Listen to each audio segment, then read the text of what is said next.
In this video, you're going to learn how to build single-page applications with Laravel 11 and React by building this awesome project management website. In my opinion, this is the perfect project if you want to learn how to take these two technologies, Laravel 11 and React, and build something awesome. This is going to be also a perfect project to put in your portfolio. This tutorial also uses Inertia. By the end of this course, you will have solid understanding of what is Inertia and how you can use it in your projects. On the Laravel side, you're going to learn how to set up the project, how to write modules, migrations, controllers, resource controllers, requests, factories, seeders, all that kind of things. On the React side, you're going to learn how to retrieve the data from Laravel or how to submit data, including files from React application into Laravel, how to implement pagination, how to implement sorting in the table, how to implement filtering, and so on.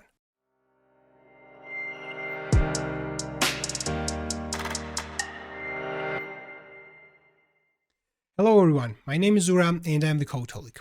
On this channel I share my 12+ years of experience working as a professional software developer. I mostly build projects around Laravel and PHP. If this is something that interests you, make sure you hit the subscribe button. Now let's have a look at the demo of the project and then we can immediately start building that. When we register, we need to verify our email address to be able to use the system. If you are already authenticated, we can log in and we will be redirected to the dashboard. The dashboard has overall information of our pending tasks, in progress tasks, completed tasks, and has also my active tasks. Each cards in the top section display two numbers, the number of tasks assigned to me and the total number of tasks. My active tasks display the latest modified, pending, and in progress 10 tasks. From the dashboard, we have possibility to go to project details page by just clicking on the project name in this table, or go to task details page by just clicking on this task name in this table. Let's go first into all projects page. So this displays all projects, all available projects, and we have possibility to filter projects by name or sort projects by specific status, like pending or in progress.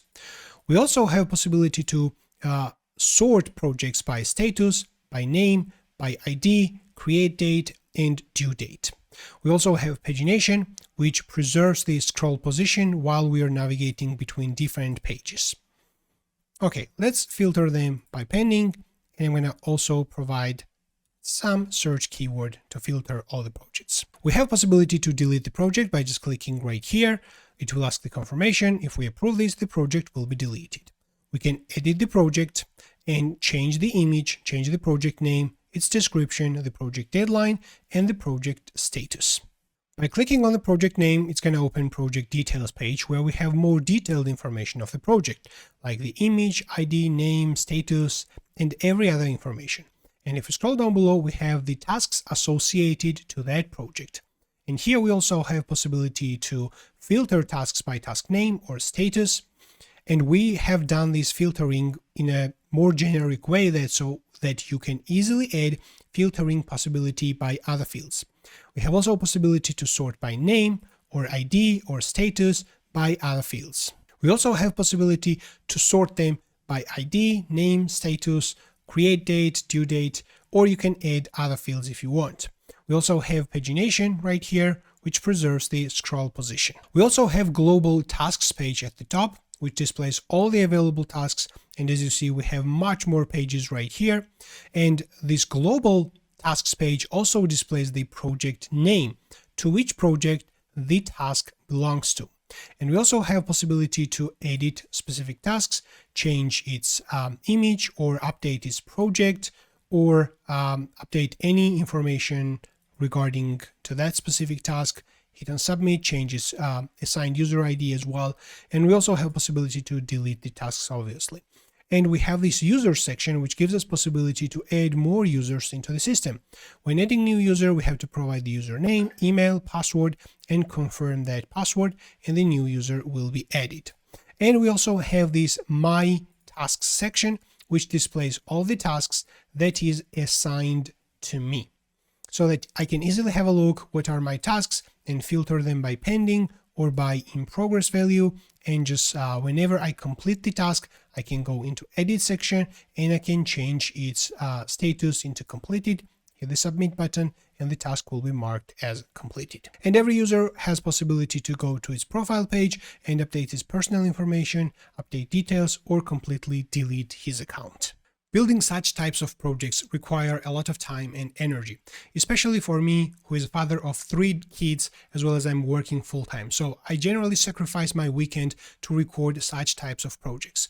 So your appreciation from your end will be just to hit the subscribe button, because there are 70% of the viewers who are not even subscribed on the channel, and that actually hurts my motivation to keep creating such type of content, honestly. So the single best thing what you can do right now is just to hit the subscribe button.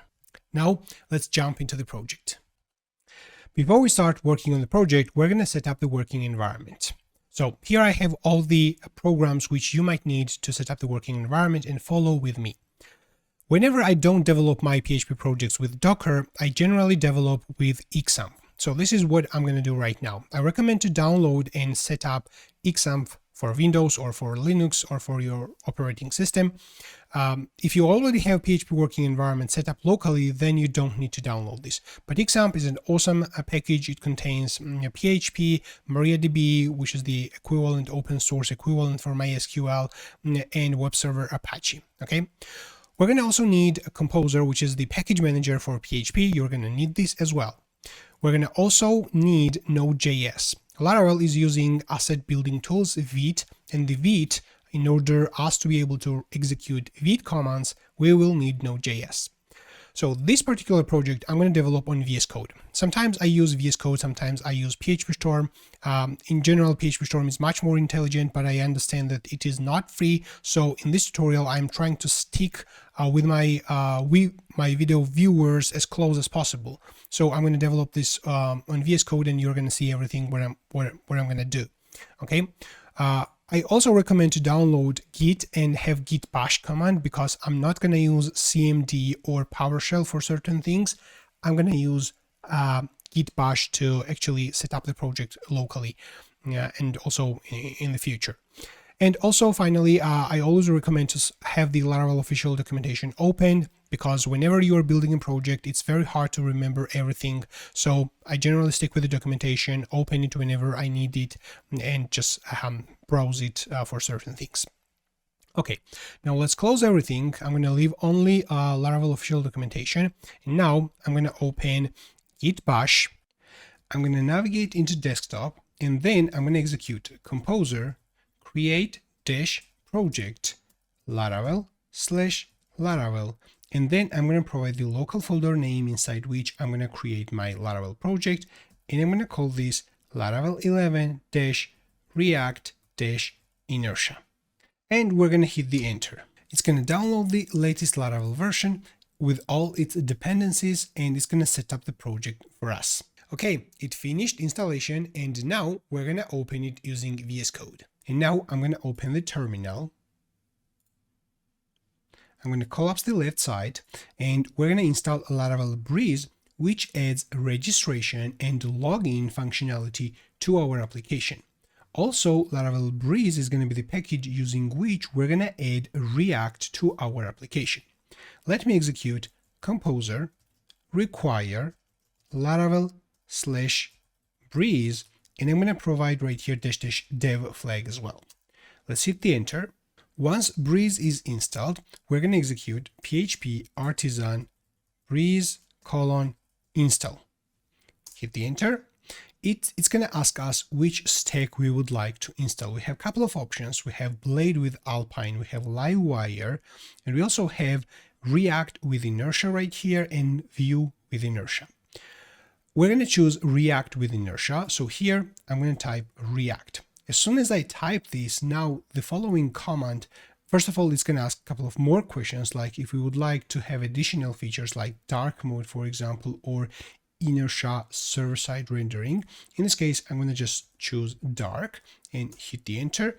And which testing framework do you prefer? This is the next question. And I'm going to leave this the default one. I'm going to hit the enter right here. Okay, so once we do this, then it's going to download Inertia as well. Pay attention to the following dependencies. Inertia is being downloaded, and it's going to include the React as well. Okay, Breeze scaffolding installed successfully, and now we can already start the artisan server by executing php artisan serve. We hit the enter. I'm going to open a new terminal inside which we're going to execute npm run dev. I'm going to bring up two more terminals.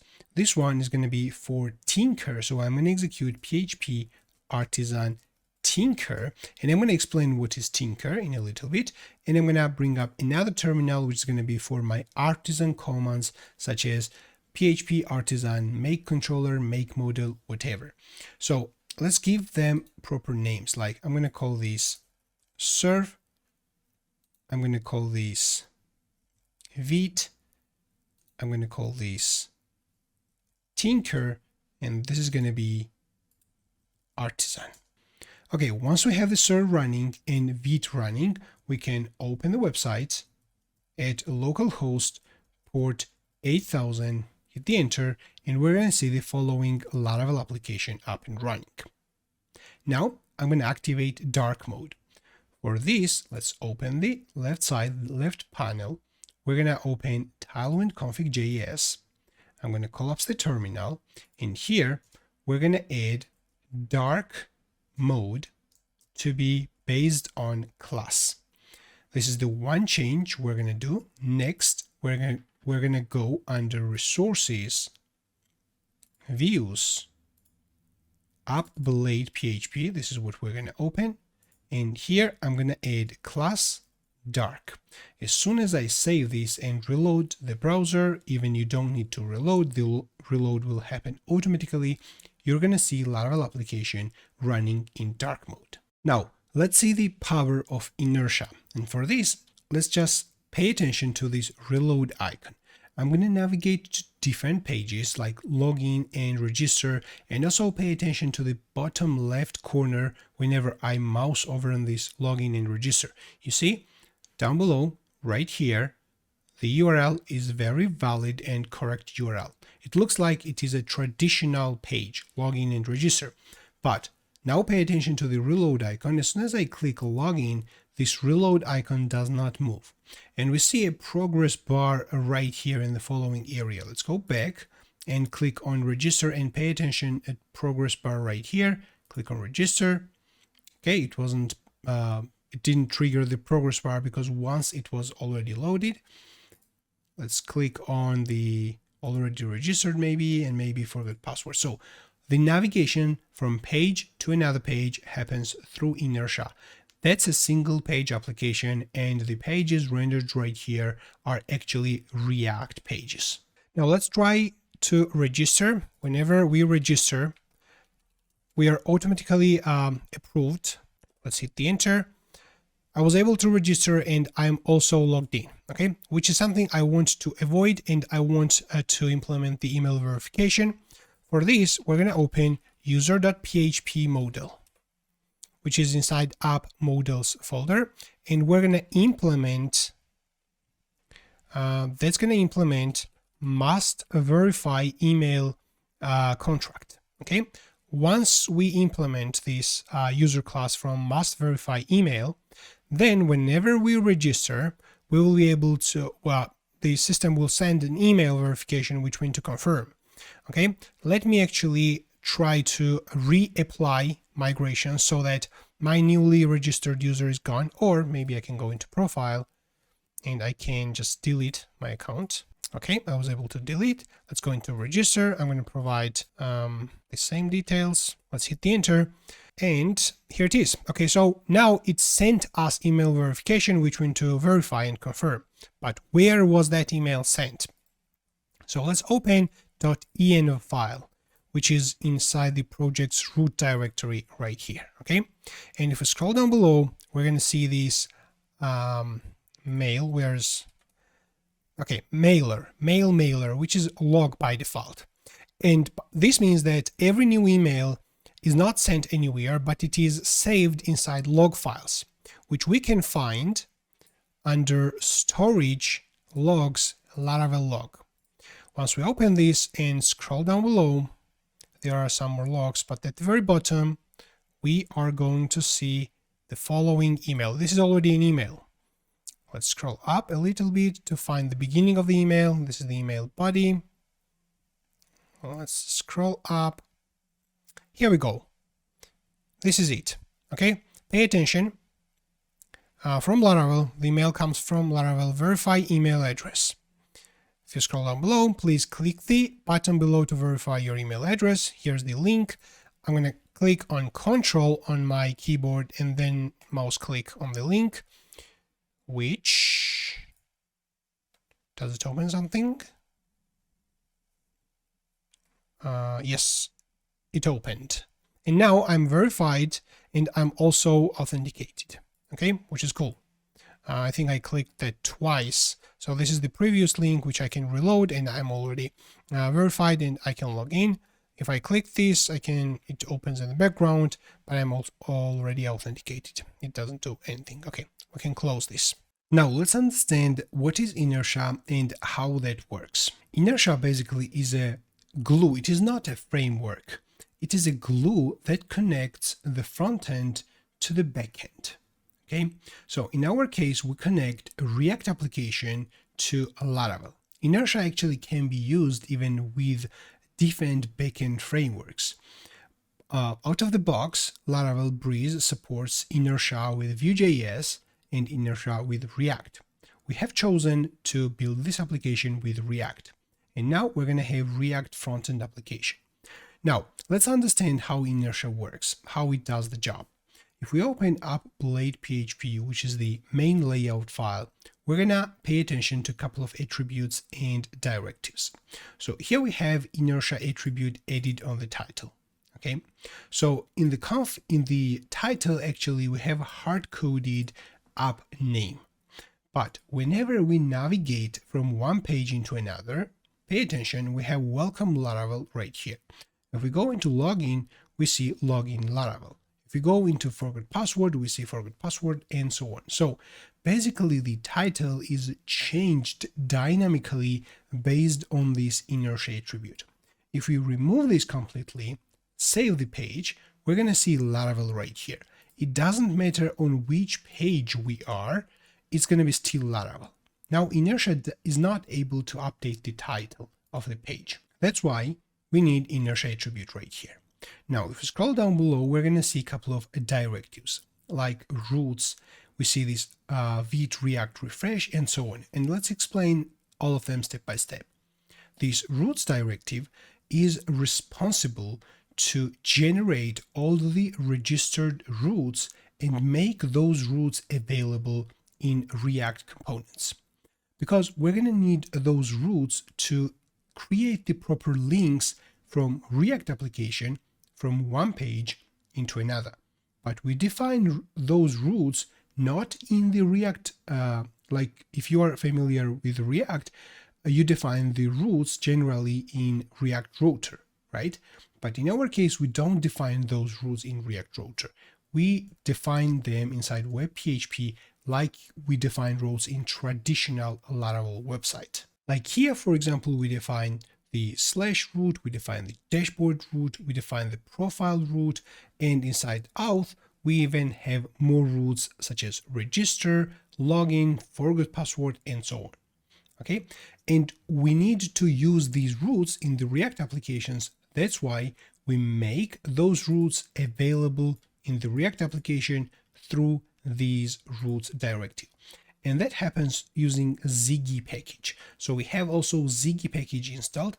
If you open package.json and we're going to search for Ziggy, maybe that is not installed by default, but that is a dependency of our Inertia.js React. Anyway, let's open the browser. I'm going to inspect this and let's have a look in under head. Let's inspect the head and we're going to see the first script tag. And here we see this Ziggy constant variable. And here we have all the defined routes. Like this is the URL. And if we just have a look, it's not necessary to understand everything, but just have a look. Here we see dashboard, for example. We see what is the URL, what methods can be used to access the dashboard. And here in this case, the dashboard is a root name. Here we see the profile, for example, profile destroy.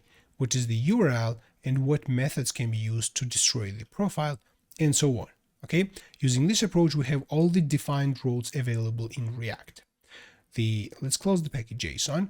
The next directive is the vite react refresh, which is the following script, and that is responsible whenever we change something in the React application, the browser will be reloaded. That's like a hot reloading feature.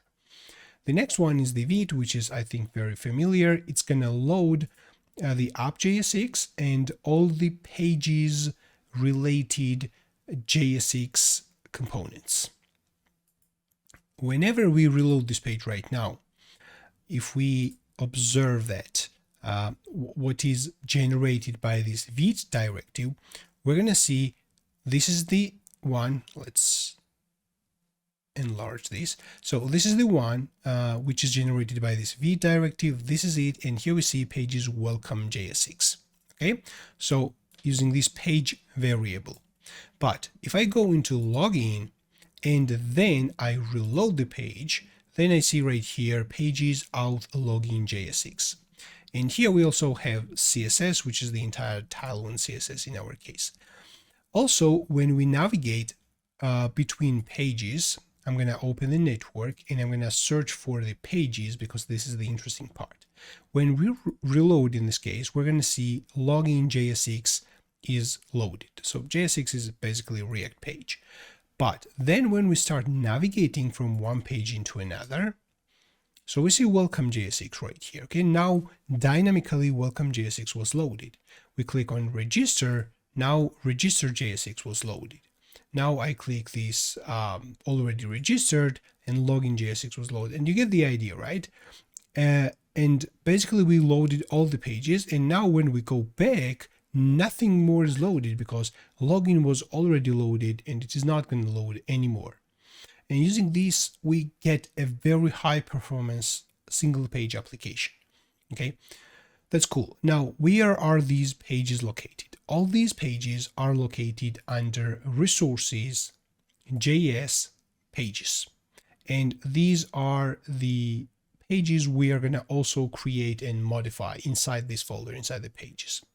Okay, let's finalize this part. Inertia head basically directive is responsible to generate all the meta tags. We can define all the meta tags inside our components, inside our pages. Like in welcome JSX, we can define additional meta tags which will be generated and added inside the head if we want so. And this inertia directive is the main directive which is responsible to render the entire React application. So if we expand this body, we're going to see with ID app right here, this is the React application, entire React. Okay, so we understand what are those directives. Now let's open web.php again, and I want you to pay attention to one thing. Whenever we access this slash, we're going to render the welcome page using inertia render. Okay, so traditionally, when we build the traditional application, we use the view helper function, right? Or we can use the view facade even. In our case, we are using inertia render, and there is a separate inertia helper function as well. We can render the welcome like this as well. Okay, and this inertia render is responsible, and that makes sure that it doesn't reload all the assets and CSS and JavaScript like the traditional page rendering does. So now this inertia render is necessary to render the JSX component. And also this inertia render is looking for under resources JS pages. Traditionally, if we use the view helper function, it's going to look up under resources views, right? But this inertia render looks up under resources JS pages. Now let me call up the left side, and I'm going to open login JSX, and I want to search for link. So this is the link basically using which user can be redirected to the password reset page. So this is the link actually. And when we click on the link, we know that now this does not do a full reload. It only does a single page application type of reload, and only one page, that page will be reloaded, nothing else, right? So if we replace this is a link special tag which is imported from Inertia. If we scroll up, we're going to see link imported from Inertia.js React, right? So if we replace this with a tag, it's gonna still render the same link if we go back. So the link is the same, like from the user interface perspective, but whenever we click on this link, pay attention to this reload icon. It's gonna do the full reload. And it's not gonna only reload the page, but it's gonna reload all the assets as well. Let's go back into login page. I'm gonna reload. I'm gonna clear up all the network side, and I'm gonna click on this. And it's going to do the full reload, including all the other things, so the CSS and JavaScript and everything else, right? If I undo the change and leave this as a link, and then go back into home page, reload the page, and clear up the network, and then I click this forgot password, we're going to see only a couple of requests, like the favicon and the forgot password as a root, and we see this JSX component, which is actually requested from under this root. So this is the response coming from Inertia. We see this is the entire response, and based on that response, the following component was loaded. Let's open VS Code, and I'm going to also cover the file which is located under resources JS app JSX. So this is the main JavaScript file, and this is responsible for creating the Inertia application and managing the titles and loading components and so on. So if we observe this right here, we see what's the application name. We take this from the Vite app name, or it's going to be Laravel, and then this is how the title is generated. The title, what we see in the browser right here. So this is the actually title which is given right here, and the title is set from the component. Like if we open login JSX, if we scroll up, right here, it is basically using the guest layout and with a special tag, head tag, and that head tag accepts the title right here. So this is the title. If I simply change this, and let's write some junk characters, random characters, and we are going to go back into login page, and we're going to see those characters right here. Okay, and this title is taken. Let me undo. This title is taken, and then we append the application name, and this is how the title of the page is generated. In the result, this is the logic how the components are resolved. They are searched under pages, the component page name, and we have also this globe pattern that is going to look for the following files. It's going to look for under pages in the nested directories in JS. The setup is the function inside which we're going to create the root element, and we're going to render this as a React application, which is the app given as an argument to this setup. And progress is progress has a color, and we can change this color, and that's going to be the progress color what we see when we navigate between pages. The progress color right here. If I click on this, let's reload the page, click on this, you see the progress right here. So we can adjust that progress color if we want from here as well. Now let's work on the database structure. I'm going to bring up the terminal. Let's activate this artisan terminal, and let's generate several models and migrations.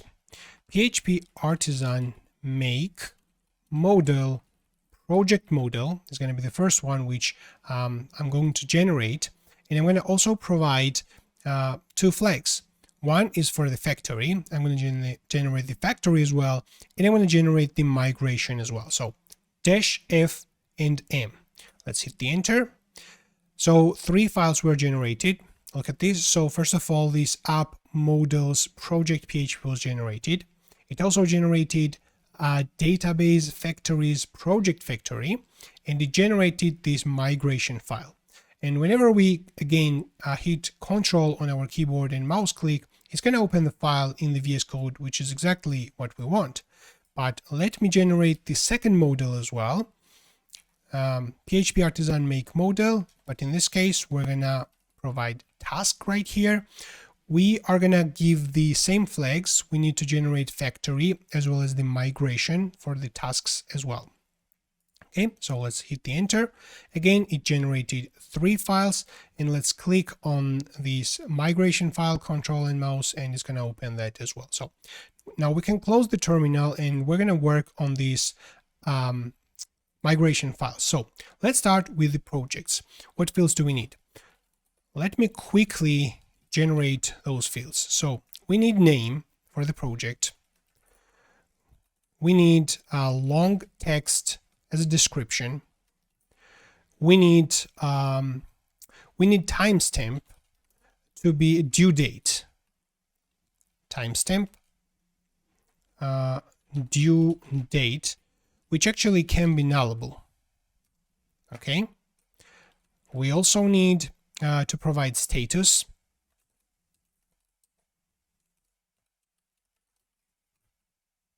The status must be required, but I think we can make the description to be nullable. Okay, good. We provided the status. We need, let's provide the image path as well. And image can also be nullable. We are going to also provide foreign ID.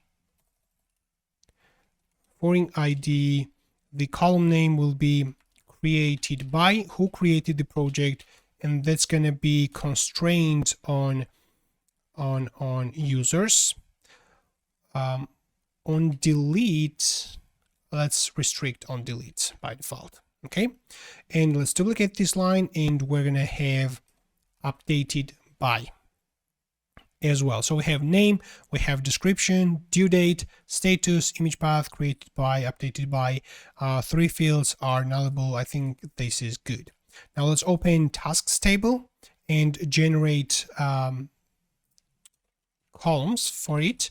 We will need again name, string name. We need description, and again description needs to be long text. We need image path as well. Let's make this string. Image path. Image path can be nullable. The description can also be nullable. We need status, and the status needs to be required. We need type, or not type, but the priority. The task needs to have priority.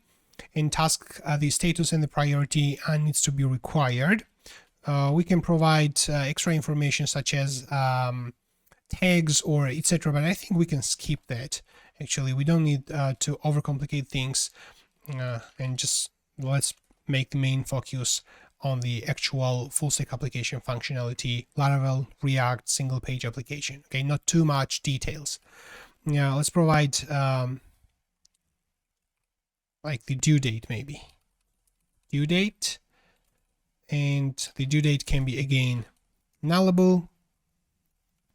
And let's provide these created by and updated by. I'm gonna copy these 2 columns from here, and we need also assigned user ID, assigned user ID, cool, and I think that's it. And of course we need the project ID, which is constrained on projects. So task has a project ID.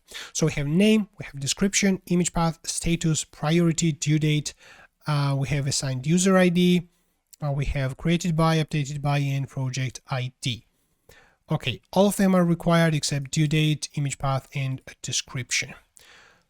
Okay, this is cool. So we have migrations ready. Now let's open factories. In the database folder, factories, let's open, let's close the migration files first, and then open project factory and task factory. And in the project factory, we are gonna define the fields, fake fields for the project. So basically I'm gonna execute the seed command to create 100, roughly 100, okay, or 100 or maybe less projects and tasks, so that we have something to work on at the beginning. And later we're going to also implement creating the projects. Okay, let's start with the project factory, and we need the name. Okay, so we're going to use fake function for this, and let's provide sentence. So the name needs to be a regular sentence, one sentence. Okay, the description needs to be a real text. Let's provide some real text. We have due date as well, which we need some fake date, but let's take some range, because this is a due date. It generally needs to be in the future. So let's provide date time between now and plus 1 year, maybe, like this. Let's provide status. Actually, the status needs to be one of the available values. Let's take one random element from the given list, and I'm going to provide right here 3 options for status. Pending, the project is either pending, in progress, or completed. Okay, cool. Let's provide image path to be fake image URL. No arguments are necessary for image URL, and we need created at. Let's provide just one as a hard-coded one, the user who created this project, and updated at. I'm going to provide this one as well. Now let's open Task Factory and do something similar there. Now let me copy everything. Put this right here. We need the name to be sentence. The description needs to be real text. The due date is okay. The status is fine. We need priority next to the status. Fake random element from the given list. So let's provide an array here.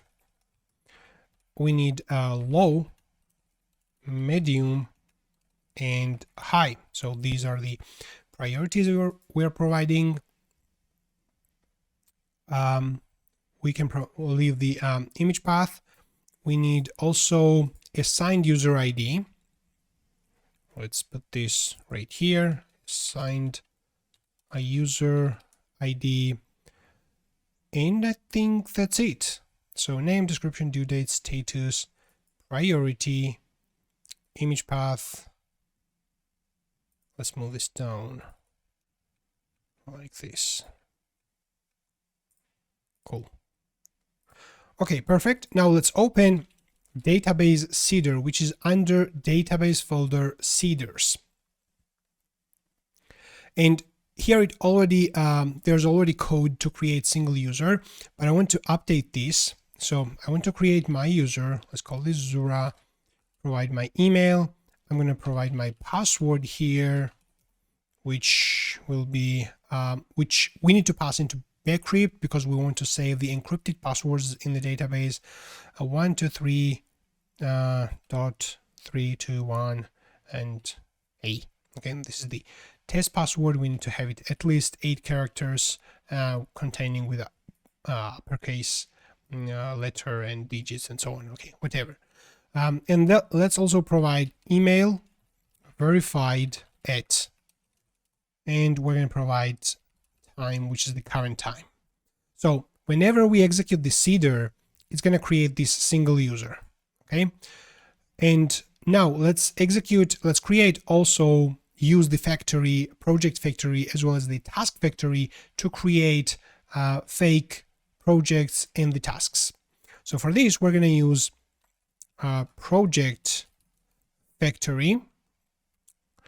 We're going to provide, like, let's provide the second function count, like 30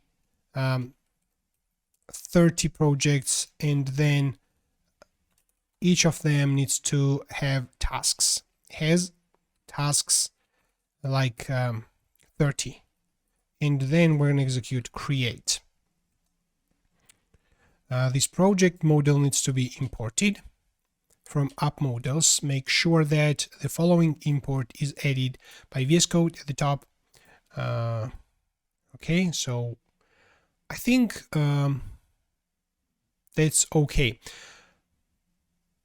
That's good. However, we need to open this project model, and we're going to define the relationship between the project into tasks.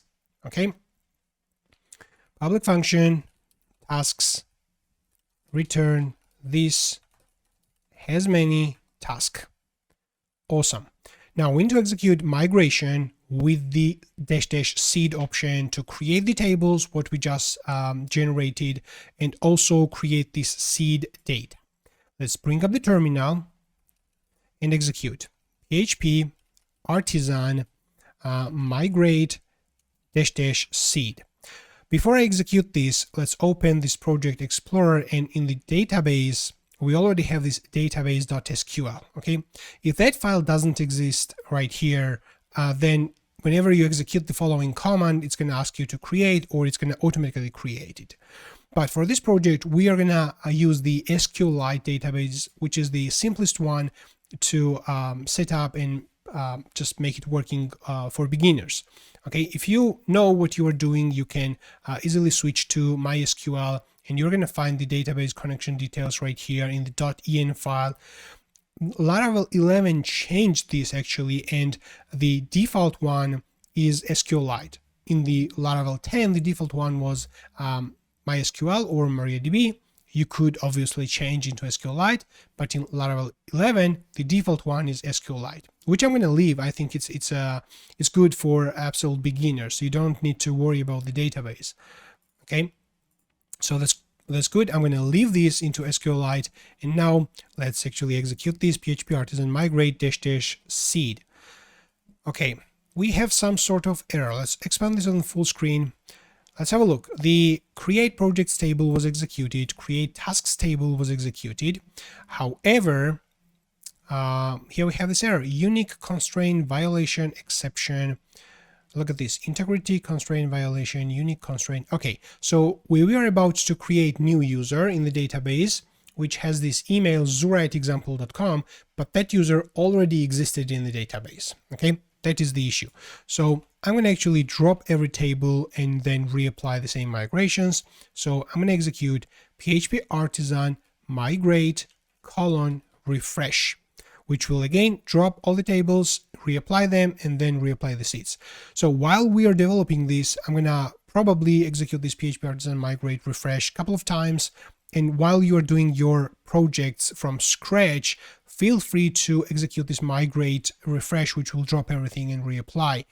Okay, instead of creating new migrations at the beginning stage of your project, you can drop everything, modify the migration.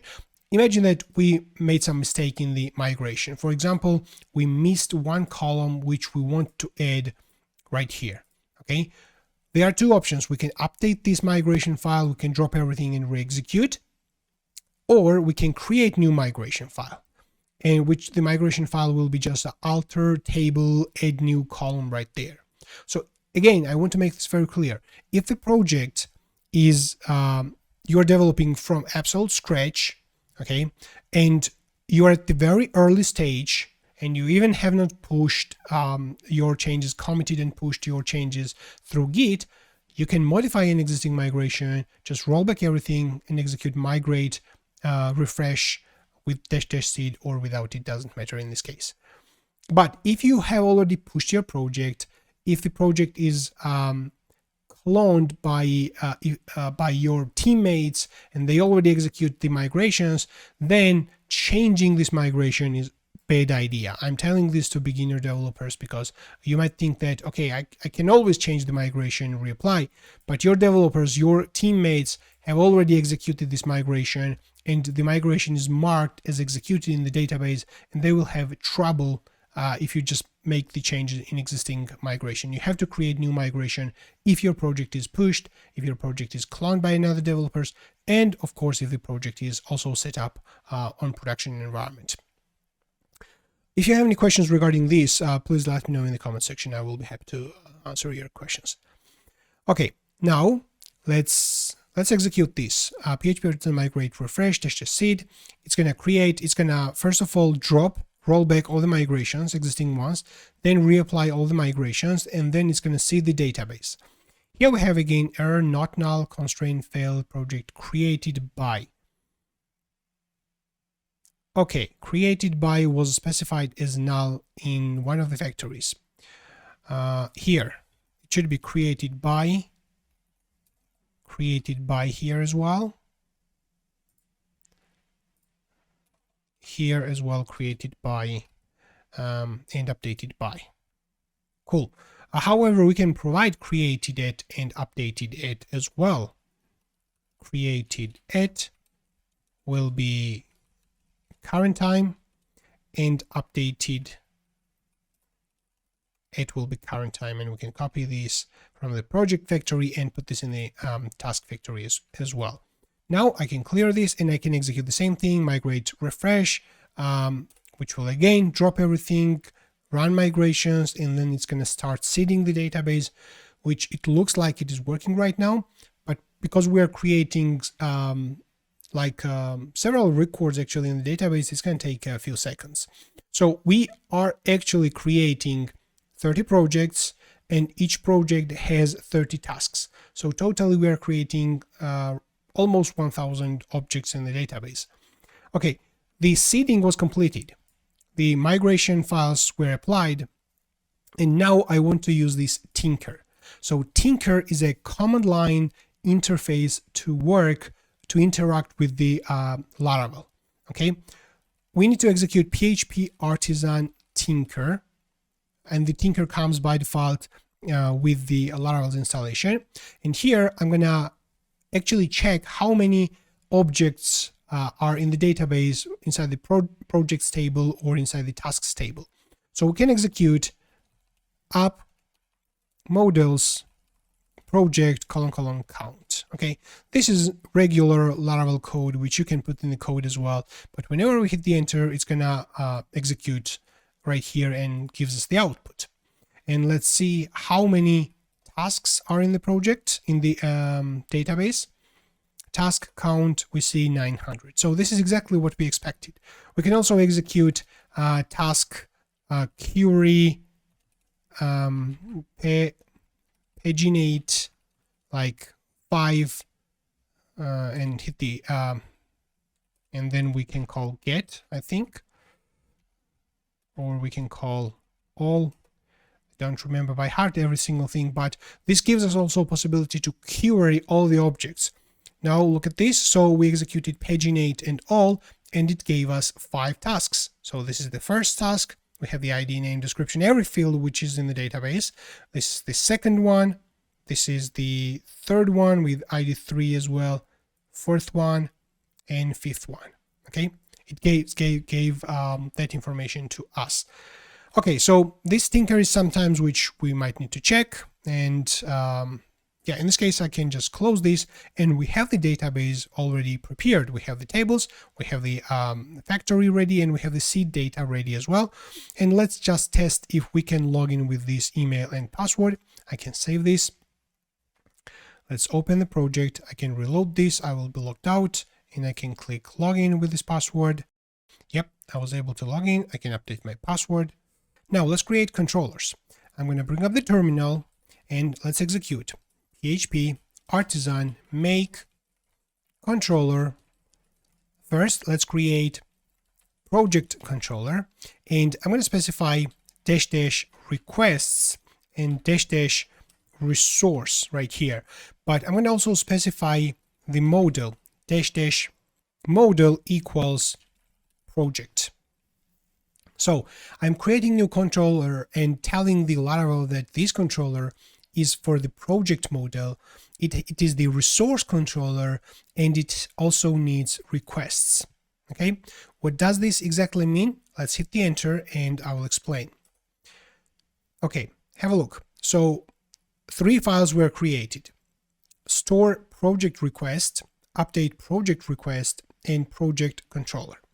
Now let's hit the control on the keyboard and mouse, and let's open the project controller and let's explore. By specifying -- resource flag indicates that we want to generate all these actions. Okay, index, create, store, show, edit, update, and destroy.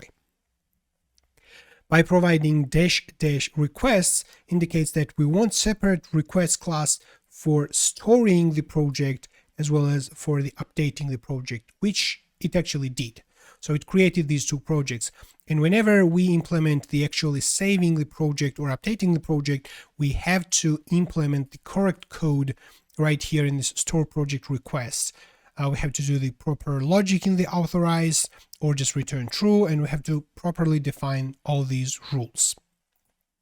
Okay, we have this project controller, and I'm going to also generate task controller, PHP artisan task controller -- model equals task -- requests and --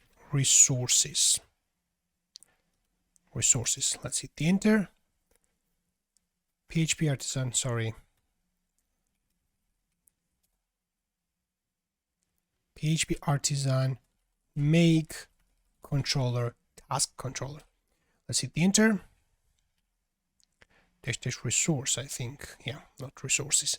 So it created the store task request, update task request, and task controller, exactly what we want. And I'm going to do the same thing for the user. Let's create now a user controller, and the model will be user. Let's hit the enter. Again, 3 files were created. Okay, awesome. Now let's close this and have a look those files. So we create project controller, task controller. Again, this has the same structure. It is for task though, and we have the user controller. Now let's open web PHP, which is the roots, web PHP under roots, and we're gonna redefine the roots. I'm gonna just modify these parts. So whenever we are accessing the slash, I don't want to render this welcome. Instead, I'm going to redirect into dashboard. So route redirect from slash into dashboard. Now let's take care of the dashboard. So the dashboard, accessing the dashboard is only allowed when the user is authenticated and verified. And also accessing the projects needs the same logic, like the user needs to be authenticated and verified. So I'm going to create kind of a middleware group. Okay, so route, not the middleware group, but a group for routes based on the middleware. So route middleware, we are going to provide right here those 2 middlewares, auth and verified. And then I'm going to execute group on this, which accepts a closure inside there. And then inside that closure, any route, what I define, will only be accessed if the user is authenticated and if the user is verified. So let me actually get this, maybe get this part. I'm going to cut this. So on the dashboard, we're going to render the dashboard, and let's give this also proper name right here. That's perfectly fine. I'm going to delete this. And let me actually write this with arrow function. Yeah. Inertia render. Like this. So that we have this on a single line.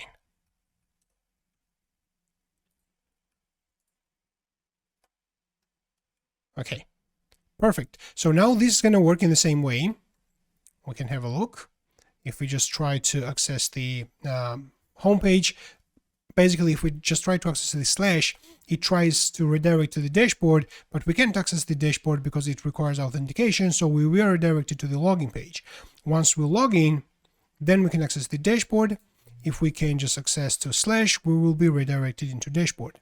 Now, like we defined this dashboard, we can define already the resources for the project and tasks and users. So for this, I'm going to use resource method.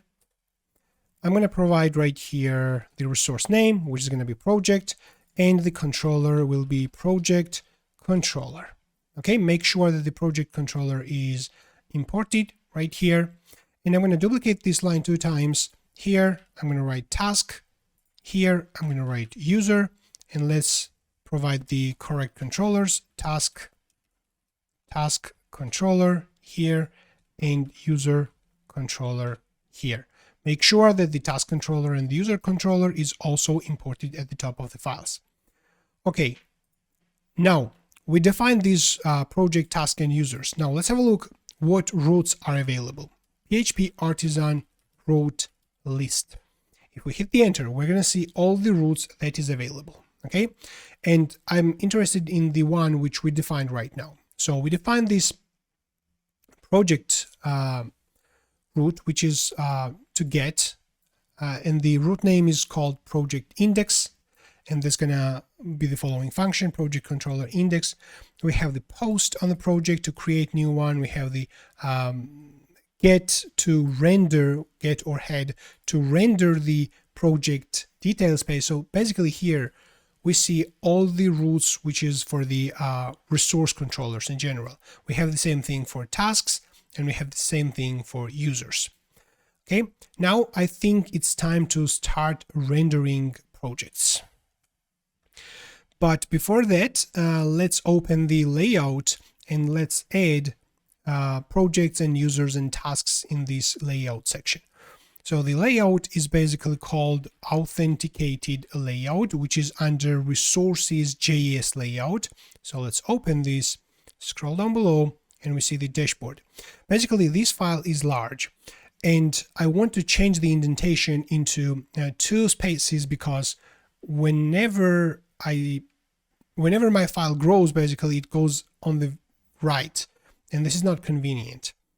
So I'm going to open this editor config file, and I'm going to redefine for the JSX file. For the JSX file, I'm going to set the indent size to be 2. Okay. Now, if I go in the authenticated layout, and if I save this, or if I just format the code, format document, I think I didn't define this properly. Let's provide JS as well. Yeah, I think we need to define like this or like this. We need probably we need this for the JS as well. So let's save this, and now let's, yeah, you see that, right? So now the code was formatted into 2 spaces, which makes this more readable because we don't have this code on the right side. And now let's find this dashboard section, and I'm going to duplicate this 3 times. Okay, and then this one will be projects, and the root is going to be project.index. This is what we saw already. And right here we also need project.index. Then down below we're going to change this into task.index, and here we need tasks, or maybe let's call this all tasks. And right here we need user.index, and we're going to have users navigation item. Now, if we open this, we're going to see projects, all tasks, and users right here. However, when we click right now, it doesn't change that much. It doesn't do anything because we don't have the proper view files created, so that nothing is returned from the controller, and that's why it doesn't do this redirect. To render projects, first we're going to create the new file, and that file should be under resources, JS, pages. And actually, I'm going to create a new folder right here, call this project, and inside there, I'm going to create index.jsx file for the project index action, basically. Okay, and later we're going to create more files like create.jsx or edit.jsx right here. But first, we're going to focus on listing the projects. So we're going to export default function from here. Index. This is going to be a React component, functional component. So we are going to return from here the JSX template. We're going to use this authenticated layout. So if we open, for example, a dashboard JSX, here we are using this authenticated layout, which has two props passed. So it has the user prop passed and the header prop. And the header prop is what is rendered as a title of the page. So if we go in the dashboard, this is the header prop. Okay. And then we have this skeleton, and right here we have this text, "You are logged in." So we need to use this authenticated layout like we are using in the dashboard. Okay. So if I go right here and start typing authenticated, that needs to be imported from this authenticated layout. I'm going to click on this, and authenticated was imported. So pay attention that right here we have this authenticated layout. It is called authenticated. You can call whatever you want whenever you are importing, but the autocompletion gives you the same name, whatever is named inside this authenticated layout, and the function is called authenticated.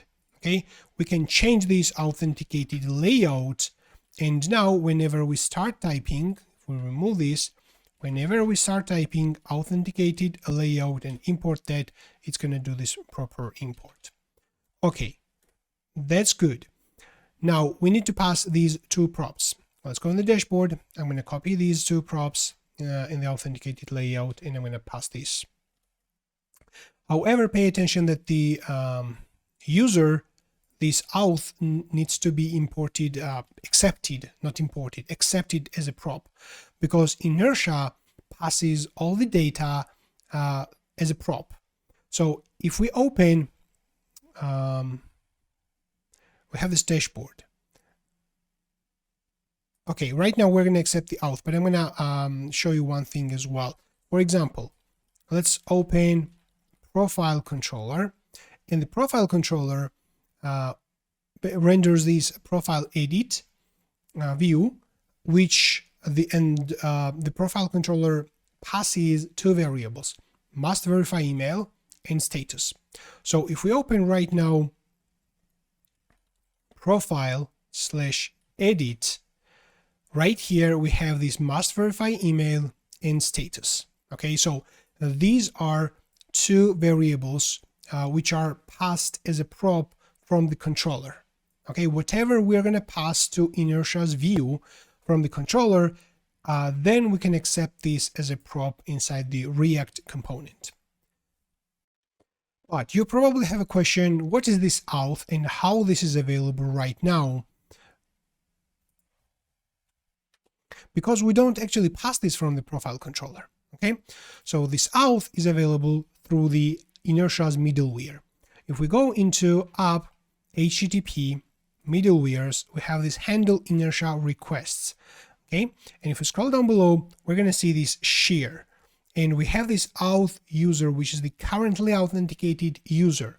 So that shares that auth user to every view. Basically, we can accept auth user into every view, which is shared for every view. Okay. Now let's close this edit. Now let's close the profile controller and focus on our index JSX. So we are going to accept right here projects. This is something we need to pass from the project controller, accept right here, iterate and render. Okay, so the title will be projects, and we are going to have the whole markup right here. Let's go into dashboard, and let me just grab this part and put this right here. And instead of "you are logged in," we can just type projects, and we're going to actually render a table in this place. But now let's close this authenticated controller. Let's close this dashboard, or maybe we need dashboard for one more thing. We have this head title. So this head title is exactly the title we have been talking about previously. This title will be updated, will be displayed under here, exactly right here. Okay, and also if we just open this app JSX, this title is going to be that title. So the page title will become dashboard / the application name. Okay, awesome. So we need this as well. Let's put this right here and let's give it projects. The title will be projects. Now we need to close the dashboard and let's open project controller and let's return the Inertia view. Return, we can call Inertia facade render method, or we can use Inertia's helper function. I'm going to use the helper function. I think it's more convenient, and we're going to render project / index. Okay, and we are going to pass some variables to this index. If we don't pass anything right now, it's just gonna render. Let's go into projects and click on projects. It doesn't do anything. Let's open developer tools and see what errors do we have. Pages, project, index.jsx, page not found. Pages, projects, index.jsx. Okay, where is this index.jsx? Okay, pages, project. That should be uppercase. Yeah, generally the React components are called in uppercase, so that should be uppercase index.jsx. So whenever I save this and click on the projects, it does something, but we have an error, no problem. Let's have a look. Head is not defined. So the head, this is the component which needs to be imported from the Inertia. We haven't imported that. Okay, VS Code can automatically import that for you whenever you start typing like head and this is the file React.js, Inertia.js / React. If we click on this, the import will be done automatically. Okay, obviously we need head right here. Okay, now the head was imported. If we just reload, we don't see any errors in the console. And if we click on the projects, we are redirected to the projects. The title was changed, the content was changed. Okay, now we need to pass the projects from the project controller. So we have to select these projects. Let's define a variable called query, which is going to be project query. Then on query, I need to call paginate. Okay, and I'm gonna return just 10 records, but I'm gonna also provide how many links I need on each page of the current page. So this is something which I don't want to be very large, so I'm going to set this into 1. Okay, and then this is the projects, and I can already pass this right here, but I also want to create a resource. This is also good practice and you should consider. Whatever you're going to pass into the project index right here, the entire data will be available on the front end in the browser. So make sure you don't pass sensitive information. Unlike typical Blade, if you pass any information to Blade, but if you don't use that information in the Blade, then it's not going to be available in the browser. But in Inertia, it works differently. Once you pass the data to the view, that data is sent to the browser. You might not be using that information in the React component, but for the user, the data will be available. So it's not recommended to pass the entire list of database objects, but we should create resources similar how we are doing when we are developing API. So now I'm going to create project resource. Let's bring up the terminal and execute. PHP artisan project resource. Resource. PHP artisan project resource. Okay, good.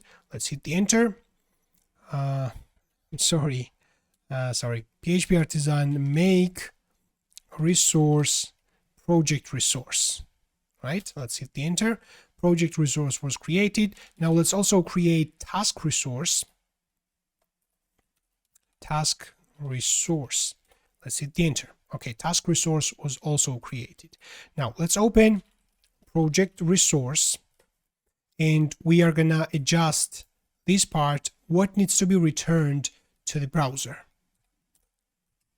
Come on. Sometimes this autocompletion is very awesome, sometimes it's annoying. That autocompletion is from the PHP tools extension. To save some time, I'm gonna just copy and paste the properties what I need to return, okay? And I'm gonna explain, obviously. So we need to return the ID, we need to return the name, we need to return the description. So I want to return the created date, but formatted in the following format. It needs to be year, month, and the day. So basically I'm converting this created date into a Carbon instance and then calling format on this. So I'm doing same thing for the due date. We're just returning status, image path, created by, and updated by. So this created by and updated by needs to be a relation to users table, because the project has created underscore by and updated underscore by fields, which has relation to the users table, and we need to define this relation. Okay, but also make sure that the Carbon class is imported. So if you just delete few characters and then hit Control and space, it's going to give you all the available Carbon related classes, and we need to import Carbon. Okay, not illuminate facade, but just Carbon from the Carbon namespace. Okay, so now this is good. Let's open project PHP and define this relation to created by and updated by. So I have the following live template and created by, which saves some time for me, user. So we have this relation into user with the column by the column created by. Now I'm going to duplicate this. This is going to be updated by to user by updated by column. Now in the project resource, this is going to return the user object. Okay, which is cool. However, when returning the entire user object, this is also something we need to be careful with the same approach what I just explained.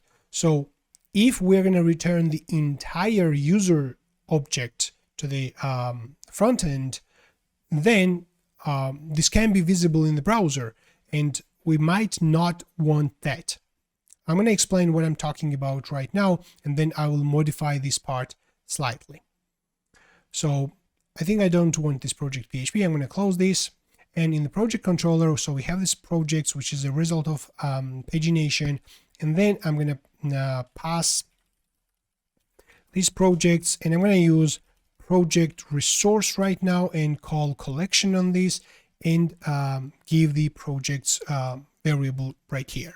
So this now passes this paginator result into this project index React component, which can be accepted as projects right here. Okay, now we can take these projects and print right here inside pretext. I'm going to use also JSON stringify projects, and let's pass undefined to here as well. Now let's have a look on the front end. Let's reload the page.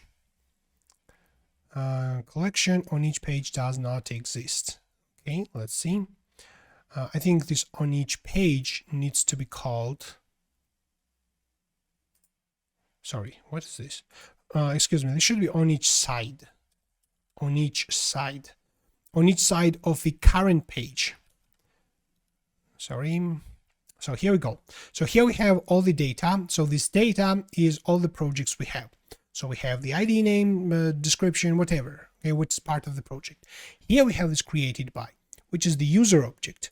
And we have the ID name, email verified at, created and updated at, okay? And we have everything, but this is exactly what I wanted to mention. So this email verified at is something we probably don't want to expose and return to the browser. So right now, all the created by is my user, but if the current user is somebody else, why should I be able to see what is email verified at of that specific user, right? This is not going to be logical. So for this, we're going to create new resource. So now let's create user resource, and let me first check if the user resource exists out of the box. No, it doesn't exist. So let's bring up the terminal and execute php artisan make resource user resource. Let's hit the enter. That was created. And now if we open project resource, I'm going to pass this created by into user resource, new user resource. So let's just pass this created by, and we're going to do the same thing for updated by user resource. Okay, so we're good right here. And now let's adjust this user resource. Let's open that. And from this user resource, we are going to only return ID. We are going to return name. We are going to return email. And we are going to return created at when the user was created. This created at, let's create carbon instance. And then we can call format on this. I think the carbon is not included. So that should be imported. Semicolon is missing right here. And the format needs to be obviously the format, year, month, day. Okay, we save this, and now let's have a look in the browser. This email verified date as well as updated date should be excluded because we are only returning 4 fields from here. Maybe even this created date is not necessary. We can exclude this, no problem. So let's just reload and have a look. Look at this. So we see only these 3 fields: ID, name, and email, who created that specific project. Now I'm going to scroll down below, and we're going to see additional information. So here we have the data, but we have something else as well. If we scroll down below, we see links, first, last, previous, and next, and we see the meta information, what's the current page, from which, here we have to which, so we are displaying from 1 to 10, last page is 3, and these are all the links for the pagination, and we need to use that links to actually render the pagination. Now let's start working on the table part, and I'm gonna right here in this area I'm going to create the table, but my main focus in this video is not the design. HTML and CSS is very secondary, so I want to focus on more on functionality. So I will try to speed up a little bit in this section and maybe even copy and paste the CSS classes and HTML templates, but I'm going to obviously explain whatever I copy for what I copied or etc. Okay, so let's first create the table t-head. Inside there we need tr and we need th, obviously multiple ths. I'm going to define them as well. And then let's define tbody, tr, td, and I'm going to define them as well. Okay, so I'm going to copy now some classes for the table. So these are the table classes. Again, it's a fully Tailwind CSS classes. So fill width, a small text, text left on, this is for the right to left version, and we have this dark version as well. So then I'm going to copy classes for t-head and put them right here. For tr, I'm going to also provide text no wrap, and for th, we're going to provide padding x3 and padding y2. Okay, and I'm going to duplicate, let's write here ID, for example. The first column is for the ID, and then I'm going to duplicate this for image, name, status, created date, due date, created by, and finally actions. So let's define them. That's going to be image, this is going to be name, this is going to be status, create date, due date, then we have created by, and we have actions.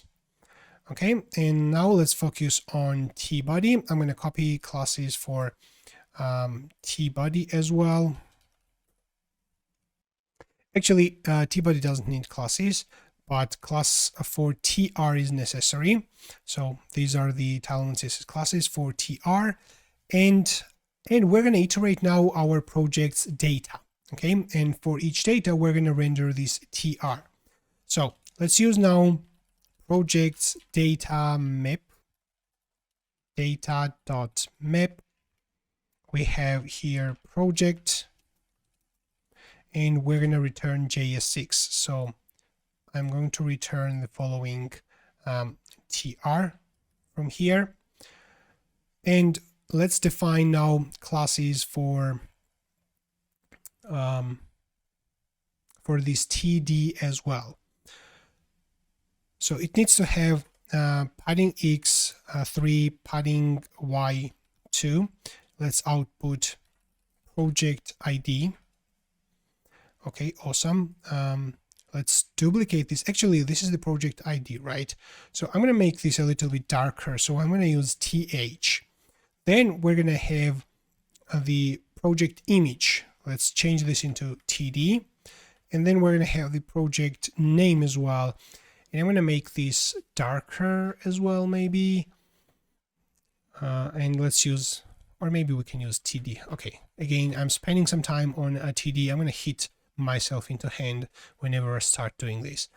So this needs to be an image. So let's just put an image tag right here. And in the source, we're going to output project.image path. Then we have the name, project name. Now let's duplicate this, and we need project, I think the next one is status. Then we have created date, then we have due date, then we have created by and actions. Okay, good. This needs to be status, created at, this is due date, then we have created by, and we're going to output not the created by, which is the object, but created by dot name. And here we're going to output buttons, but I'm going to leave this empty for now. Let's save this and have a look in the browser. Okay, not bad. The image is obviously very large. We need to reduce that. So maybe we can give that image style, and let's give it width of 60, for example. Okay, that's fine. I'm going to also increase the vertical padding of this table header into 3. Okay, I think this looks better. Okay, so that's I think fine. And we need these action buttons for edit as well as for delete. So let's define them. I'm going to have link. So, and that link, it needs to be Inertia JS link.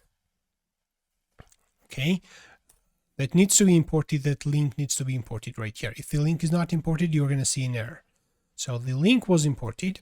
We're going to provide href, and the root will be project.edit, and the root requests the project ID as well, so we have to pass it, project ID.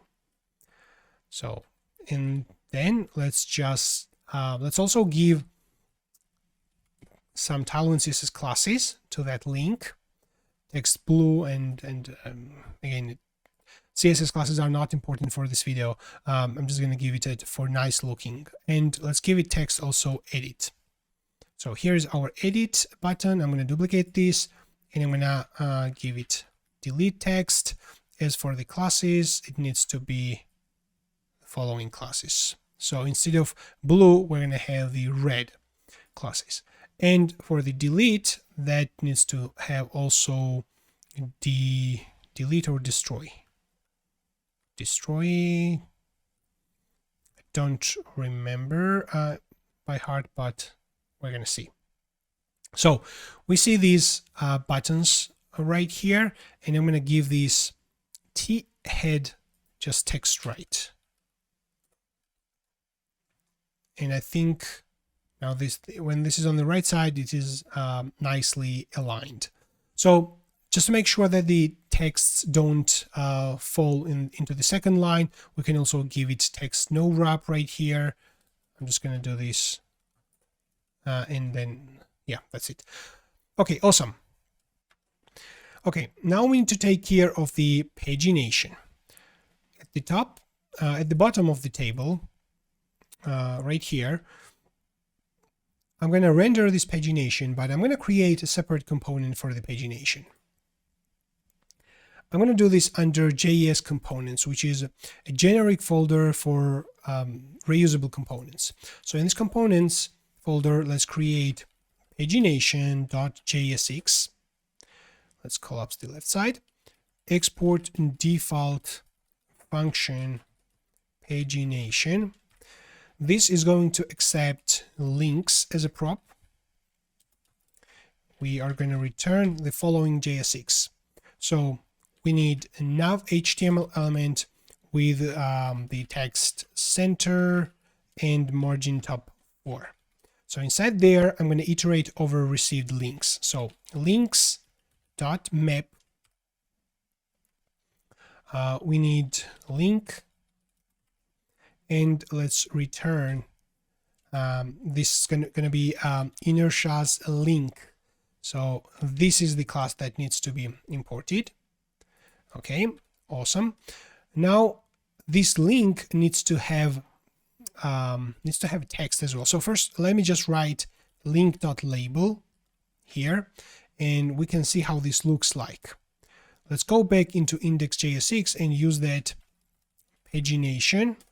Let's hit the enter. We're going to pass links to be project.meta.links. Okay, so this is going to be what we're going to pass. And actually, that should be projects.meta.links. Now, whenever I save this, if we check in the browser, we see this pagination. However, we see these HTML entities, okay? Just to make sure that the HTML entities are properly rendered, we are going to use dangerously set HTML attribute from the React. So this is called dangerously set inner HTML, which accepts an object. So we're going to pass an object right here, and we're going to pass underscore HTML property to be link.label. So instead of rendering this link.label right here, we are going to pass this dangerously set HTML. So whenever I save this, now we're going to see this, not the HTML entities, but render them properly. Now let's apply some CSS classes to this link. Let's provide class name here, and I'm going to copy and paste the base classes, and I'm going to obviously explain things. So these are not the only classes we're going to provide. Actually, let's use binding like this.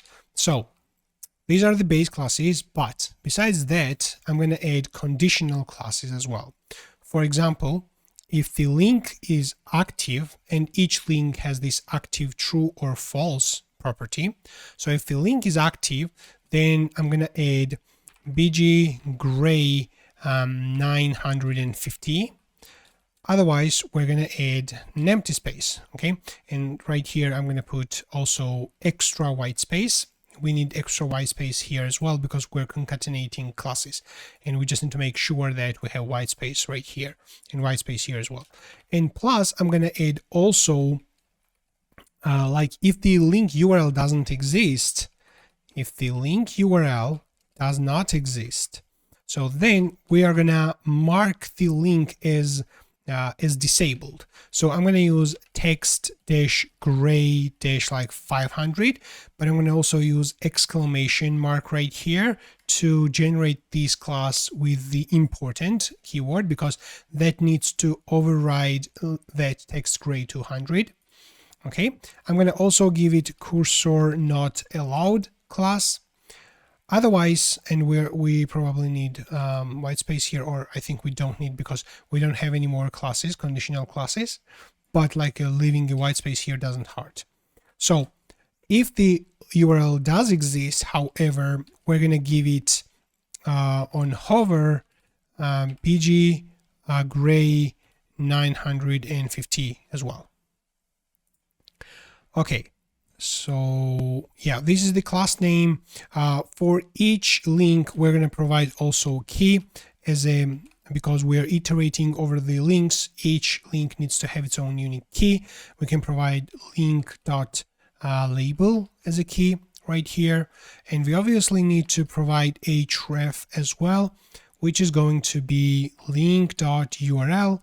And if that doesn't exist, or if it is null, let's provide an empty string here as well.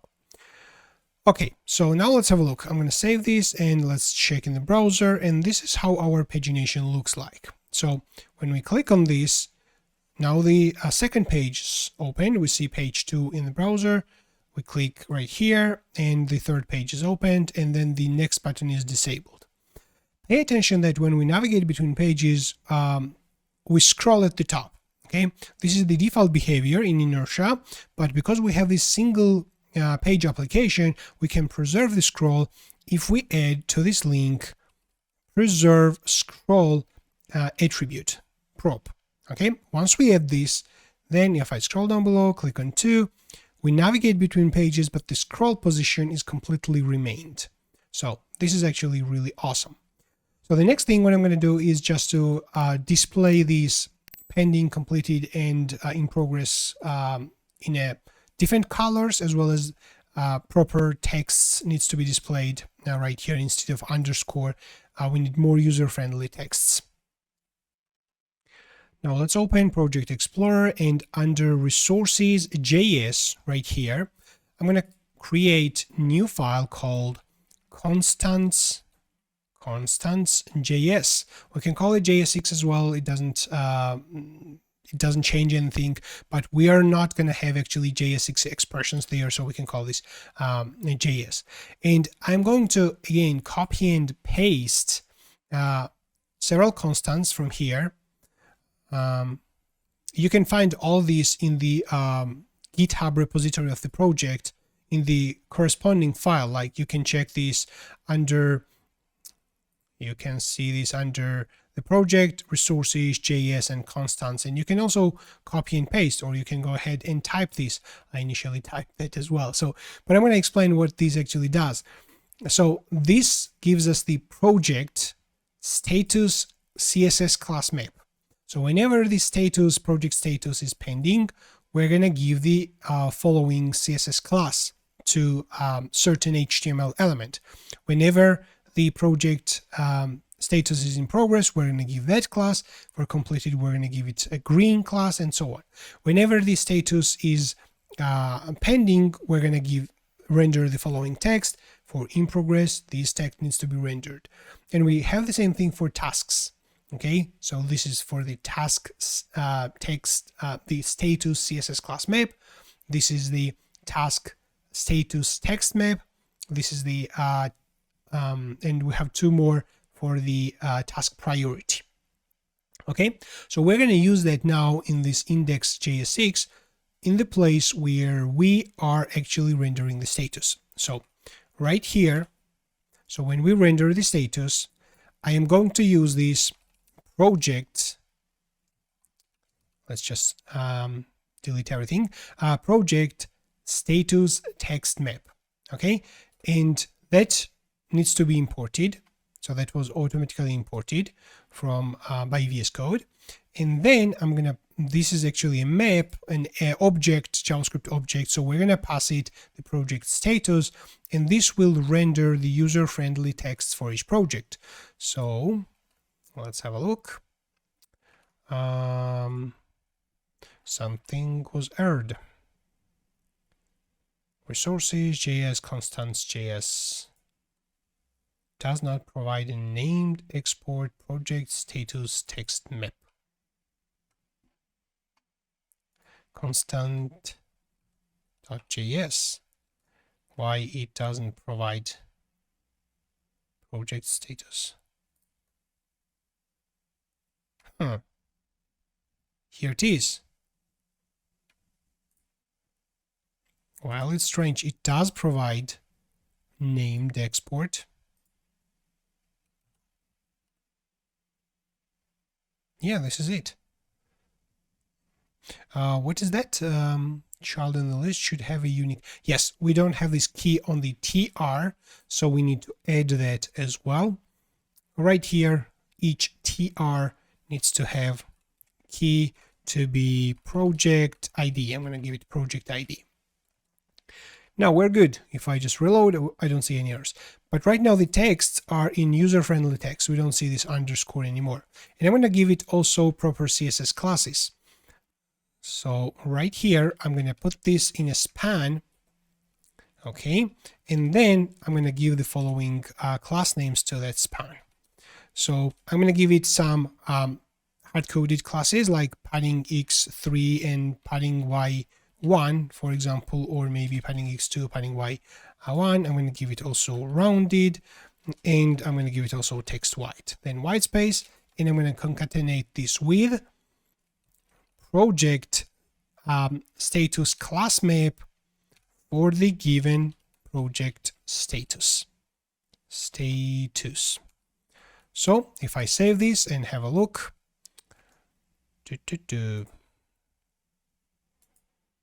okay, why I don't see the proper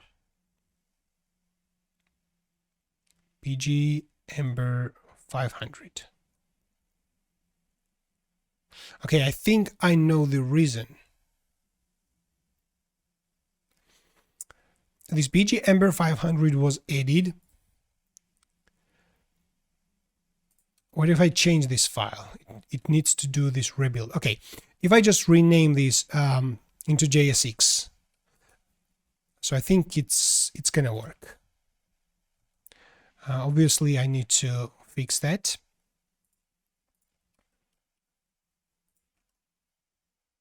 Okay, now it's working. So basically, the beat builder, which is on JSX files, and for the Tailwind CSS classes, if I have a look in the Tailwind config, I think this should be here. So look at this. So the Tailwind config is watching the following files, and right here we only have a JSX file. So it is only watching on JSX files, but doesn't watch on JS file. And because we named our file JS, Tailwind builder did not had a look at the classes that was there. But yeah, we named it JSX, and it's working. Or we can simply duplicate this line and provide that we want to look at the JS files as well, and then we can just rename this back to JS. Yeah, I'm just gonna undo this and I will leave JSX. But you get the idea. So now we have this nice looking table with the statuses, we have the contextual colors, as well as the user-friendly text. The navigation works, and the scroll is also preserved.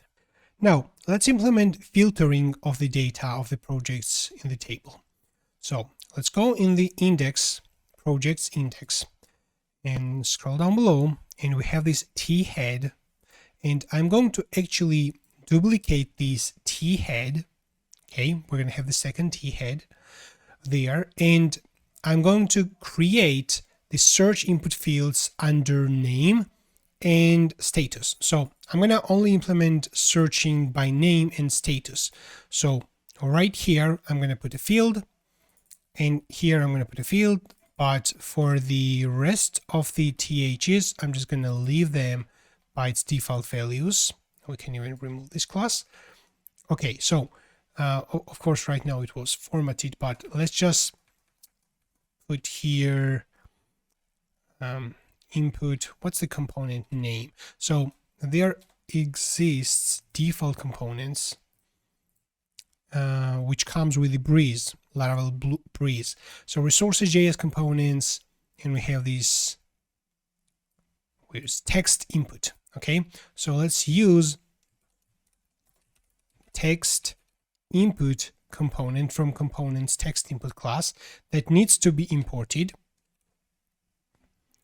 So let's have a look. Yep, it was imported, which is great. Where was that? Let's collapse this T-body. We're going to work on this area. And just like there exists text input, I'm going to create select input component. So let me actually copy this text input and create select input, because we're going to implement filtering by name and the status, and the name is text input, but the status is a select input. So let's modify this select input slightly. So it needs to have select input name. What do we have? So the tag will be select. What else? Here we need closing of select. Inside, in between, we need children for the options, and we're going to accept children here as well. And I think, yeah, we don't need type, so we can completely remove the type. The type is for the input, but not for the select. So this is our select input, which has the class name, is focused or not. Children, I think we don't even need this, is focused for the select, so I can completely remove that. This use effect can be removed from imports as well because we don't use it. Now, if we go in the index.jsx, we can use that select input. Okay, and that needs to be imported from component select input, which was automatically imported. Okay, awesome. Now, what do we have in the browser? So we have input here and drop down right here, but we don't have any options for the drop down. Let's give some CSS classes. So I'm going to give it W full to stretch this on full width, like this. I'm going to give this one also placeholder to be project name. Okay, and we're going to add also event listeners on blur and on key press right here. So on blur, when blur happens, we get this event, and basically I'm going to call a function called field changed. Okay, or we can call this maybe search field change. So even though I'm going to implement only searching by only a name and status, I'm going to make this method more generic so that you can easily add searching by another fields. Like search field changed, we're going to give it the name, the field was changed, and this is the project name. And I'm going to give it also the value, event target.value. And let's listen on key press as well. And whenever this happens, we're going to accept an event in this callback, and I'm going to call on key press. I'm going to create a separate function on key press. I'm going to give it also name in the entire event object. As for the select, let's give it on change. I think we only need on change. So on change, can move this. I'm going to accept an event first, and I'm going to call search field changed. We're going to pass the status, the field name that was changed, and we are going to pass event target value as well. So let me save this. This is good. Now let's define this search field changed right here. Const search field changed. We are going to accept name in the value. Okay, and then we are gonna set this somewhere. Okay, I'm gonna accept right here a prop called query params, okay, which by default is going to be null. Then let me check if the query params is null. So if the query params exists, I'm going to take it, but if it's null, I'm going to give it an empty object. So after this line, I'm sure that my query params will be an object. Okay, it will contain some value, or it might be an empty object. So now whenever the search field is changed, that query params is for search fields. And again, I'm making these more generic so that you can easily add filtering by other fields. Okay, so whenever this is changed, if the value exists, so then inside query params, under name, I'm going to set the value. Okay. However, if the value doesn't exist, I'm going to delete query params for the name. Okay, so this is awesome. I'm going to create a separate function on key press. We're going to accept the field name on which the key press happened in the entire event. And then I'm going to check if the event key does not equal to enter, we can simply return from here. Okay. However, if the key press happens on enter, then I'm going to call that function search field changed, and I'm going to give it the field name, and I'm going to give it event target value. Okay, so this is great. And now my assumption is that these query params will contain the available, the existing query parameters. Okay, so let's first of all have a look at the result, what we have so far. So project name, if I type, or maybe let's just filter with the status. We don't have any options. Okay, let's scroll down below. Here's the select input. Let's define a couple of options. So the first one has an empty value, and select status is the placeholder. So then duplicate 3 more times. We're going to have pending, in progress, and completed. Pending, in progress, completed. Okay, great. Now we have those options right here. So whenever I choose pending, nothing really happens because we haven't actually done the main part, putting this in the URL. But I'm going to also open developer tools and console just in case we have some errors. Okay, let's just reload the page. Yeah, we do have some errors. On change. Okay, this is wrong. On change. Okay, there are no more errors. And if we scroll up, right here, search field changed. So right here, whenever this happens, now my query parameter contains the current query parameters which needs to be applied, the search parameters. So I'm going to now use router from Inertia JS React. Click on this, make sure that the router is imported from Inertia JS React, and then on the router I'm going to call get. Okay, and simply I'm going to do a redirect. I'm going to provide the current route, which is going to be project.index, which is the current route as well, but I'm going to provide right here query params. So this is going to be the query parameters when we go to the following route. So I save this, and now let me choose pending, and look at this. Now inside URL we have status pending.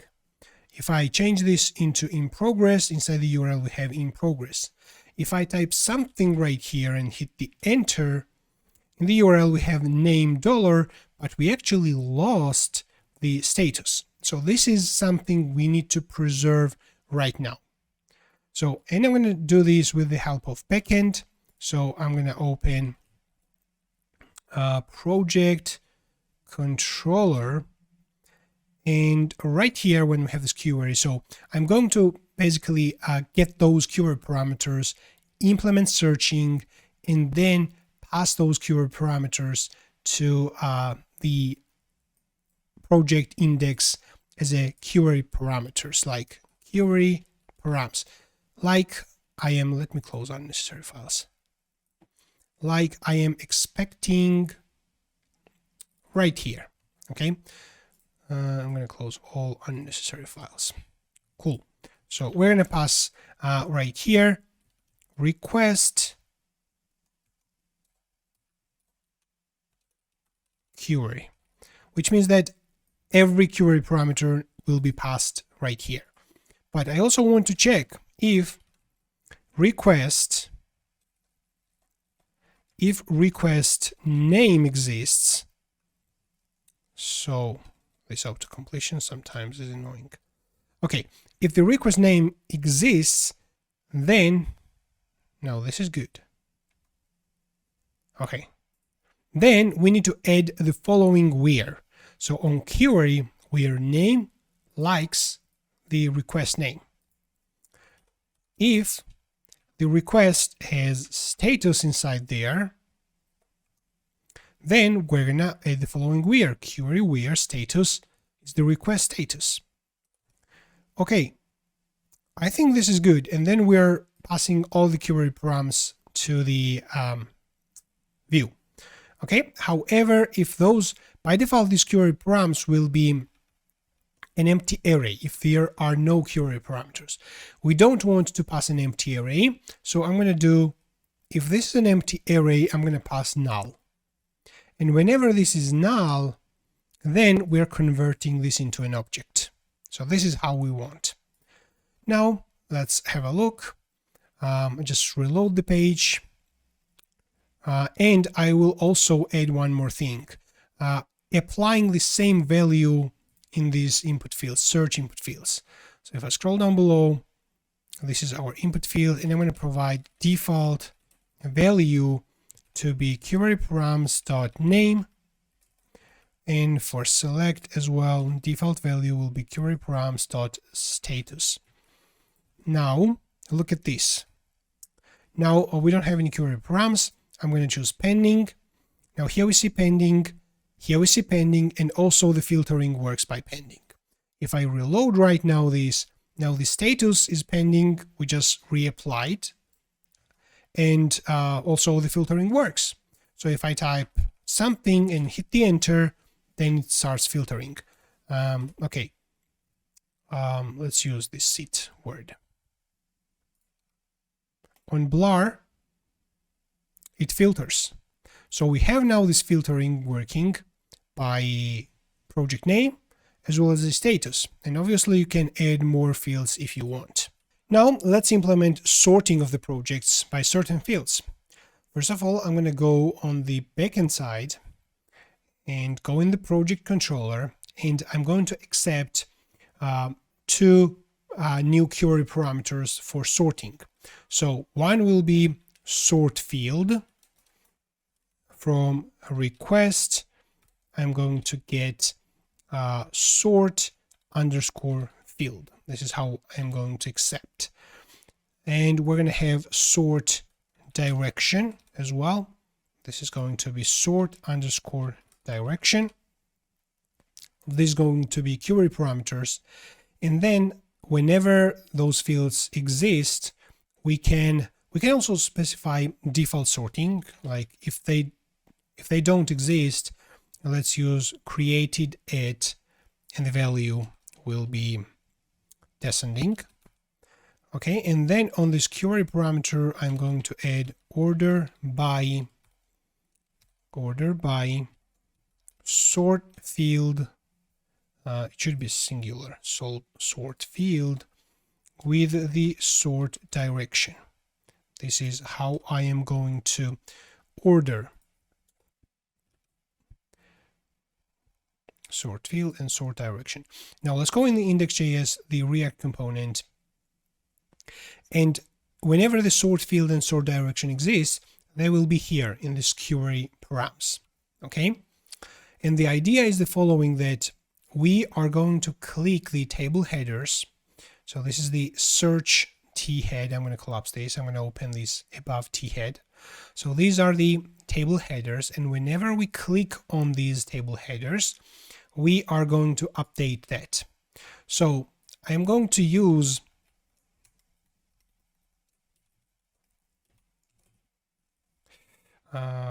I need to use multi-cursor. I am going to add on-click event listener on those columns. Okay, maybe not all of them, but I'm going to do this for all of them right now, and then remove for the columns on which we don't need. And then let's call the function sort changed. Okay, we're going to call that function. Actually, we are going to get an event and then call that sort changed. We can pass the event, but we don't care actually what's the event, right? No, we don't care. Let's save this. And what we do care is to pass the proper field names. Like for the first column, we're going to pass the ID. For the second, we are going to pass an image. But I think we don't need to implement sorting for image, so I can remove this. We need to sort them by name, by status, created it. This is going to be due date, and maybe that's it. Okay, I can remove this. I don't want to implement sorting by created by, and I don't want to implement sorting by actions, obviously. Okay, good. Now let's define this function, sort changed. So right here, const sort changed equals, we accept the field name, okay, and now we need to do the following. So we're going to check if the name of the field is the same as query params sort field. So this means that if the field is already sorted by certain that specific field. Okay, so if you are clicking on the name, we are checking if it is already sorted by name, then we just need to change the direction, reverse the direction. Okay, so then we check if query params sort direction is ascending. Okay, then we're going to set query params sort direction to be descending. Otherwise, we're going to set the query param sort direction to be ascending. Okay, this is good. However, if it is a different field, so if we are trying to sort it by a different field, then we're going to set query params sort field equals new field, and sort direction equals ascending. So by default, when we are sorting with a new field, the direction will be ascending. And finally, we are going to call that router get and pass the query params. Okay, great. Now let's have a look. Let's open developer tools just in case we have some errors. I'm going to click on name. Something happens. Okay, sort field equals name, sort direction ascending, and as you see, it looks like it is sorted. Let's set this status, which means that we are basically showing all the statuses, and we have now sorted. Great. If I click on name again, it should do the sorting by descending, and this looks also correct. If I click on status, this should do sorting by status. Okay, we have first completed and then everything else. If I click again, then we have all pending. So this seems to be working by created at and by due date. Due date ascending, due date descending. Okay, this looks good. So this is definitely working. But we need some kind of indicators that using which column the table is sorted right now. And I think we also don't have this table as a responsive table. So I need to scroll down. We have this table Okay, and I am going to put this table in its own div, and let's give this div overflow auto. And inside, I'm going to put the table. Now here we have this horizontal scroll. Good. And down below we have this pagination. Okay, this is nice. Now we need to add this indicator using which column the table is sorted right now. So for this, I'm going to use hero icons. Okay, and I'm going to go onto hero icons GitHub page. And let's see, we are going to install this for our React. npm install hero icons React. Now let's click on this and bring up the terminal, one of the terminal you want, and let's execute npm install hero icons /react-s. And then we're going to have a look at the list of the hero icons. Browse the full list of icon names. Just click on this. It's going to give us the full list names, and I'm going to search for chevron, which is an arrow. If you want to see visually what icons are available, we can use heroicons.com. Oops, what's this? Heroicons.com. And we can see all the available icons. If I just type chevron, we can see that I want to use chevron down and chevron up, those two icons. And as you see, we have chevron down icon, and there will be chevron up icon. So this is what we're going to use. Okay, that was already installed. We need to go Vite, make sure that the Vite server doesn't break. Let's just stop this and restart, just in case. Whenever we install some new package, sometimes it doesn't detect that. So just to be safe. Okay, now we need to use these icons. Let's start with the... Let's collapse this T-body. And let's collapse this T-head as well, which is the search. And this is our headers. And we have the sorting by ID as well, which we have not tested, by the way. Click on this, click on that. Okay, it works. Okay, let's use now chevron. I think the auto-completion doesn't work right here, but we're going to use chevron up icon. And we're going to use chevron down icon, and we're going to import them from package React. How we're going to import? Let's go back into GitHub page. I like this. So let's just write this. This is the Vue version, but it is this identical for React. Okay, anyway, let's put this right here.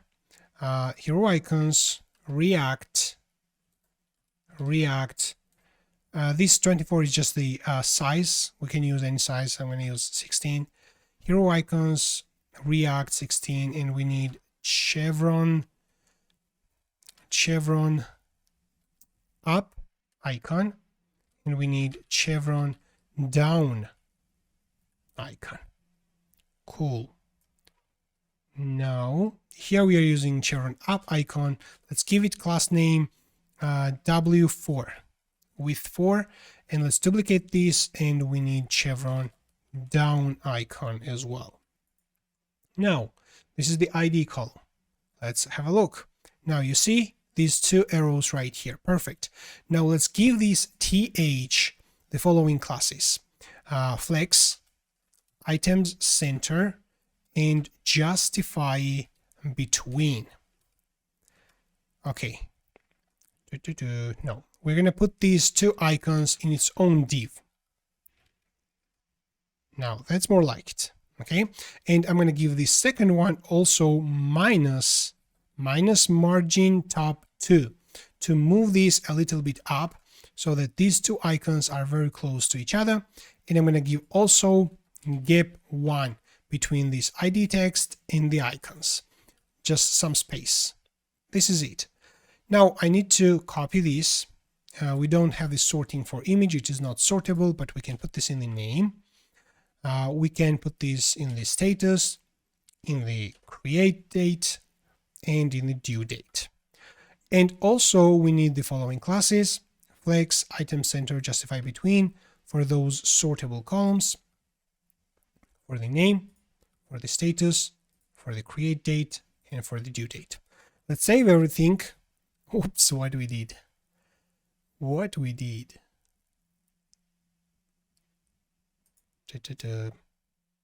Okay, let me undo the changes what I made.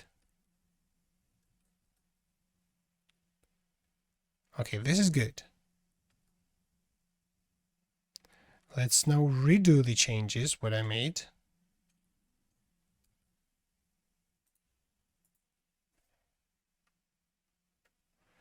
I'm not able to redo the changes. Anyway, so we need those classes. So let's add these classes to the name. That's fine. To the status.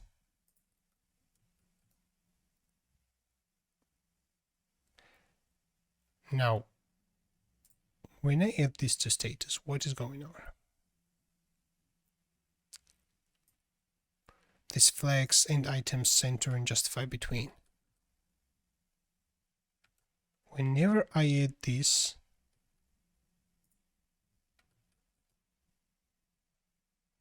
to the status, something strange happens. Let's inspect this.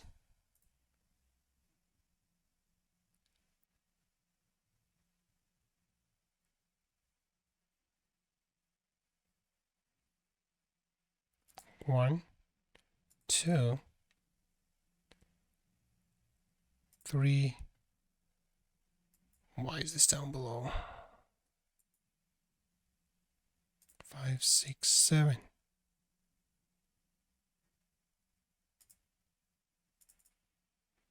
One, two, three, 4, 5, 6, 7, 8. Maybe I deleted something. 1, 2, 3, 4, 5, 6, 7, 8. It is 8 there as well. 1, 2, 3, 4, 5, 6, 7, and 8.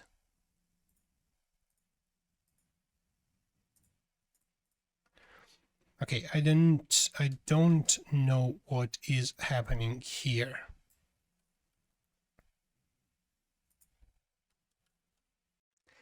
I think I know the reason why this is broken as soon as we add the flex, because each table header has its own display property given by the browser.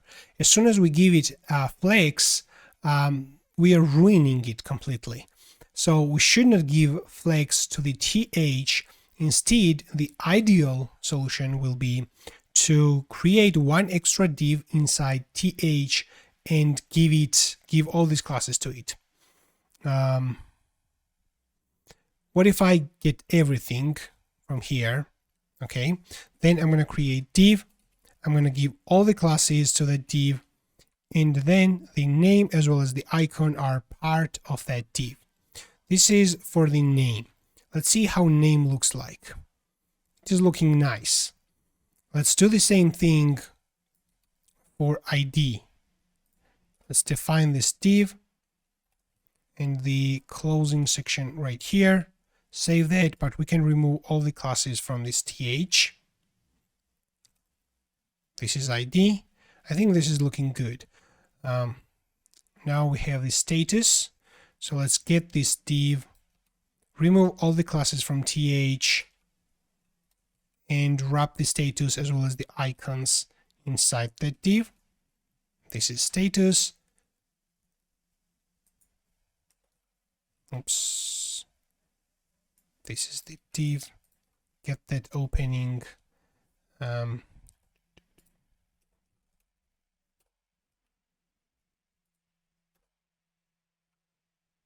And we need that icons for the due date as well.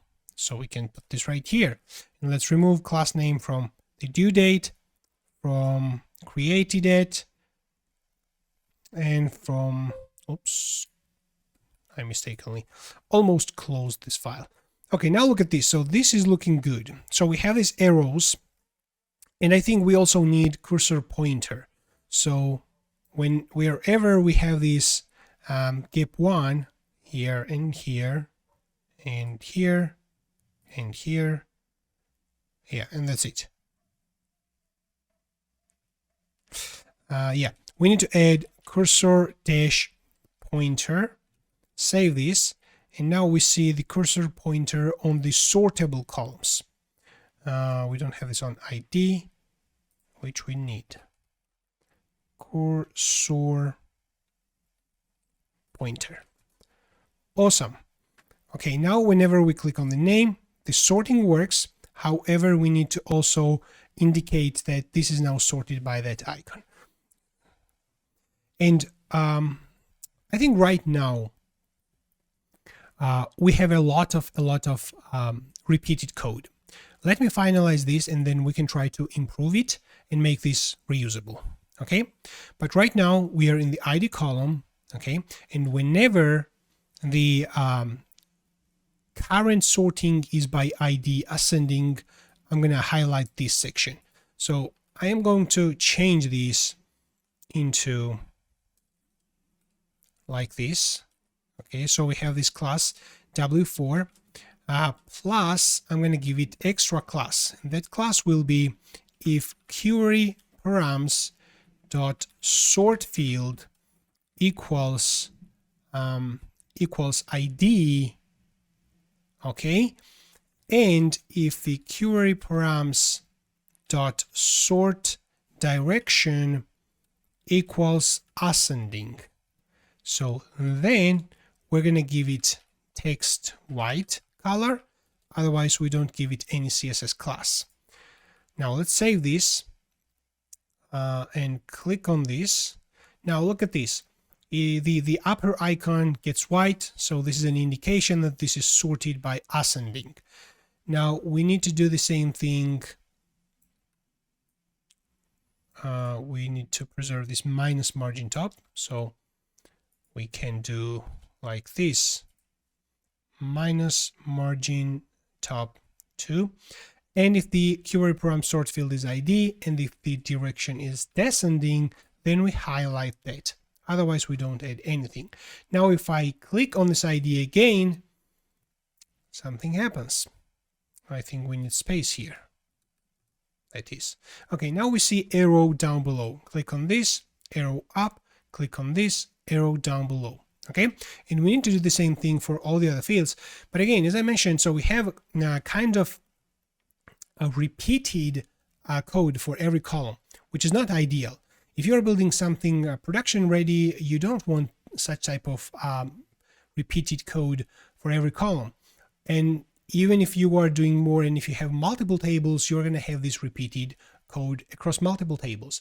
So what if we try to create a new component under component section and call this table heading .jsx. Okay, let's try to export all these things right here. So export a default function table heading. We're going to accept some props. Don't know what props we're going to accept yet. And we're going to return the following th. So I'm going to get the entire th for the ID. Okay. Put this right here. Save it. Now what variables do we need? Okay, so we need sort field, and we need sort direction, and we can call this table heading here, table heading, which needs to be imported, and it was imported, which is good.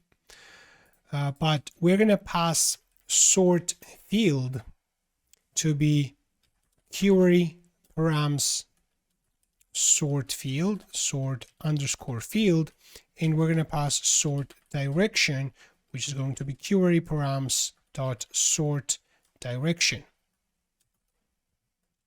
Awesome. So we have those two fields, which we accept. So we can remove that. We can remove this. We are going to pass the name of the field, which we don't give. Name needs to equal, let's give it ID. I'm just thinking if this is going to be an optimal solution, but I think it's going to be okay, no problem. So we are going to pass the name, so we accept the name here.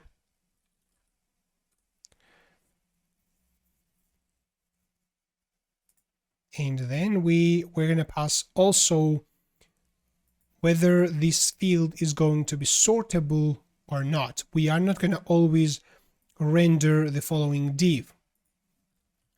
So sortable by default equals true.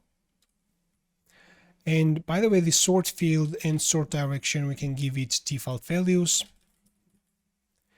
Then we're going to render this div only if that column is sortable. Okay, if this is sortable, we render it. If not, we don't. Good. And these classes can stay there no matter if it is sortable or not. We can leave this, but we have a name right here which we need to pass here. And in this place, we can just output children. Okay, now if we come here, we give it name. The sortable by default is true. We give it sort field and sort direction. And we output right here ID. And whenever we click, we need to call this sort changed. I think we're going to accept this sort changed right here as well, which we can specify that this is by default an empty function. Awesome. Now we can also pass sort changed. We can call this function sort changed. Now, what just happened? Go into projects. We have an error. Children is not defined. Obviously, we need to accept the children. Run the props. Reload the page. Now the error is gone. Let's go into projects. We do have this one more error. Chevron up icon. Yeah, that needs to be imported. So these are the icons, what we need to move into, maybe not cut right now, but let's just copy into table heading. And we need to put this right here. Okay, let's go into, we need these navigation icons for the mobile version as well to add there. But we have one more error. Chevron up icon is not defined. It is defined. Swear. Query params is not defined. Query params, where is the query params? Is it used here? Yeah, that needs to be sort field and sort direction directly without query params. Okay, we don't have any more error. The ID looks good. If I click on the ID, it is sorted by ascending. Click on the ID, it is sorted by descending. Okay, and now if we go in the project index, this is how our table looks like compared to this. And this is much larger, you agree. Okay, and now we can go ahead and duplicate this for the columns which we want to make sortable. Like we can put this right here and we can type name here and name here. We need to put this here, which is for the status.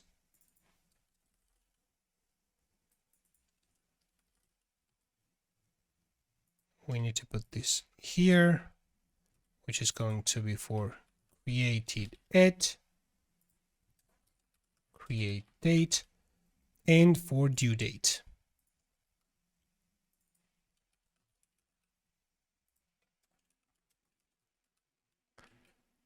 Awesome. So let's have a look. I'm going to sort by name. Let's reload. It is sorted by name ascending, but it is not white.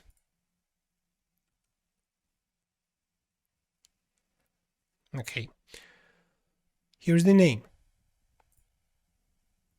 Okay, so let's see what is sort field and sort direction. I'm going to put this output right here next to the children. Sort field and sort direction. Name ascending. Then if the sort field, here we have this ID. This is the problem. Instead of ID here, we are going to use name. And right here as well, instead of ID, we're going to use name. We save this, and now we see this properly. Let's remove the sort field and sort direction. Now this is sorted by name ascending. Now this is by descending. And for this status as well. Good. And just like this, we have implemented sorting our table by certain columns in ascending or in descending. Now I'm going to create the tasks table in a similar way how I created the projects table. I'm not going to implement every single feature on the tasks table what I implemented on the projects, but I'm going to just show you how you can have global tasks table for all tasks, but how you can also have tasks table for your specific project. So we're going to add a link right here. Whenever we click on the project right in this area, it's going to open the project details page, and there will be not only project details, but the tasks filtered for that specific project. Okay, and I'm going to create the tasks table, which will be a reusable table used for the all tasks as well as for the project tasks. And then on the tasks, you can implement the sorting and searching just like what we did right here. I'm not going to spend more time on this because I think this is very familiar functionality already. But now let's go into views, resources, JS pages. And what I'm going to do is create new folder called task. Actually, let's call this task in singular. And I am going to copy this index.jsx from project into task and paste. Okay. Now let's open this task index and have a look. So we don't need this chevron up and down icons in the index.jsx of the task. Also, we don't need this in the project index.jsx. Let's close everything and focus on the tasks. So I'm going to search inside this file, uppercase project, and replace this with the task. Replace all. I'm going to search for lowercase project and replace this with lowercase task. So this is how I'm going to do. Okay, and I'm going to also search for uppercase, all uppercase project, and replace it with all uppercase task. Okay, good. Now I think there's no project mentioning with uppercase or lowercase in this file, which was copied initially from the projects. Now let's open task controller, go into index. I'm going to also open project controller, and I'm going to copy this part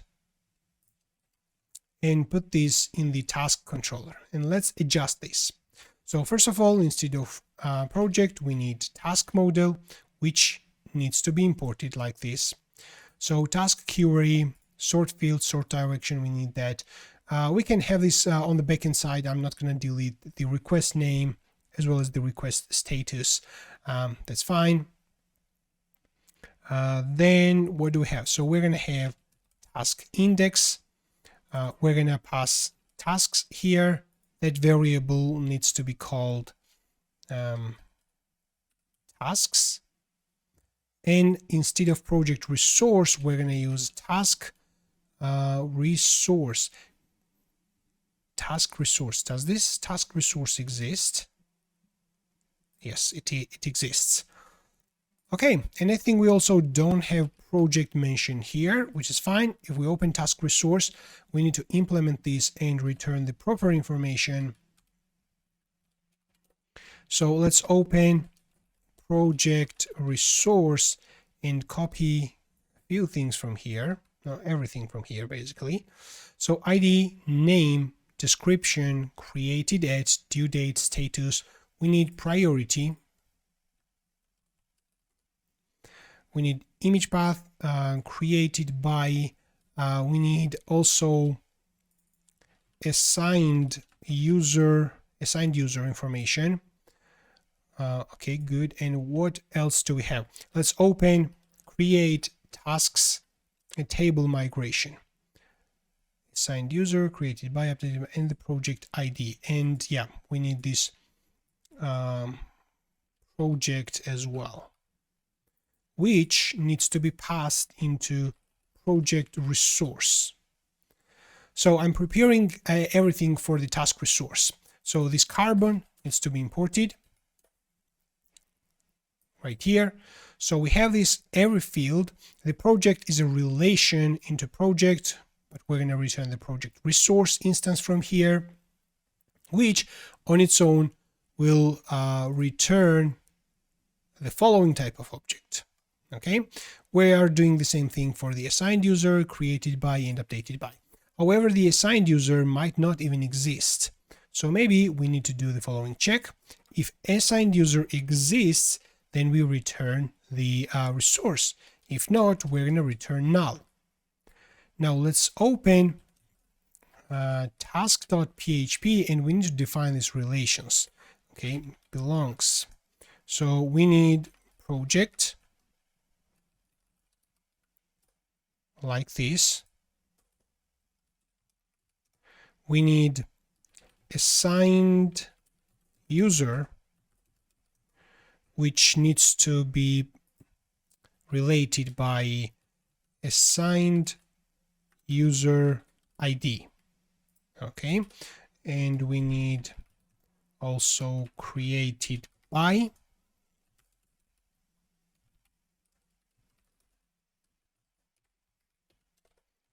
and we need updated by.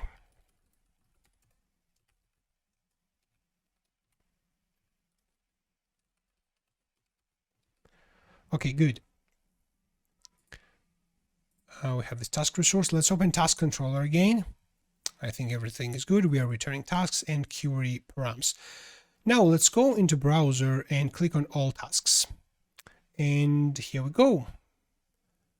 It is working. We have all the tasks sorted by create date, I think. I think this filtering and the sorting will also work because we just copied everything from the projects, right? If I just reload, the images, not all the images are available. They are coming. Okay, let's try to filter. Pending, this is working.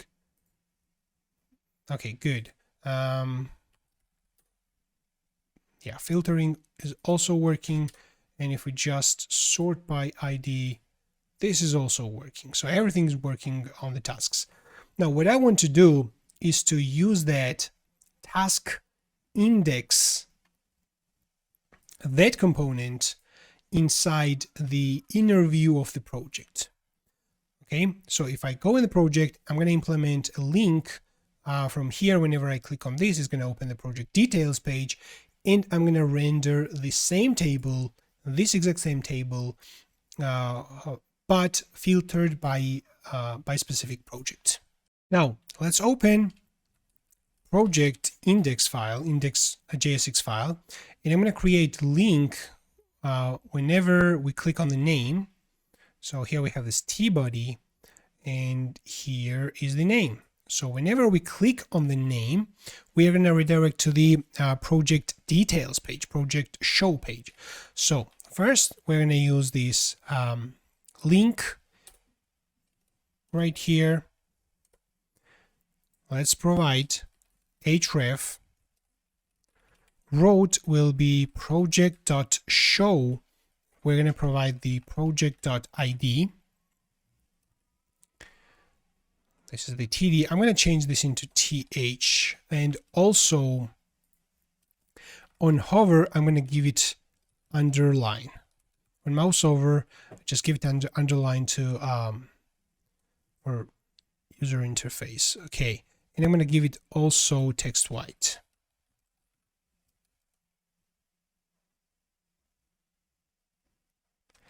Yeah, text no wrap as well.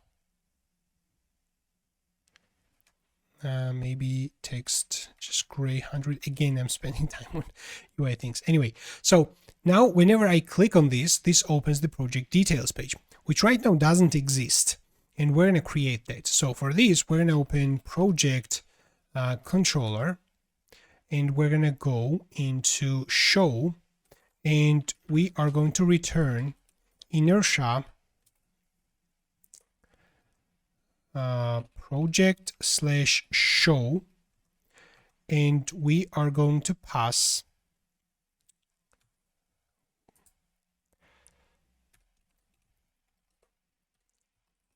the current project as a resource. So this is going to be new project resource, and pass the current project. Now let's go into resources, JS, pages project, and there I'm going to create show.jsx. Okay, awesome. Now let's export default function show. We're going to accept here project. We are going to return the following thing. So we need to use authenticated layout. So let's just use authenticated layout like this. Let's go into index and copy the layout related things. For example, we can copy user and header, put them here. We need to obviously accept auth because we are using it. This is going to be a specific project. So let's do like this, project, and in double quotes, let's just type project.name. Okay, so we are going to also output head with title, and the title is going to be this, so it's going to be the same. And then down below we are going to have a very similar layout, so I think I can copy almost everything. Maybe let's just copy, let's just copy these two things. Where's the table? So this is the table. Okay, let's just copy this part. Okay, this is the one ending div, this is the second ending div, this is the third, and this is the fourth. Good. Now this is show, project show area. Do I have anything missing? I think I don't. Now let's click on this, and this shows here's the project undefined, but here we see show. Why it is project undefined? Don't we pass project? We pass project from the project controller.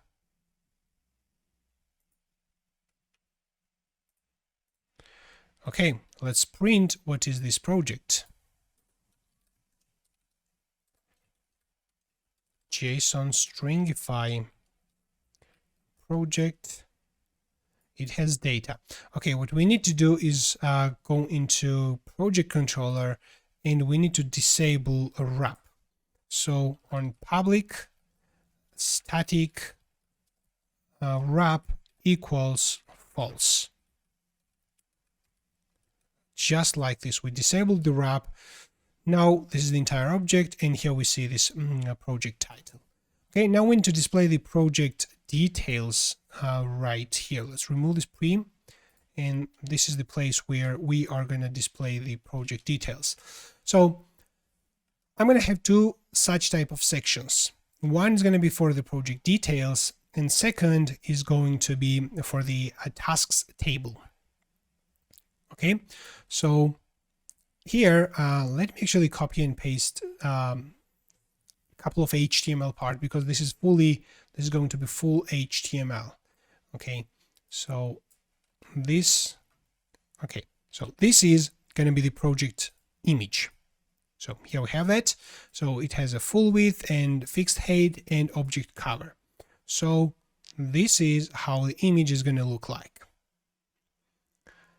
Then we are going to have outside of this div, I'm going to create one more div, and I'm going to give it the following CSS classes: padding, rounded, and PG gray, and text gray. So inside there, rounded should be only at the bottom. I think I don't need this, sorry. Okay, excuse me. So let's just forget that part, and I'm going to give this one different classes. Like, let's give it a grid, and I'm going to give it gap1, and I'm going to give it grid calls 2. Okay, and inside there I'm going to create two main divs. This is on the left side, and this is going to be on the right side. And on the left side we're going to have different sections. Like this div will have a label, and let's remove this HTML4, we don't need. Project ID is the label, and inside paragraph we're going to output project.id. Okay, and I'm going to give this paragraph margin top 1. I'm going to give this label font bold and text large. So let's save this and have a look. Project ID 1. Okay, good. Now let's give this div margin top 2 as well, to create some space between the image and this one. Good. And then I'm going to duplicate this, and we are going to output project name.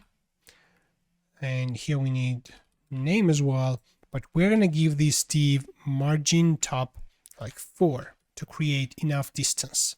So we have the project ID, we have the project name, and in this exact same way, I'm just gonna now paste a few more things. Like we have here, we have the status. So we output the project status. We simply output the project text from this project status text map, which we are using in this index table. So if we check right now inside the table in the T-body, let's collapse T-head here and here, and in this T-body we have the following section, right? Just to output the text as well as the class. So actually what I pasted is slightly different because I developed previously slightly different. You can forget about this now, but this is the span. So I'm going to copy that span and I'm going to put this right here. So we have now project status with the correct badge, but these two things needs to be imported. So just make sure that this project status class map and project status text map is imported. Let's copy this section, and in the show, let's put this here. Now, this is the project status label. And now let's output dates as well. And I'm going to output, I think we need to output created by as well. So this is the status. Let's output created by. Project created by name. Here we see created by as well. And now let's output dates. So I'm going to put this in the second column. Basically, I'm going to delete and completely replace it. and this is the entire column which I just replaced. Okay, you can go ahead and type this. So here we have the due date, we have the create date, we have the updated by. So we have everything. So I save this, and this is how it looks like. So we have every single detail about the project. The only thing what we don't have is the project description. So we have these two columns here, and this is the first column. Okay, just below that grid, I'm going to put one more div which has this margin top for the project description and the entire project description. So this is the project description. So we have every single detail about the project. However, I think we can move this image, this is the image section, a little bit up. Like this has padding 6, maybe we can put this above that. So we are going to have this nice image without padding, and then all the image, all the project details down below. And at the very bottom, we are going to have just down below, we're going to have the table details. I think we need to copy this entire section, like this entire section. Okay. And no, let me think. Yeah, I think we need to copy, and I'm going to paste this here, but obviously I'm going to remove most of the part. So this is the padding.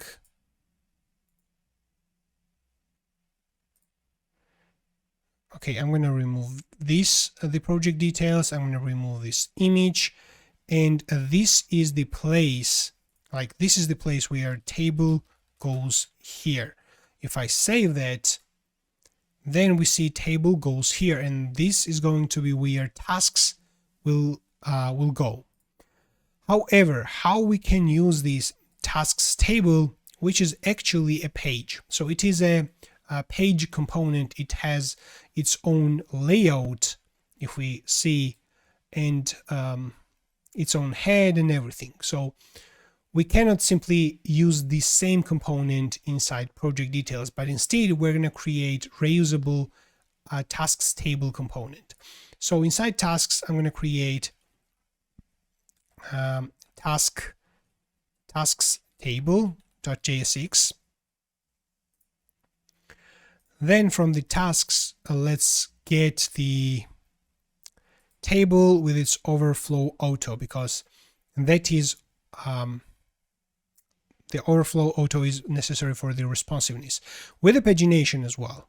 Okay, so we're going to get this out from here, go into tasks table, and let's implement this. Export default function tasks table.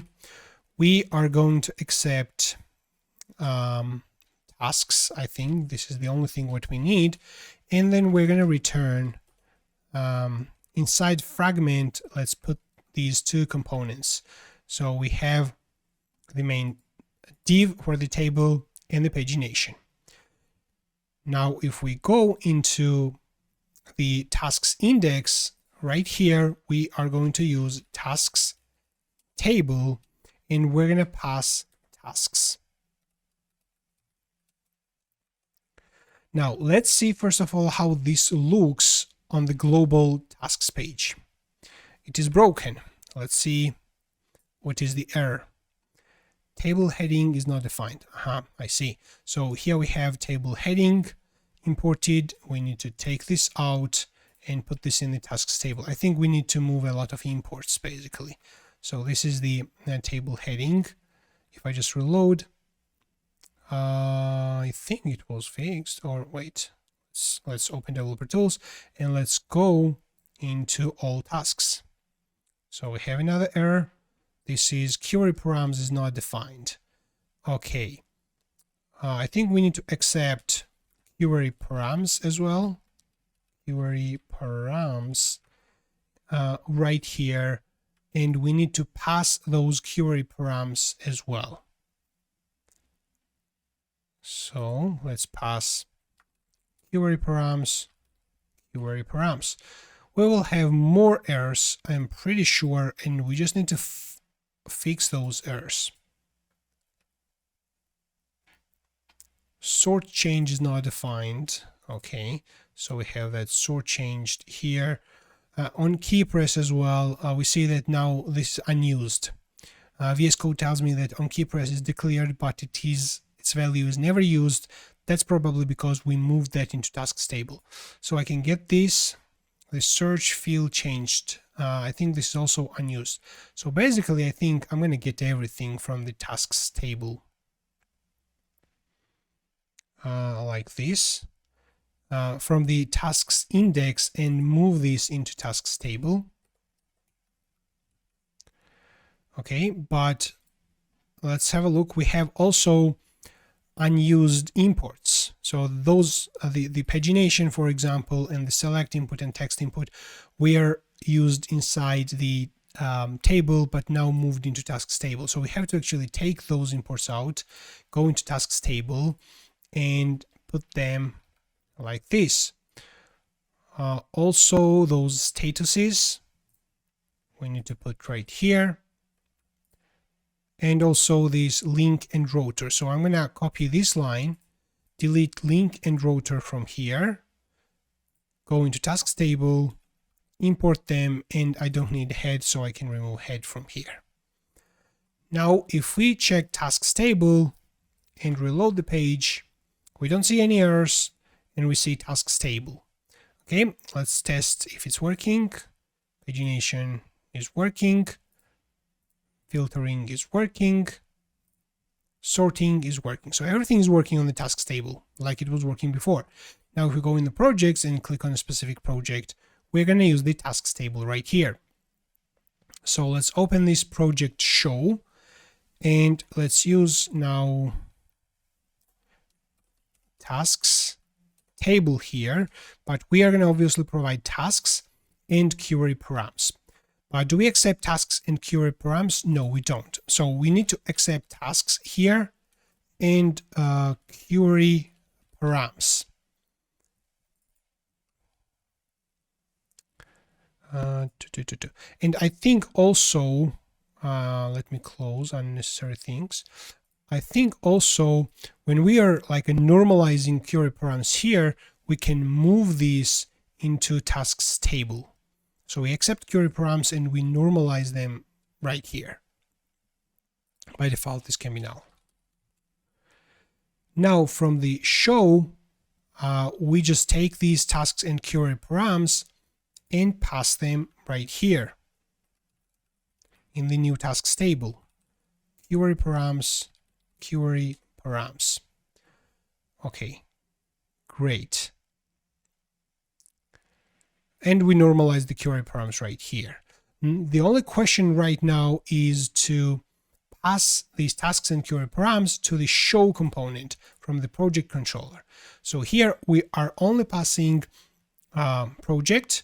We don't pass tasks or anything like this, which we need to do right now. So let's take tasks equals on project, we can call tasks. Okay, and this is actually good. However, for the order by, yeah, I think we can use this order by as well. If we open task controller, we need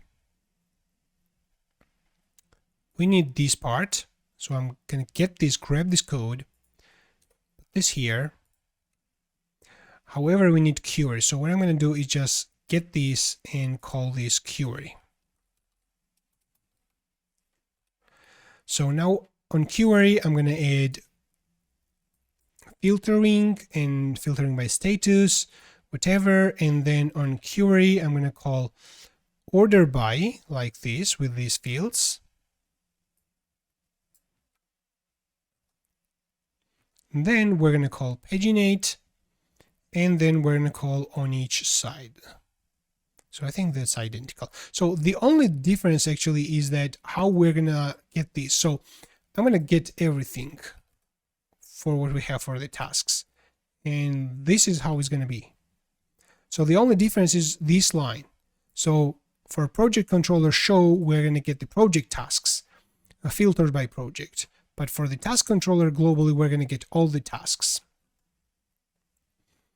Okay, awesome. Then we're going to pass tasks here. Again, we can copy this part to pass tasks, and we can pass this same way query params.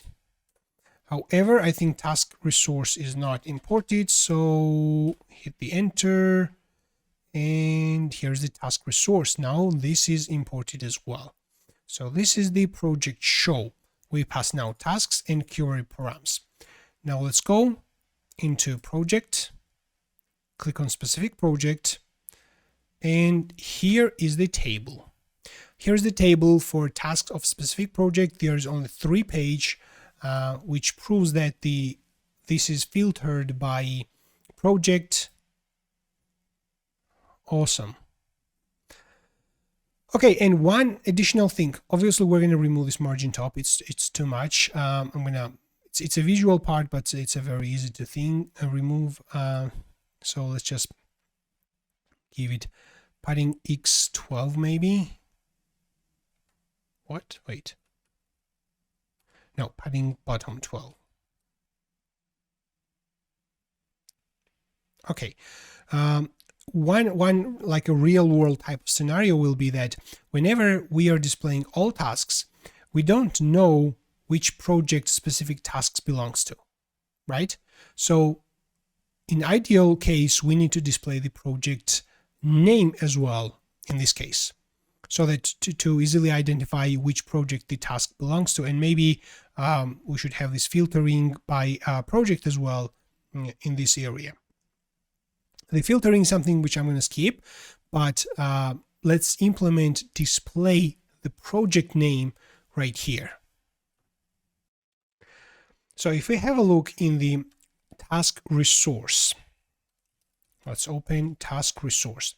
We are returning project for each task. So now if we go into tasks table, this is the table, we can actually add a project name here and display that. So like just before this name, I'm going to duplicate this, and let's call this project name. In terms of whether we're going to have sorting or not, I think we don't need to have sorting. Maybe we can should change this into th, like duplicate this line and call this project name.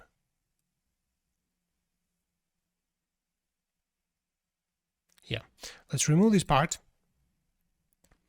and let's scroll down below in the t-body area. We need to duplicate, create one more th for this filtering section as well. So let's make sure to have the same amount of th elements in the first th and the second th.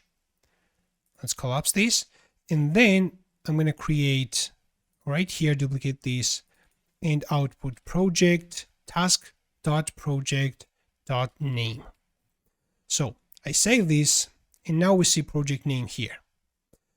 This is visible on all tasks, as well as if we go onto a specific project page, we see it right here as well.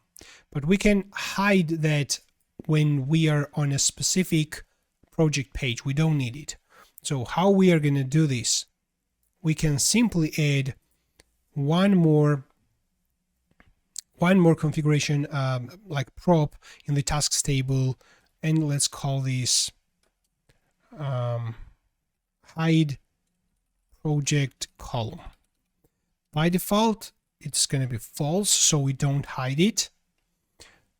Whenever this is true, then we're going to hide it. So this is it. This th should only be visible if not hide project column.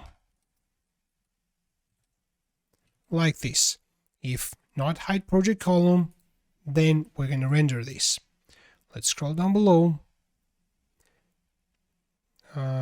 Let's expand this th. This is one extra th, so that is before the name, right? So this is the project name. So we are going to only display this if the hide project column is false, like this. And then we're going to only display this if hide project column is false.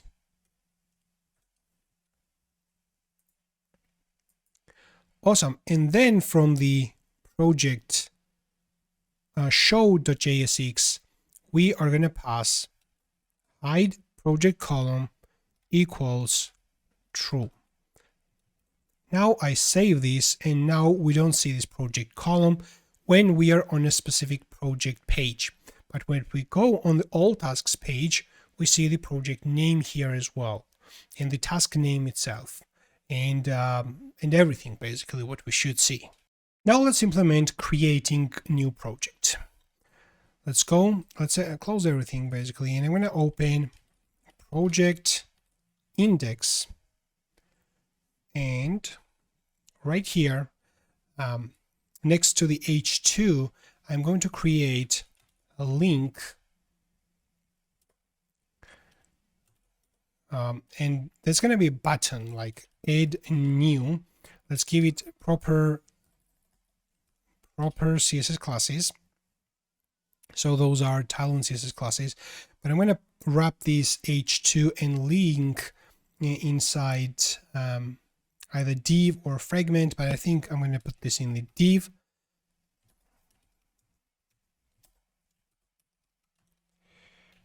Let's give it class name, flex, justify between, and items center.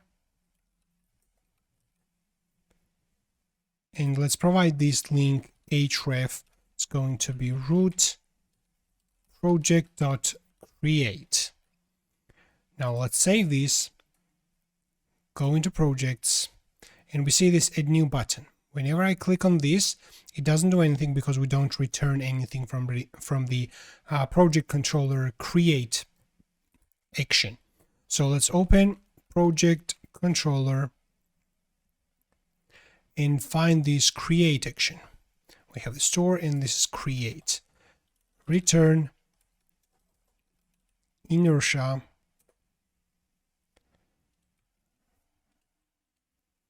that's going to be project/create. Let's go into project, and I'm going to create create.jsx file. Export default function create. We don't accept any argument. We don't need anything. We can just return some markup, and we're going to use authenticated layout like this, and we're going to provide this user as well as the header. That's something is messed up like this. Okay, but this is the create, so we don't need this link. We need create new project title, and then we will need form right here. So let's copy this head as well as the template. I'm gonna put this here, and then we need this closing div tags, and this is going to be form. So I save that and click on add new. Something is broken. Auth is not defined. Okay, we're going to accept auth because we need auth every time we're going to pass this into authenticated layout. So why cannot we accept auth directly right here? Why are we passing every time user? We can simply accept this auth, can't we? We can, sure. We could do this. Anyway, so now let's click on this add new. We have this issue. Head is not defined. Okay, head is not imported. Here's the head. Now it got imported. And now we see right here form. And this is the place inside which we're going to actually render the form. In the create.jsx, right here, let's define a form. HTML form tag. Oops, those are the CSS classes which we will need on that form. So I'm going to provide these CSS classes. Tile1 CSS classes, nothing special. And inside there, we need the different sections for different fields. Like we need image path, we need the name, the description, status, and due date. Those are the main fields we're going to implement. We're going to also add on submit event handler on the form itself. And let's define now a div that's going to be a section for the project image. But before I continue right here, I'm gonna define the Inertia's form variable, use form basically. So Inertia provides this for working with the forms ability. So we're gonna use form, use form. Okay, that use form needs to be imported. And that use form accepts an object. So we're gonna provide all the fields the form needs to have. Like we need to provide an image, we need to have a name, we need to have status, we also need to have description and due date. Okay, so this returns form object, and let's destructure that form object and take out what we need. Like we need data. So data finally is going to be an object which contains image, name, status, description, and due date. So we are going to also have set data function using which we need to set the data. So we're going to also take out post, and that post is a function which we need to use to send the request. Okay. Additionally, we have more information like processing, for example, which indicates whether right now the form is in processing progress or not. We also have errors variable right here, and we can also have a reset function to reset the form completely. Okay, I'm going to define right here on submit function as well, which accepts an event, and we're going to call event prevent default. And then after this, I'm going to call post function, which is this post function, but I'm going to do post on root project /.create. Okay, and that post needs to know what is the data, what data needs to be passed to the server. Okay, and just like this, we're sending the post request on the following route, passing the data the form knows. Now the question is how we're going to populate that data. So this is the data, and this is the set data function which we're going to use to populate this. Let's scroll down below, and this is one div. So I'm going to create now input label, which is the component which comes with the Laravel Breeze. Okay, that input label has HTML4, and we need to provide an ID right here. Let's just provide project image path. So this is the first property, and I'm going to provide also the value, which is the actual label text, and that's going to be project image. Okay, cool. Now let's use the second component, text input component, and both of them, input label and text input, needs to be imported. Okay, make sure that they are imported, otherwise you're going to see an error. Okay, then we have this text input, which has more fields. Like we need to provide ID, which needs to be the same thing what we provide in the HTML4. Okay, good. We need to provide type, which is file in our case. We need to provide name, which is going to be image. We need to provide value, which is going to be data variables dot image. So this is the thing. Okay, and we're going to provide also some additional class names, like let's give it a margin top 1 and block and w full. And on change, whenever this is changed, so we get the event and we are going to call set data. We're going to pass the first argument in the set data, the field name image, and we're going to pass event target dot value.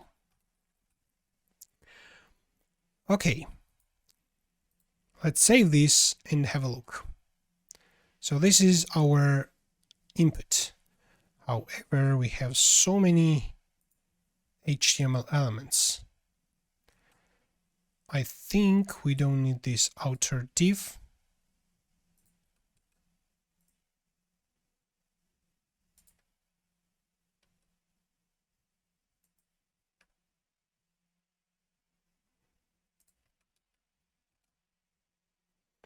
Okay, nice.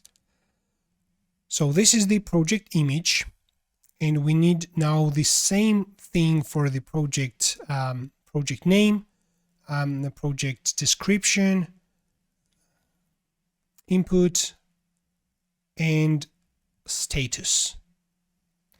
I think we also need to display the validation errors. So I'm going to use, it's called input error. This is a ready component which comes with the Laravel Breeze, again, input error. And this input error accepts a message, and we're going to pass errors dot image in this case. And we can provide the class name as well, margin top 2. Okay. So since we have this ready, now I'm going to copy and paste this similar thing for the project name. And I'm going to obviously explain this. So this is the project image. So let's collapse this. I'm going to paste the project name here. This is the div. It has just margin top to create distance between the image path and image name. We have the same input label. We have the input text right here. We have the name. We have the ID. We have everything similar, except this is focused. Whenever we give this true, by default, this is going to be the field which will have focus. In the set data, we pass a name and the value. And inside the input errors, we have this errors.name. If we save this and have a look in the browser, we're going to see project name right here. And whenever we reload this, the focus is inside the project name.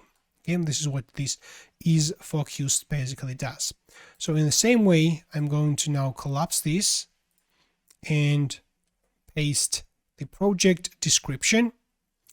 The only difference is that we have text area input, which is a new component which I am going to define right now.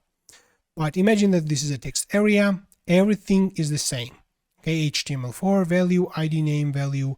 On change, we do this, and input error has the errors description and margin top. Okay, now let's create this input text area. We're going to do this under components. Actually, let me copy this text input and call this input text text or input, or what was the name? I just forgot. Text area input in the components. It should be text area input. Okay, here we need text area input as a name. Type text is not necessary. Here we don't need type. We need text area here.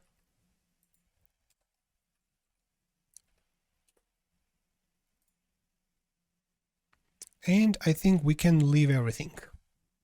We can obviously output also children here, because this is a text area. It might have some content inside. So let's accept children here. Now let's go in the create JSX, and this input text area input needs to be imported. text area input. Okay, that was imported. Awesome. So if we save this now and have a look in the browser, we see the project description as well. Awesome.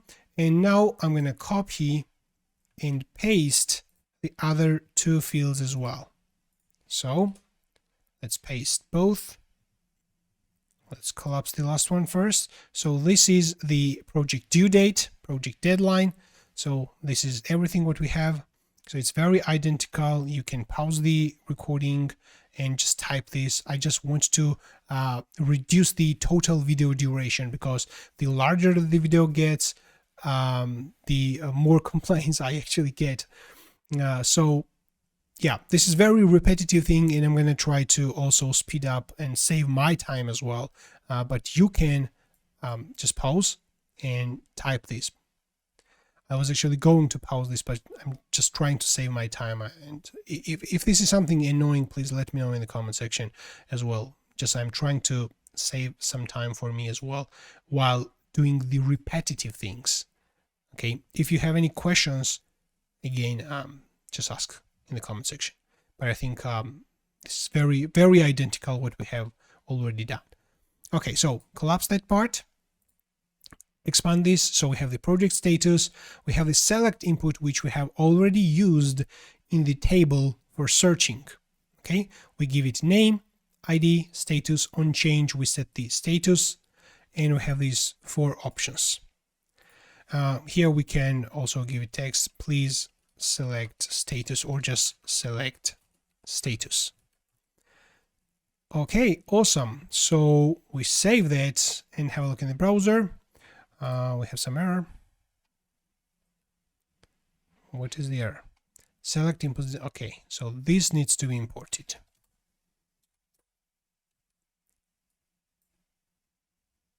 Okay, it was not imported. Sometimes it is imported, sometimes it is not imported. Select input. Let's hit the enter. No, it is not imported. So in this case, either you have to type this manually, this import, or what I found that if you start typing select input, hit the enter, then it does the import. Here's the select input, okay? Then I can delete this. So this is already imported. Reload the page, and we see this project status. And finally, we need button. We probably need 2 buttons. Let's collapse that. Let's create one div. I'm going to give this margin top 4, and I'm going to give it also text right, and let's give it 2 buttons. Okay, one for the cancel and second for the add new. So I'm going to use a link for the cancel button. That's going to be Inertia.js's React link. Let's write text cancel inside. Let's provide class names, title and CSS classes, and let's provide inside href root project.index. So we're going to go back into project list, okay, whenever we click on cancel. As for the button, it needs to be a regular button, and we're going to give it the following classes. So BG Emerald 500, some horizontal padding, vertical padding, text white, rounded shadow, transition, and on hover it changes the color slightly, and that's going to be submit maybe. So let's have a look. We have this cancel and submit buttons. That is great. The cancel button is a little bit smaller in height because this is a link, this is submit. We can give them both the same text size, like text SM, for example, and height 8, just as an example. It is too small, height 16. That doesn't work for this link because it is actually inline element. So I think we need to provide inline dash block here. Now this is how it works. Yeah. Okay, let me just undo this. Not minor things, you can figure this out. I'm just trying to focus on functionality. And now whenever I hit the submit button, it should make the post request sending all that information. Okay, let's just provide project name, some test description. Let's provide date and the status. And now I'm going to, before I submit this, I'm going to go on the backend side, go into project controller. I'm going to close everything basically except that create. So let's open create JSX and open project controller. And let's go into store. And this is the store project request is the one which we need to take care of. Inside authorized for now, I'm just going to return true. And inside rules, we are going to return what rules do we have. So I'm going to make name to be required, and it needs to have maximum 255 characters. So then we're going to have description, which needs to be string. We're going to have due date, which needs to be nullable, so it is not required, and it needs to be valid date. And we have status, which is required, and it has rule in. And I'm going to provide what options it might have. Pending is one option, in progress is second, and completed is the third. Okay, and you can create also enum out of these values and provide enum rule, which is probably best solution. And I really encourage you to do this, but I'm going to leave this because I'm trying to focus on different things in this tutorial. So eliminate validation rule. This is what we need to include. Okay, now if I go in the project controller, I have my request class ready. So if I go into project controller and I'm going to get all the data from project, not the project, but request validated data. Then I'm going to just dump and die. Let's save everything. And I'm going to also open network, clear it, and hit on submit button. Now let's see. Post method is not supported for road project create. Supported methods get, head, put, patch, delete. Okay. Project create. Maybe this needs to be project store. The root needs to be project store, because I think the create is just to render. Yeah, I think so. So if I click on submit, now we see that. Awesome. So we have name, description, due date, status. Awesome. So we have every information what we need. And we also need to define image.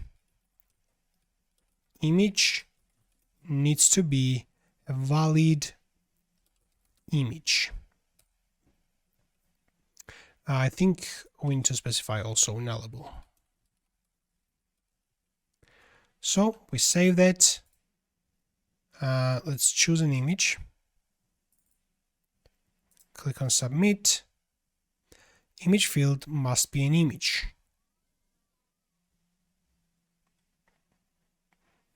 Why this is not an image? I think we need to check the validation part of the Laravel. And let's search for image.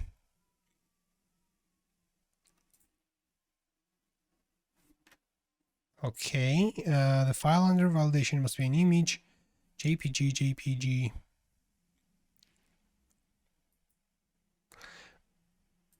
Okay, what do we send?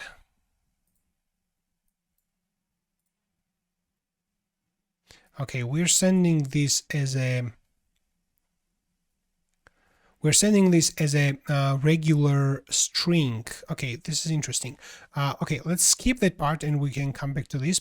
First, let me just create the project without the name. Okay, project name, project description. Then we can choose some date and status. Okay, and whenever I hit on submit, we get the whole data. Now, Let's go into project controller, and I'm going to open project.php file, and we need to provide fillable right here. Okay, protected fillable. Let's define all the fields.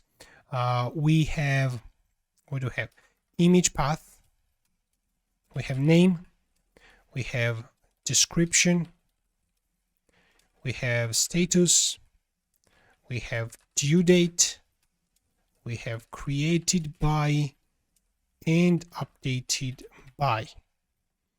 Do we have something else? Let's check create projects table migration.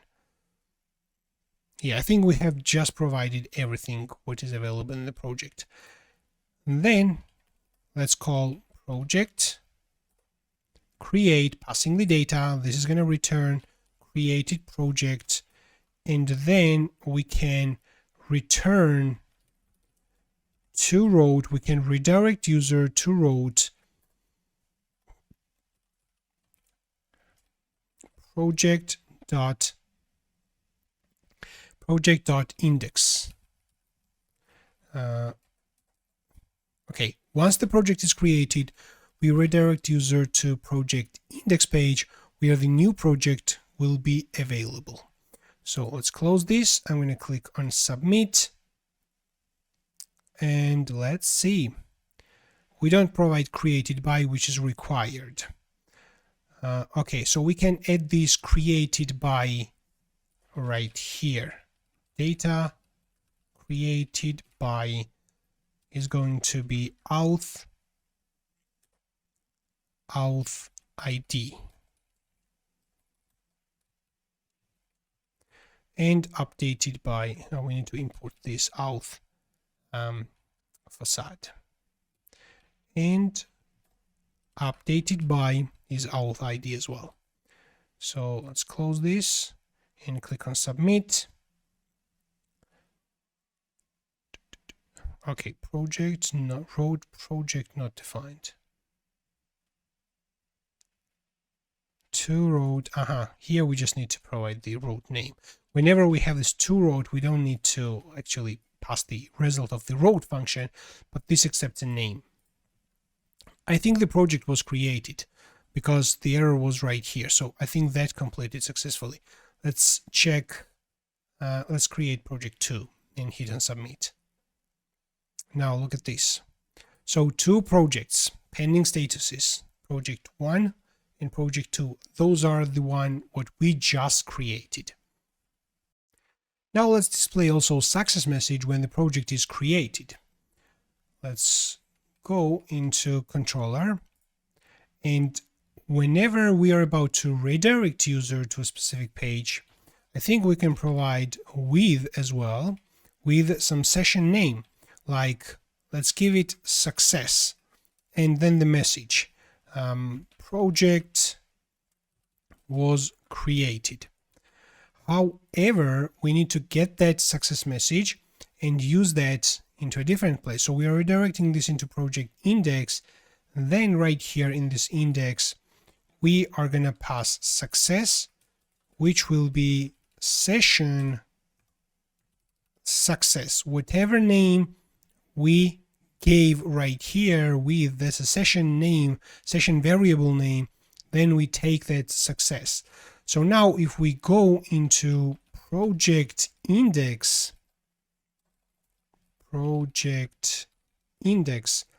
and we are gonna accept right here success. So this is the success variable, and we can display a success message right here. For example, div class name PG Emerald 500, padding Y2, padding X4, text white and rounded, something like this. And we're going to output the success, but we're going to only show this if the success variable is available and if it's there. So I save that. By default, let me just show this all the time just to see how this looks like. And we can type lorem ipsum here. Okay, this is the message which we should probably put maybe here or maybe here. I don't know. Let's put this here and give it also margin bottom.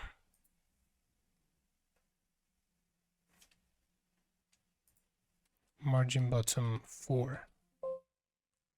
Cancel. So yeah, that's fine. And we're going to only display this if the success variable is there and if it's available.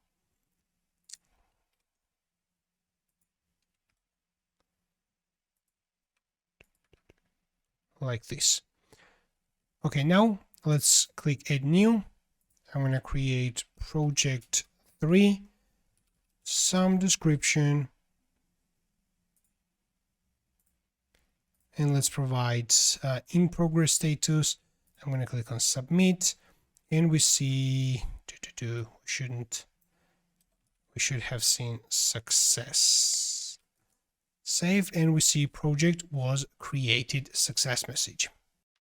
Now let's take care of file uploading. So whenever we choose the file, I think that file is not properly set inside the data. And the reason, let's close the index, let's close the project, migration, and right here. Okay, so this is the input, this is for the name, this is for the file. We call set data image even target value. Even target value is something we don't want. We want even target files at 0. Okay, and then when we print data image, we should see that. Let me just test this. Data image. What is data image? Open developer tools, reload, choose an image. We see this error.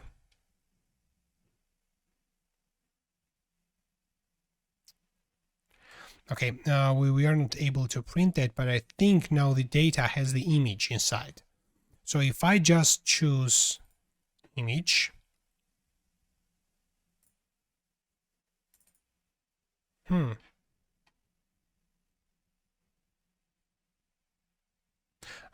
yeah, we also don't need to provide the value. So this is something we need to completely remove, just like this. Now we choose an image. The image is there. Let's provide name, description, and some status. And I'm going to also open network, clear, and hit on submit button. So I'm curious if the file was given.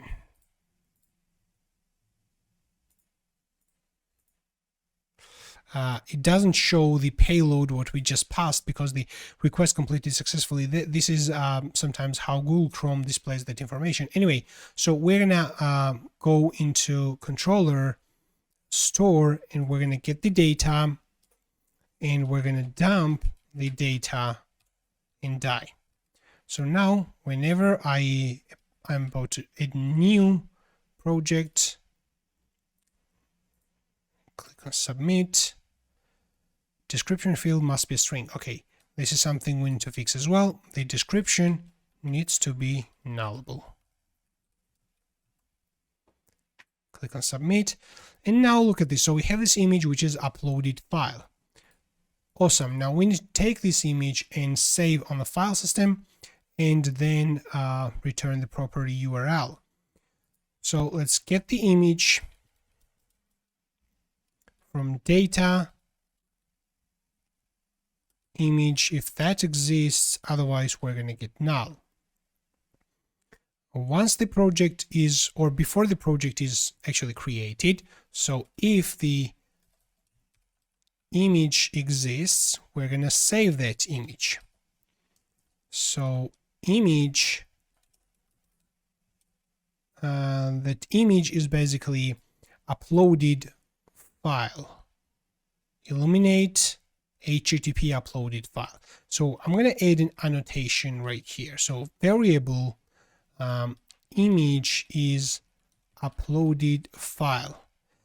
Actually, my PHP Storm always understands this, but the VS Code doesn't have that great support for these doc blocks. And whenever I mouse over on this image in PHP Storm, it understands that this is an instance of uploaded file.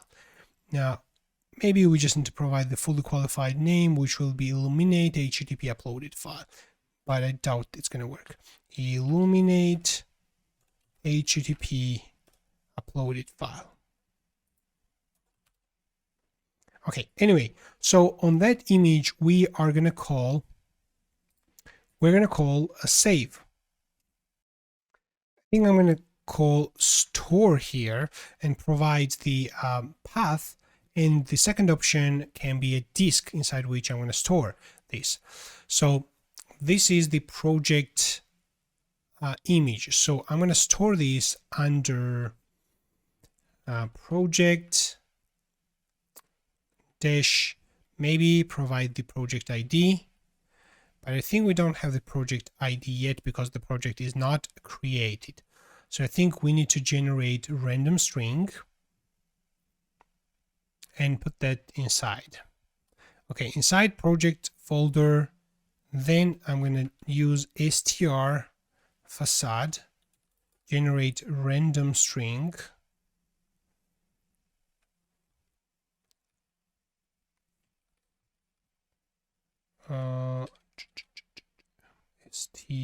str. That str needs to be imported. Let's use illuminate support facades, or it's a helper. Illuminate support str.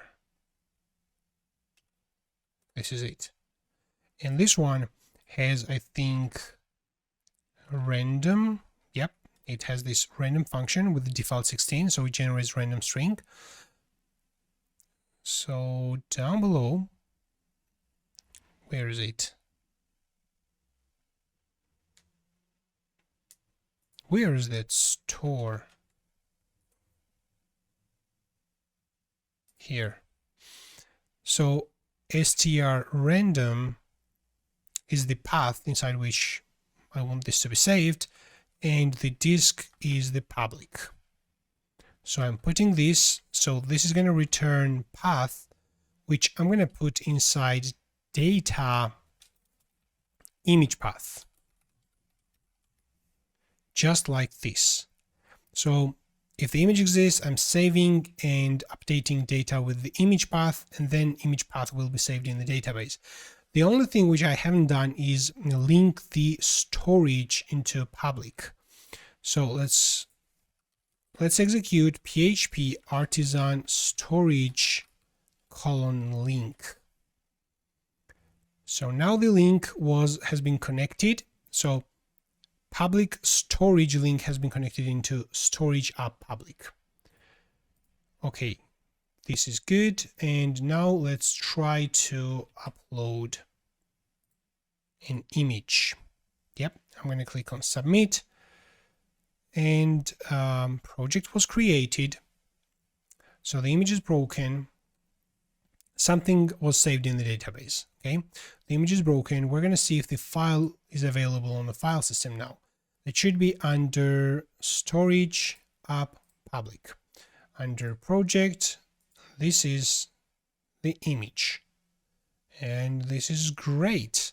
So the only thing what we need is to properly return this image path.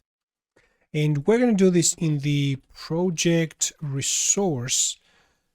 Whenever we are returning image path, we're going to check if the image path exists. We are going to use storage facade URL and pass this image path. We're going to pass this here. If the image path doesn't exist, we're going to return empty string. So let's move this down. And just like this, I think we should see. This is our project image. Everything else now will be broken because those are full URLs in the database, and that's totally fine. Finally, at some point we wanted to delete them. But right now we have possibility to upload image on our project as well, which is awesome. Let me create one more project. So let's choose this one. Lorem ipsum, some description, provide project deadline, and it's going to be completed. Okay, this is the new project completed. The deadline is correct, everything is correct. Just like this, we have implemented creating new project.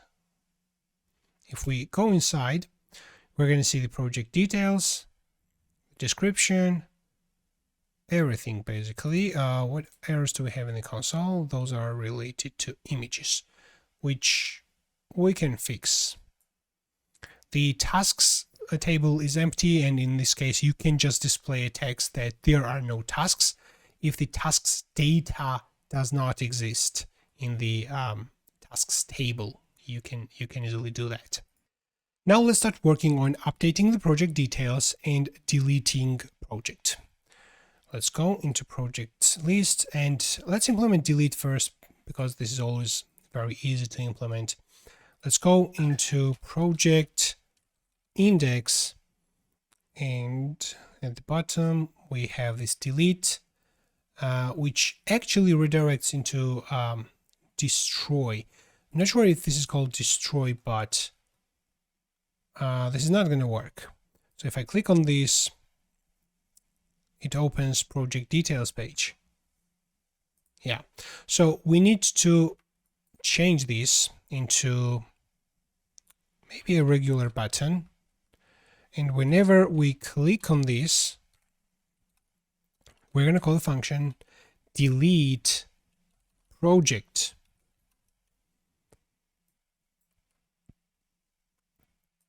Now let's create that.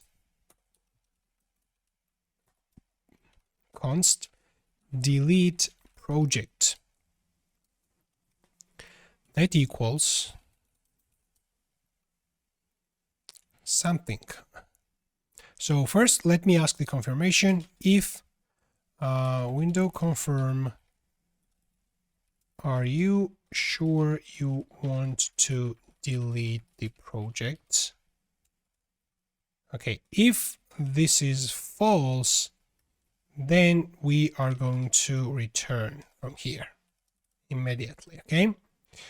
However, if this is true, then we're going to proceed, and I'm going to use rotor and delete and pass the root, which will be project destroy. I think this is called destroy, and we're going to pass the project ID as well. We're going to see the project needs to be accepted right here. Project.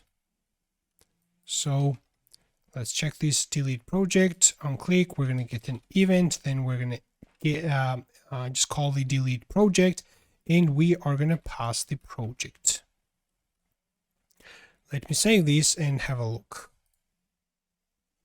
So I click on delete. Now those buttons are not next to each other, which I'm going to fix. Text no wrap. Okay, I'm going to click on delete. It gives us the confirmation. I'm going to click OK, and something happened. I think the request was sent, just the backend doesn't do anything, right? Yeah, the backend doesn't do anything. So let's go on the project controller and find that destroy. We are going to get the project delete, and then we're going to return to root project.index, and with a message project was deleted. Okay, cool. Now let's click on this, click OK, and we see project was deleted. I'm going to click delete again, and we see project was deleted again. Let's just output the project name as well, which project was deleted. So name equals project name, and then right here, let's use double quotes.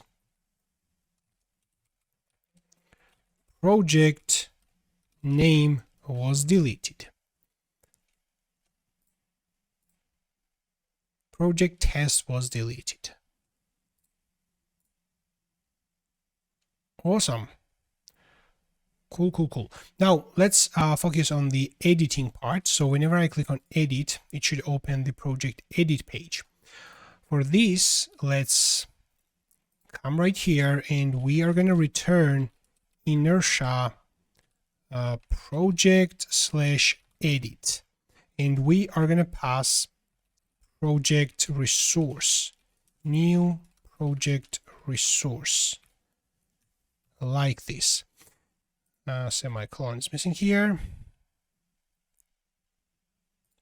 Okay, now let's go into project folder, and I'm going to duplicate this create JSX, and I'm going to call this edit JSX. Now, what do we have? So we're going to accept project here.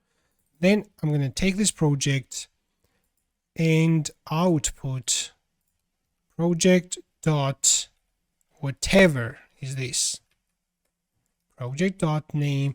If that doesn't exist, then we can take the empty string. However, we need image path as well. Image path will be project dot image path or empty string. Okay. Then right here we need the message edit project.name. Good.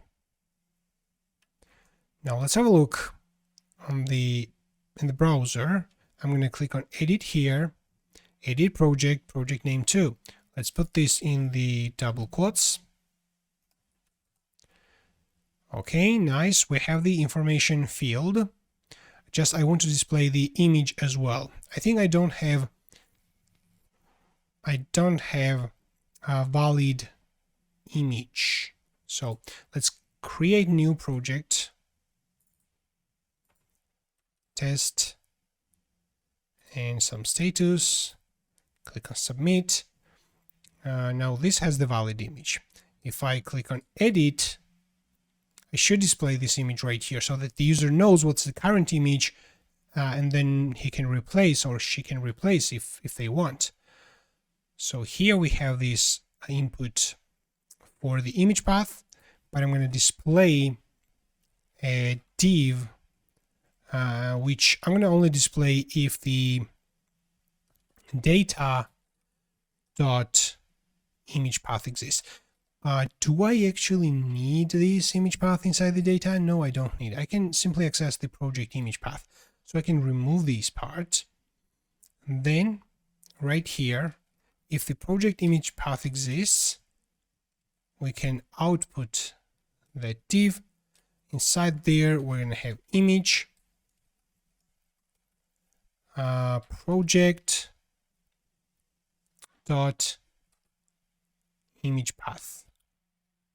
It's going to be the source, and I'm going to give it also, well, let's give it class W64 maximum. Okay, this is it. This is it. Let's give it margin bottom 4,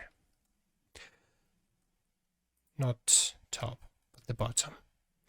So this is the current image. Now whenever I'm editing the project, I know that this is the current image, and if I'm gonna replace it, this is what's gonna be replaced. Awesome. Let's go in the project controller, and I'm gonna update this update project request. So we're going to return true from here, and I'm going to actually copy these store project request rules and put this in the update project request as well. We have name, image, description, due date, status. Let's import this rule, illuminate validation rule. And yeah, that's it. So then in the project controller, we get the project, we get the request, we get the project, and on the project, we're going to call update with the request validated. That's it. Once this is done, we can return to root project.index, and we can provide a message project, let's use double quotes, project whatever, project name was updated. However, we need to also handle the file, the upload of the file. So we can pass data here, and in a very similar way we are doing right here. So we can get the image. Let me copy this part. So here we get the image. We can also change the updated by. Then we get the image. We need to delete the previous image on the file system if that exists. So before I actually save this, I'm going to check if the current project image path, if that exists. Then I'm going to use storage helper, storage facade, on disk public. I'm going to delete project image path. So if that exists. And then I'm saving the new uploaded image into the public, get the image path, and update in the database. That should work. So let's have a look in the browser. Let's upload a different image. Before I do this, let's check in the storage. How many files do we have? We have 3 files. Okay, which one is this? This is called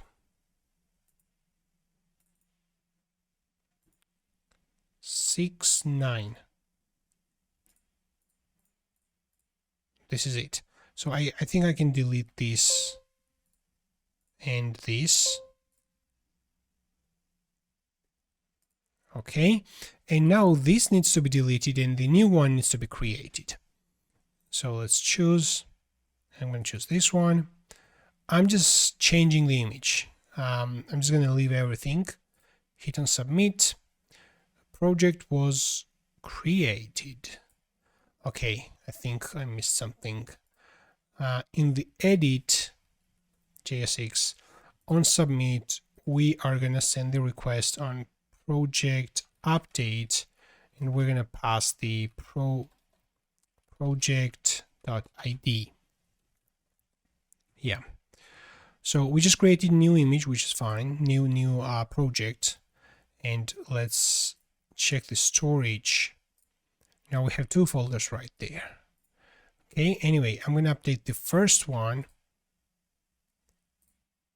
Let's update the image only and click on submit. Post method is not supported. Okay, I see. We should not make post request. We should make put request. And right here, we need to take put as well. Okay, good. Let's close this, and I'm going to hit on submit. And now see project test was updated. And if we check on the file system, we see still we still see 2 folders there. Was the image updated? Oh, let me actually delete this one. Yeah, whenever we are deleting the image, we need to delete also its storage related image path. So if we go in the project controller, I'm going to copy this part. If we scroll down below, before we delete that, or maybe after we delete that, we need to check if the project image path exists. We need to delete this as well. So if I delete this one, project test was deleted, there's only one. Also in the storage,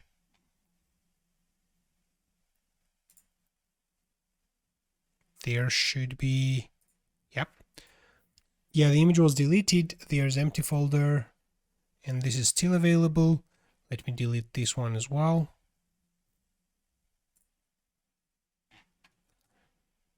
Okay, now this is also empty. There are empty folders.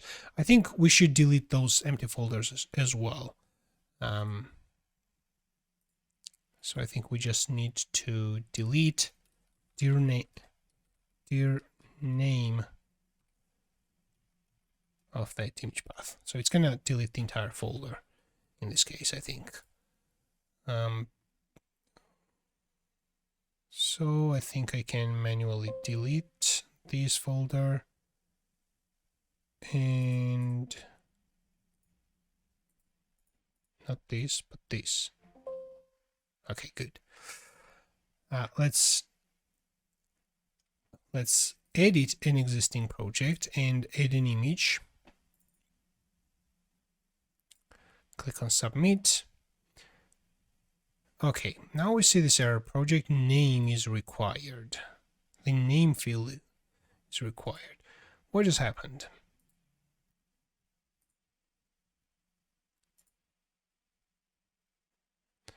Okay, let's just hit the submit again. Name field is required, status field is required. We are sending put request. Okay, I'm just curious, what data are we sending? So this is the update. We are going to print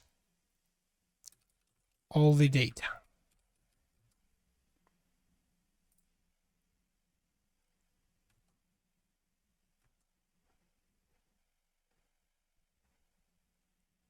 Okay, it does not come here. Update project. So it doesn't send anything, right? So if it doesn't send anything, then the validation is failing.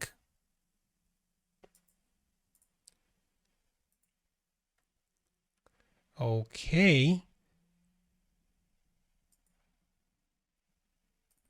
Let's just print what is the data.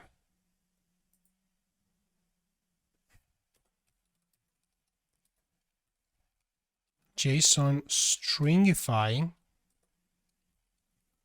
What is the data? We have the project name. We have the status. Undefined.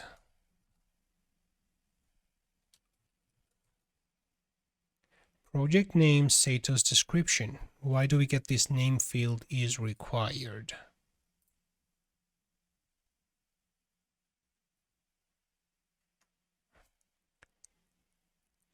So in Google Chrome, I don't see what request data is sent when the response comes with the redirect.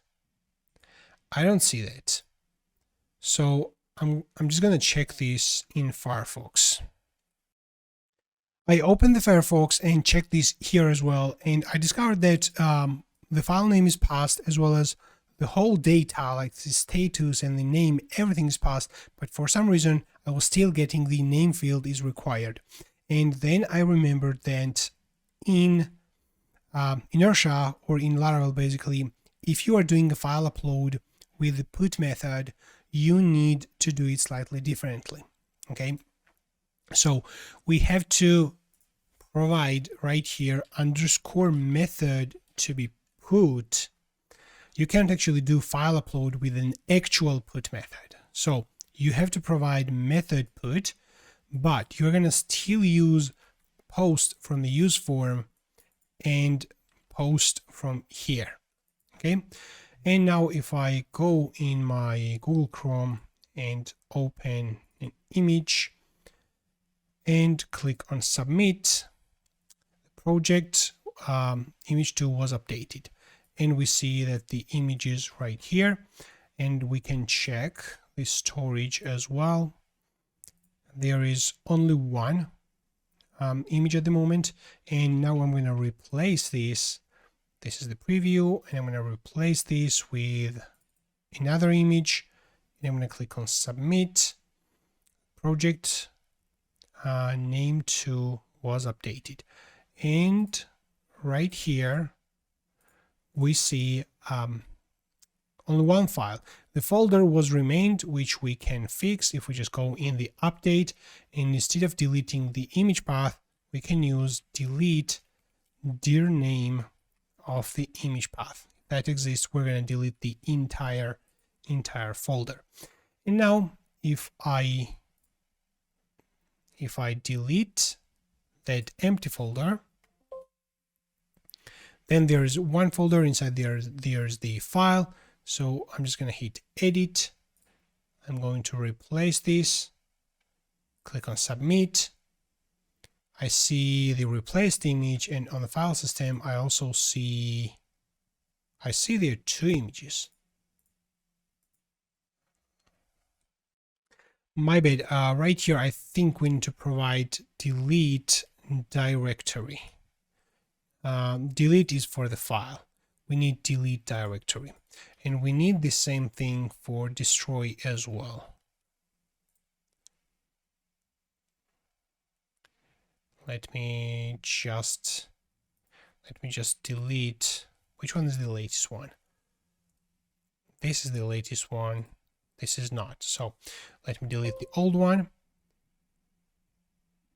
And this is the latest one, which should be deleted, and the new one should be created. So I'm going to hit on edit, upload something new, click on submit. It was updated, and here we see also the new one, updated one. And just like this, we have implemented deleting and updating our projects. Now, let's start working on creating users, and later we're going to implement assigning users to tasks as well and filtering tasks by a specific user. Let's open VS Code, and I'm going to give you now a quick tutorial how you can convert your existing CRUD type of application into another CRUD type of application very easily. This is my approach, generally what I do. So we have existing projects CRUD with table, add new, edit, and delete. Everything is there, okay? So what I'm going to do is go under resources, JS, pages, and project. So I'm going to copy entire project folder and paste right here, but I'm going to call this user, okay? Then I'm going to search inside the user folder using Control, Shift, and H, okay? We're going to search for every uppercase, the first letter uppercase project mentioning, okay?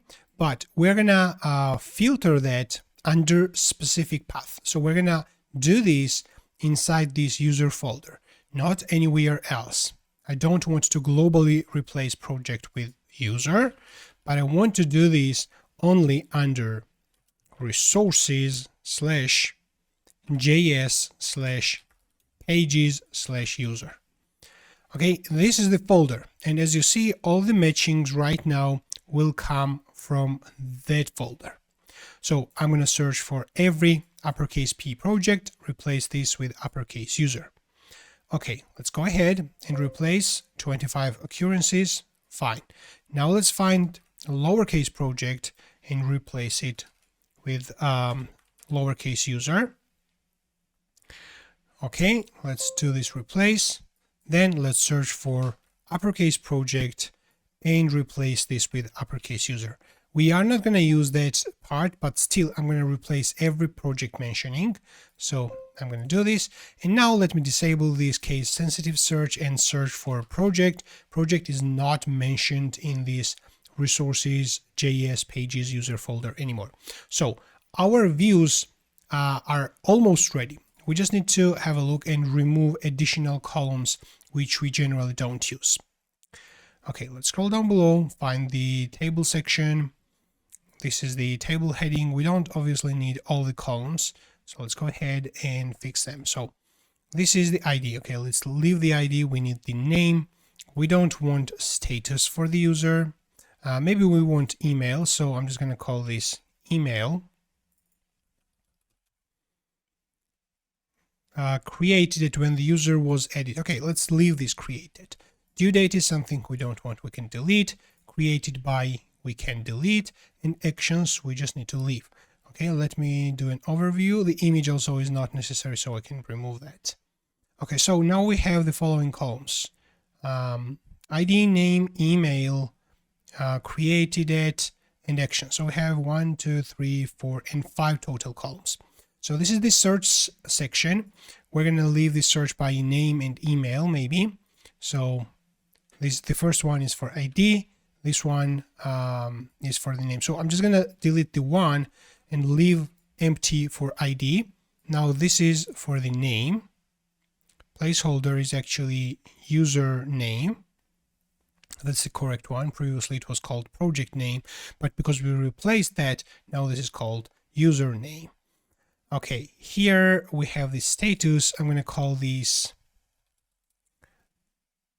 Okay, let's change this select input into text input.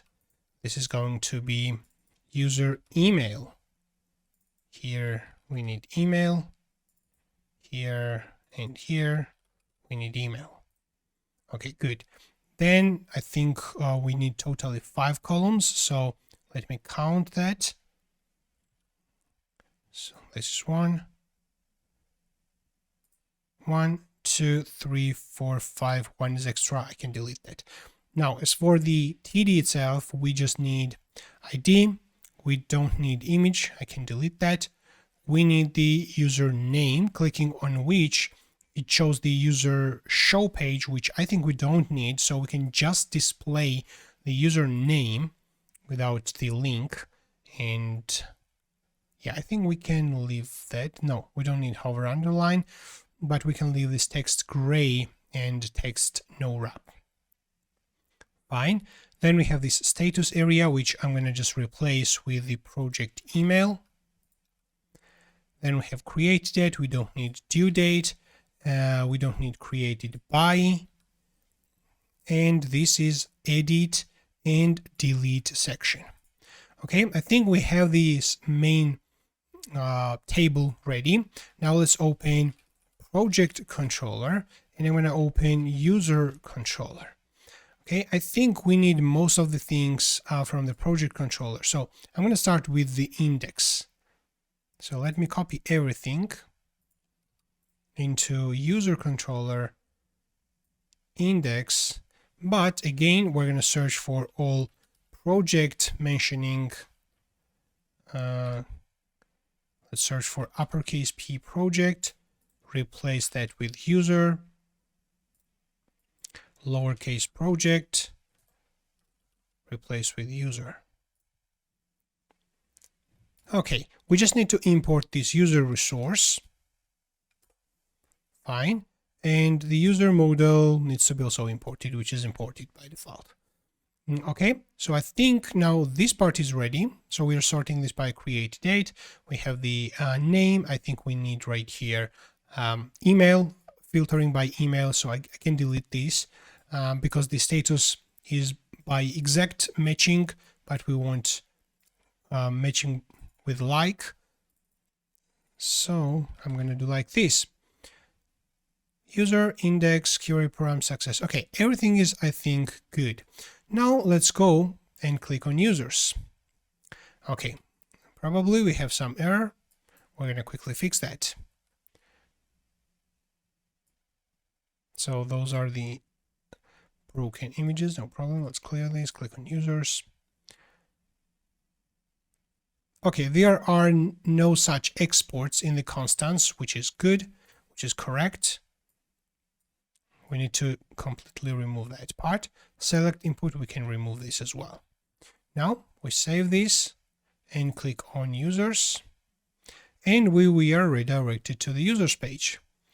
Okay, this is good. We have only one user at the moment. Now let's take care of the user create. Before I click on this button, let me go into create, user create, and we're going to adjust this. So we don't need image, we need name, we need email, we need, I think, password, we need password confirmation. That's all what we need. Then let's scroll down below, create new user, that's the title. Okay, fine. Then we have this image path is something we can delete. Then we have this username, fine. I want to duplicate that username, but now I'm going to call this email. So here we need email. Okay, all these places needs to have email, and here we need also email, and we need password and password confirmation. So let me delete this. This is a text area. I can delete that. This is the due date. Let me actually delete this as well. This is the status. I can delete this as well. Okay, let's add two password fields. Control V. This is the password, and this is going to be the password confirmation. Let me collapse now all of them. So this is name, this is email. Now this is going to be password. So let's just change this into password. This is the label, and the below one we're going to have password confirmation. So let's replace here and here password confirmation. The type needs to be password, and the placeholder needs to be confirm password. Okay, fine. Then we have the submit and cancel buttons. Now let's click on this add new. It doesn't work. Click add new. Okay, I think we don't return that. So let's go in the project controller. Let me collapse this and find this create. I'm going to copy, go into user controller and return user create. Okay, save that, reload, click on add new, and this is the create new user section. We're going to provide the name, email, password, and password confirmation. The focus is on the last one, which is something we need to remove. So here is the is focus true. I'm going to remove this from the password confirmation, remove this from password, and remove this from email as well. So the focus needs to be on the name. Now let's implement a saving of the user. I'm going to copy that part from the project controller, go into user controller, and paste this, and let's have a look. We don't need image, so I can completely remove these image related sections. This as well. Image doesn't have created by and updated by. I can remove this as well. We're going to execute user create, and then we're going to redirect into user index, and user was created is going to be the success message. And let's go into store user request, and this is something we are going to work on. So let's define rules. We're going to have the name to be required and string, and now let's give it max 255. Then we have email, required string, and it needs to be valid email. And we're going to have password, which needs to be required, and it needs to be password. So we're going to use password validation rule for that. and that is going to be imported, but does my VS Code automatically going to import that? No, it does not import that automatically. Or here it is, password. Okay, so this is going to be the Illuminate validation rules password. Then we are going to execute the minimum length needs to be 8, and it needs to have letters, and it needs to have symbols as well, just to make this a little bit complex. Okay, let's remove that. Okay, and it needs to be also confirmed, so that the password confirmation needs to be there. Make sure that the password rule is imported, and we have this store user request ready. So whenever we save the user, it needs to be saved. The only thing is that we need to encrypt the password. So password needs to be bcrypt of data password, like this. So let's save this and have a look. Let's add new user, John at example.com. Let's provide some password and click on submit. Okay, I think I made a typo in the confirmed. It should be confirmed. Okay, so when I hit this submit button, it's going to take some time until this is processed. We can display loading indicator if we want, based on this processing right here. We can accept the processing flag. Okay, and that processing flag changes whether the form is in processing or not. I'm not going to spend time on this right now. But the user was created. We don't see this create date. For some reason, does the user have create date? Let's check the database migrations for the user. It has timestamps. Yes, it has created at. Okay, so I think we are using, I see. So we are using the user resource. And from here we don't return the created it. I think what we need to do is to create a different resource. So I'm just going to copy and paste this user resource, but this is going to be for the user CRUD. Okay, user CRUD resource, or maybe we can call this user CRUD resource like this. And then we're going to use user CRUD resource. First of all, we're going to return created it from this created it. Maybe we need to convert this into carbon, new carbon created it format. Okay, good. That's fine.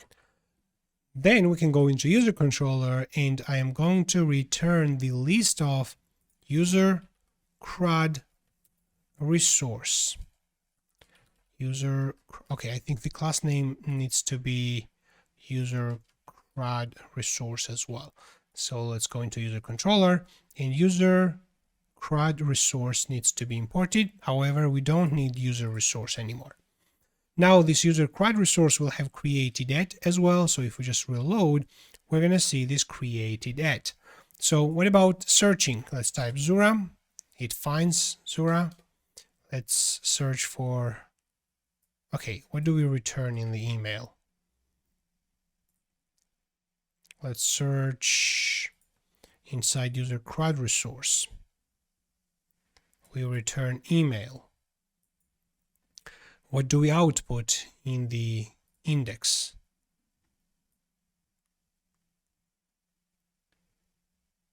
So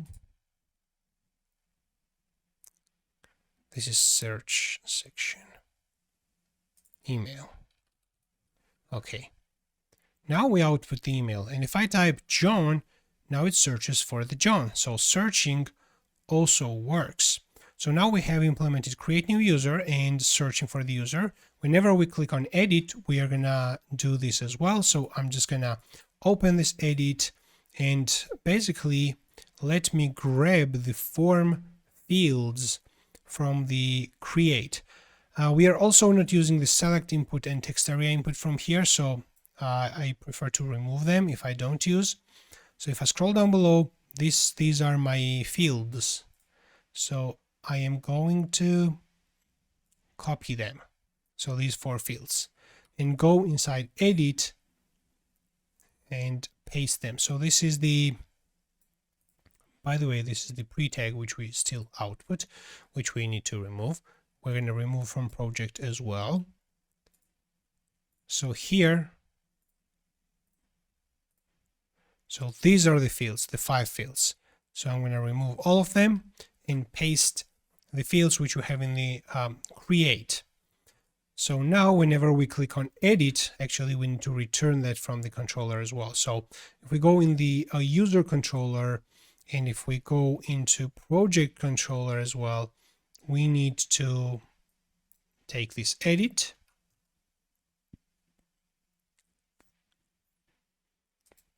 and put this right here. We're going to have user edit, and this is going to be user CRUD resource. Obviously, we're going to pass right here user and user variable here as well. So now, if I click on edit, it's going to open the user edit page. However, again, if we go into edit, we need to adjust this part. So we need name, we need email, and that's it. So I'm just gonna describe password, but it's gonna be always empty string, and I'm gonna describe password confirmation as well, but it's gonna be also empty string. The default values will only be provided for name and email. Okay, if I save this and reload, we should see this name and email provided. Why don't we see them? Well, let's see. Data name. Okay, let's print now what is the data. JSON stringify user undefined 2. Okay, yeah, I see. We need to open user CRUD resource, and we need to disable wrap. Okay, and this is going to be public static wrap needs to be false. Now if I reload, we're going to see the name and email are provided. I can try to update the name, but we need to support the backend side as well. Let's go into edit, and I'm going to remove this pre, and I'm going to remove this pre from the project create or edit as well. I don't remember where we had that. We don't have in the project create. I think we have in the project edit. Pre. This is it. We need to remove that. Okay, nice. Now let's open project controller, and we're going to find this update section. I'm going to copy this part, then open user controller and find that update section and paste that here.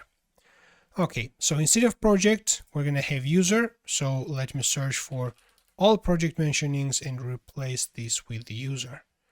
Now, perfect. We don't need, however, the image section. I can remove this, remove that. We don't need this. I can remove this as well.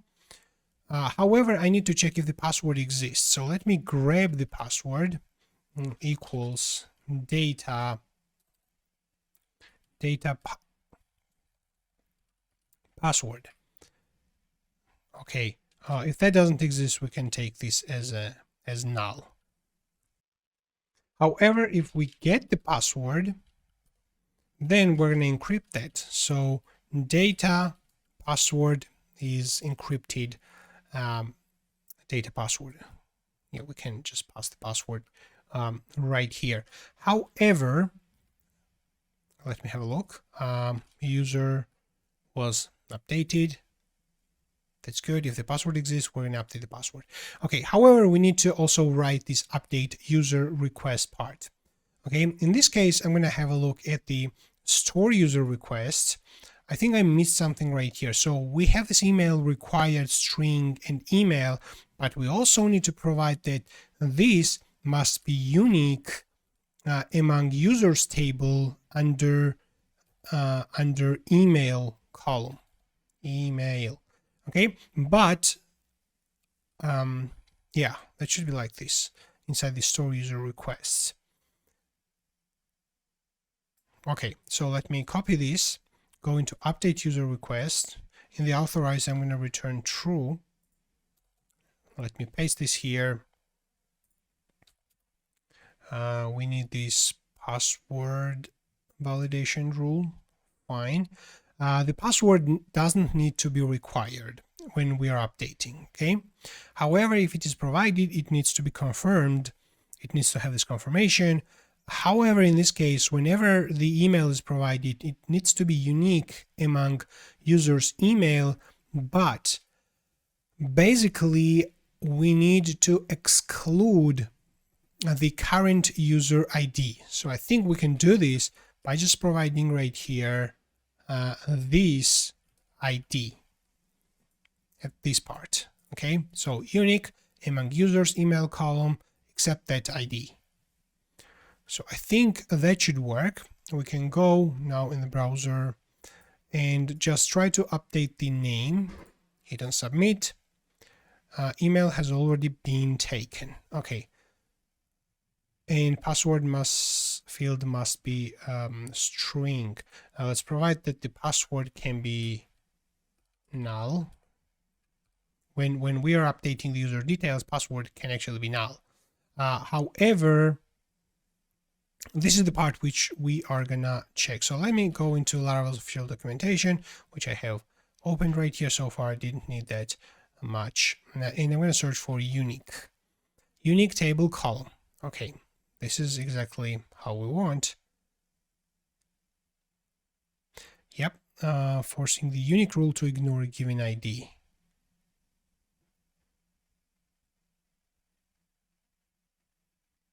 Okay, I think we can now use that. This is exactly what we want. So let me just take this out.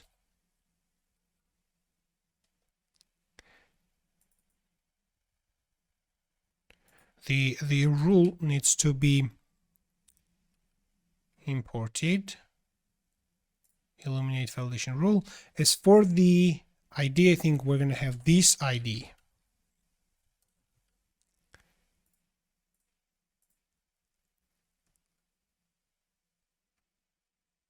Required string. We don't need string as well. It needs to be email and unique inside users, but we're going to ignore that specific ID. Okay, let's see. Let's see that. So we're going to update this into John 2. So I'm going to hit on submit. Email has already been taken. Update user request. We send the update, right? Oops. I think we are not just getting this ID properly. So we're going to get the current user from the root. So I'm going to execute this, which refers to the request class. Okay, and the request has root and the current root name is the user, basically for the user restore. So this is going to be the user we are trying to update. And I think we can use this user ID, but just to make sure that we don't make any more mistakes, I'm going to dump what is that user. Let's click on submit. Okay, this is the user, exactly. So, and it has attributes. Yes. Okay, so we are updating the John user. So if I click on submit right now, and not null constrainable, okay. Aha, yeah. We are setting the password as empty string because that was sent from the request anyway, and it was received as null. So what we are going to do in the user controller is if the password exists, we're going to set the password like this.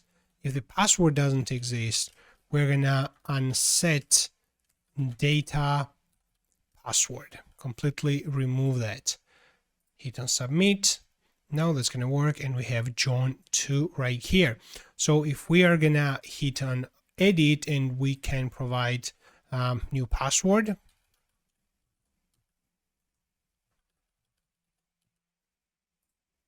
Click on submit. The password should also be updated. And if I try to log out and try to log in with the new password, that works. However, pay attention that the email verification is not completed when we add the user like this. Okay, we either need to send the verification email to the user when his account is added, or we have to automatically mark the user as verified.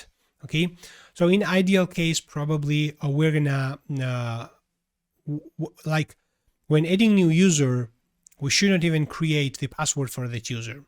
So we should send an invitation to that user, and that user clicks on the link, opens that page and types his own password, and then becomes authenticated on the website and registered as well. But we're doing this in a simple way. So we're providing the password, and what we can do is just mark the user as authenticated. So we can easily add that right here after the validation is done. Email verified at is the current time. Okay, let's log out. I'm going to log in with Zura. Let me try to add a new user. Let's call this Mary. Oops.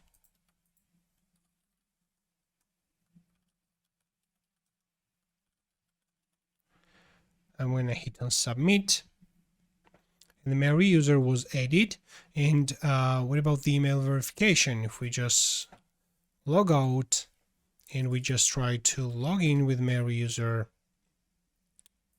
Okay.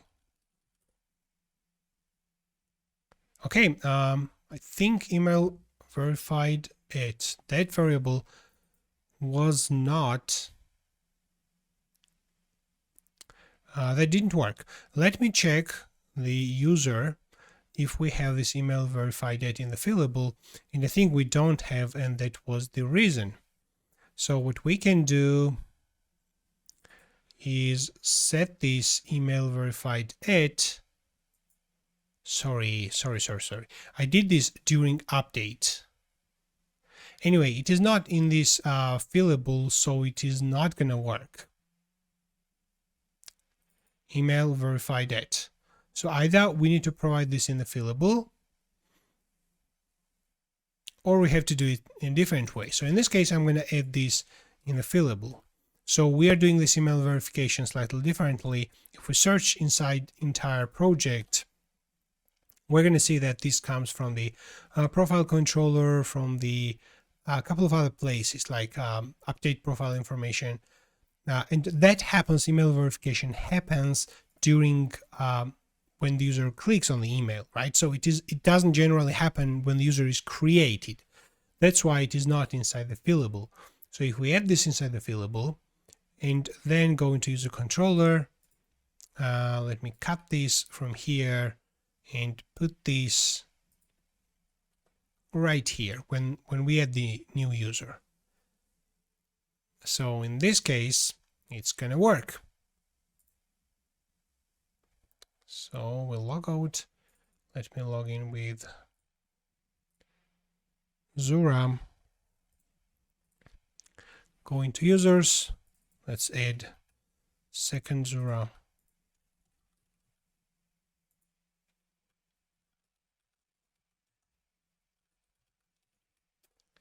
Hit the enter, user was added, and we can check this by Tinker as well. So let's see, what do we have? PHP Artisan, Tinker, and let's select user, everything from the user. Okay, we have several users. This is Zura, which has email verified yet. We have John too, which doesn't have email verified yet. We have Mary, doesn't have, and the last user Zura 2, it has email verified yet. So now Zura 2 will be able to properly authenticate with the email and the password what has been provided. Okay, the only thing what I'm going to test is whenever the password is changed, does the authentication still work? So let's edit Zura 2 and provide different password from what I know. Click on submit. The password was changed. Let's log out. We need to log in with Zura 2. Let's hit on login. Okay, yeah, password was definitely changed. I can confirm that. And the user Zura 2 was able to authenticate. Okay, let me authenticate back with my main user. And we're going to implement user delete part as well. Let's go into project controller and copy that part from the destroy. Now let's go into user controller and put this right here. So now let's replace project with user. We can delete this image path. We just execute user delete and then user yeah, we just need to get the name. And the user Zura was deleted. Okay, let's delete John. User John 2 was deleted. Mary, user Mary was deleted. Okay, perfect. So I think we have implemented user's CRUD. Now let's start working on the tasks CRUD, and I'm going to do also copy paste in certain things, but I'm going to start in this case with the backend side. Okay, so we have this task controller and we are doing the following in the index, but I think we don't have implemented anything else, any other methods, right? So let me copy from project controller. Let's start with the index. This is the create. I'm going to copy. Let's put here. We have the store project. I'm going to copy this part and put this here. We have the show, which do we actually need show for the tasks?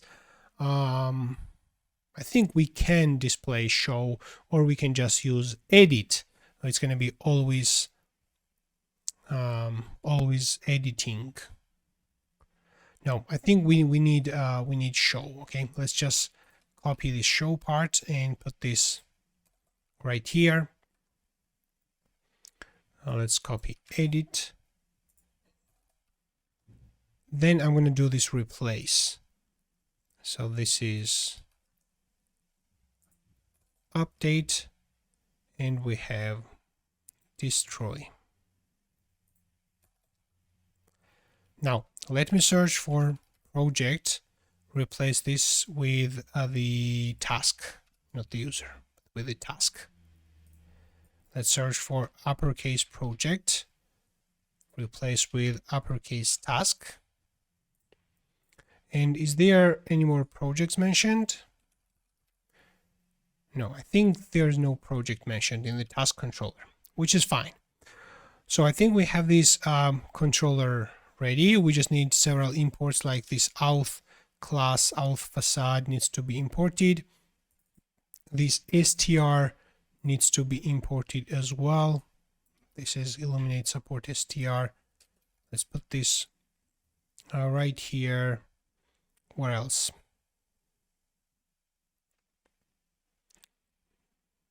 Storage.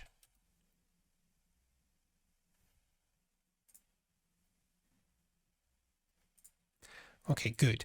Now let's go into resources, JS pages and project, and we're going to copy create into task. We're going to copy edit into task, and we're going to copy show into task. Okay, now I'm going to do this global search and replace, and I'm going to do this under resources, JS, pages, task folder, and I'm going to search for project and replace this with task. But we're going to do this with match case. So lowercase project, replace with this with the lowercase task. There are 50 results. All of them are coming from resources, JS, pages, task. A lot of results, actually. Fine. Let's replace all of them and search for project with uppercase P, replace with uppercase T, task. And I'm going to search for also all uppercase project and replace this all uppercase task. Okay, that is perfect. Now we save this and have a look in the browser. I'm going to click on all tasks, and we have the following error. In tasks table, undefined reading, task name. Okay, I see the point. Task name. Okay, there was one case where the project was actually necessary in the tasks table.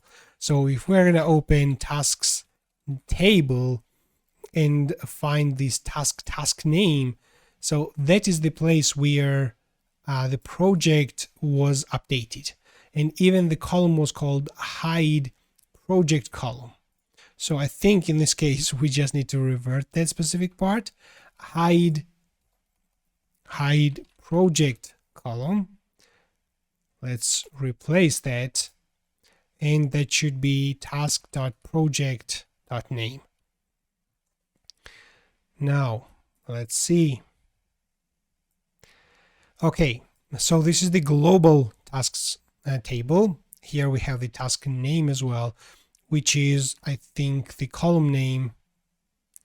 Let's just replace this with project name.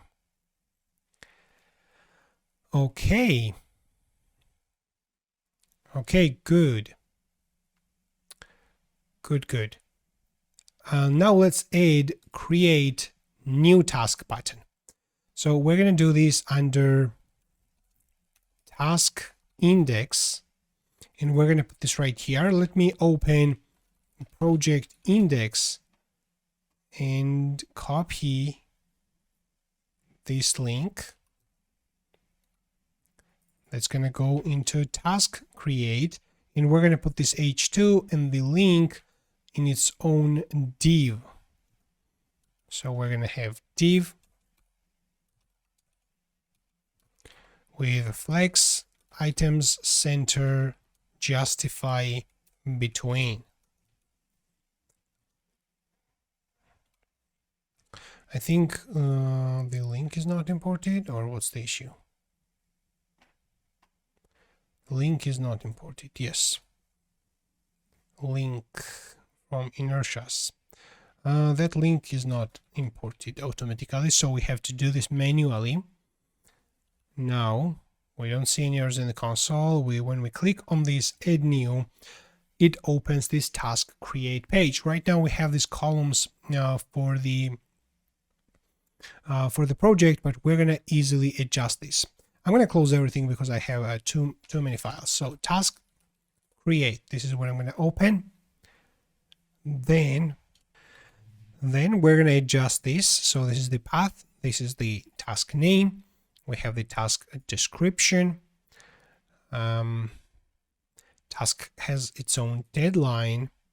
We have the task status, and now let's add a few more fields. Like we're going to have task priority. So let me search for the status into several places.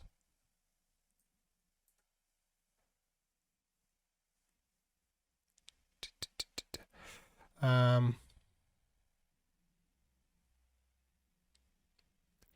think I have small mistakes. So I can call this priority, task priority, but inside from the errors, we just need priority, not the task priority, because the column is called priority. Okay, so here and here we can call this priority, and we're going to have low, we're going to have medium, and high, and we need the proper values.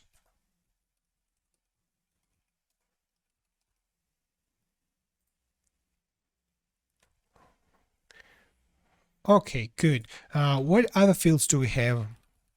Create tasks table. Okay, we need this assigned user ID and we need project ID, which needs to be dropped down. So I'm going to duplicate this and paste it 2 times. So the first one is going to be assigned user. So let's call this assigned user. In terms of the HTML4 and the ID, assigned user. Okay.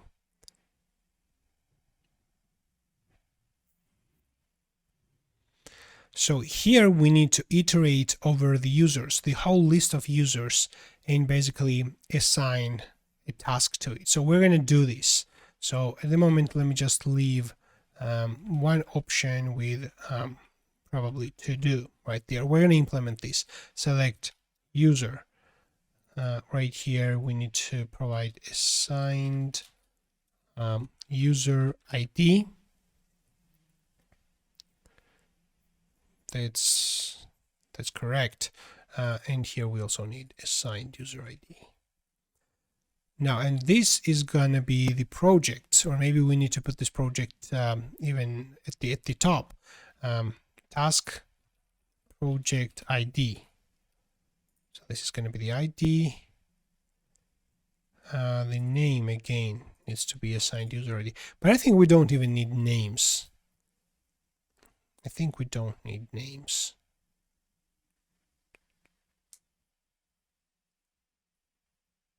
Okay, we're gonna see.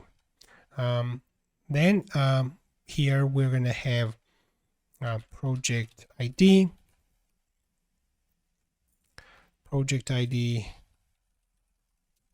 select project ID, and again we're gonna render projects right here. So I will just leave to do here.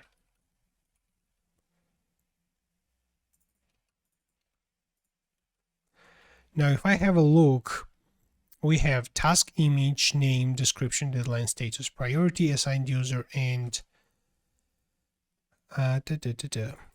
this is called task priority, but that should be project. And I think that the project should be at the top.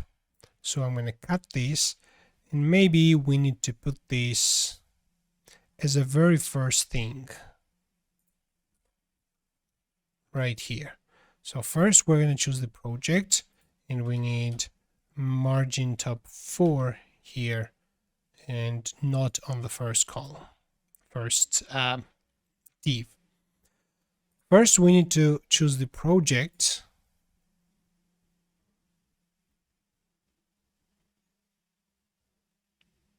Select project. Image, name, description, deadline, status, priority, and assigned user. Okay, I think we have everything. Now let's open a task or store task requests. Now this is what we are going to implement with all the validation rules. Let me open store project request and copy things into store task request. We need name, image, description, due date, status. I'm going to duplicate the status, and this is going to be priority, and the rule values will be low, will be medium, and will be high, comma, here. Let's move this down.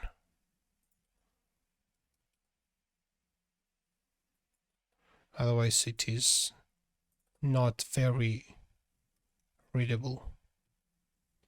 And this rule needs to be imported. Okay, what do we have? What else do we have?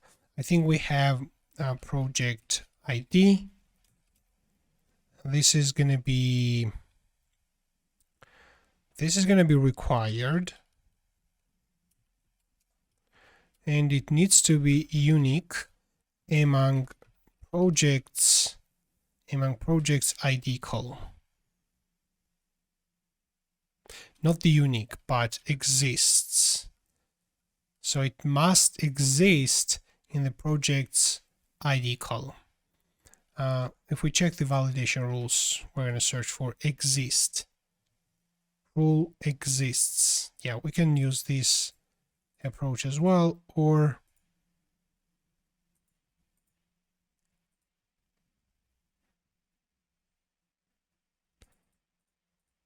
where's that exist rule?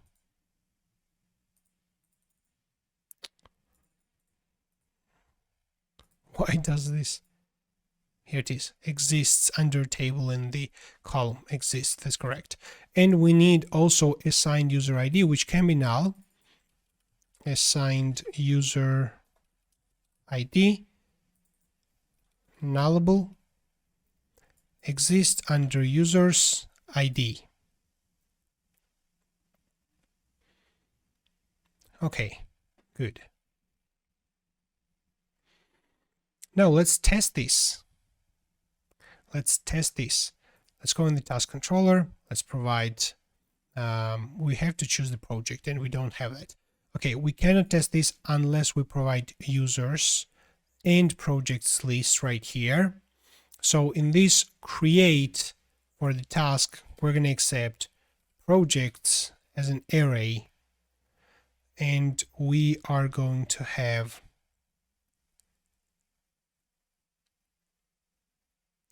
we're going to have users as well. We're going to also accept users, and we're going to pass this from the task controller. Let's open task controller and find create. Now let's select projects, project all, basically, and we are going to pass those projects under project resource collection of projects, and we're going to pass users as well. This is going to be user resource collection of users, and let's get all the users as well. Let's import this project model and user model as well.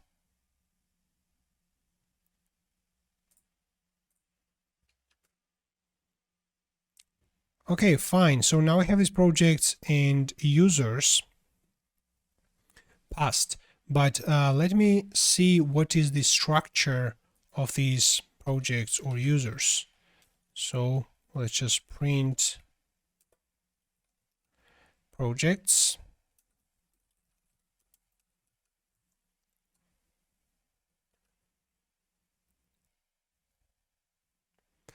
Okay, it has data.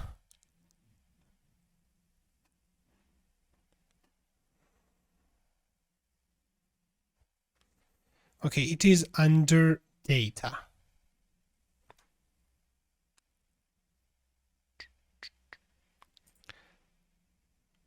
Okay, let's do like this.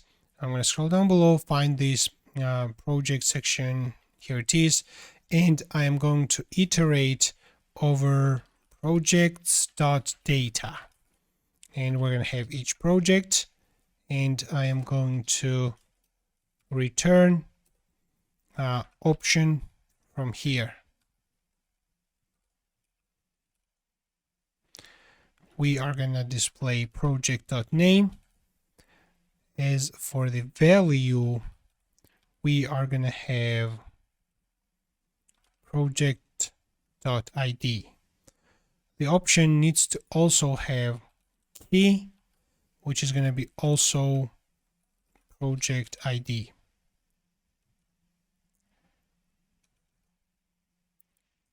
Now here we see all the options, and I'm going to go in the task controller and also order by name. So I want the projects to be sorted to make this easily accessible. Why is the order by not working? Order by name ascending. What's that?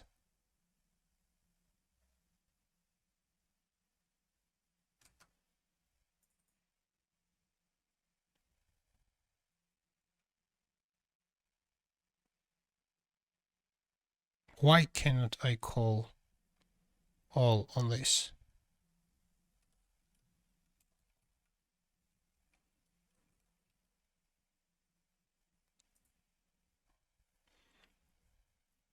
Okay, so here I have all the projects.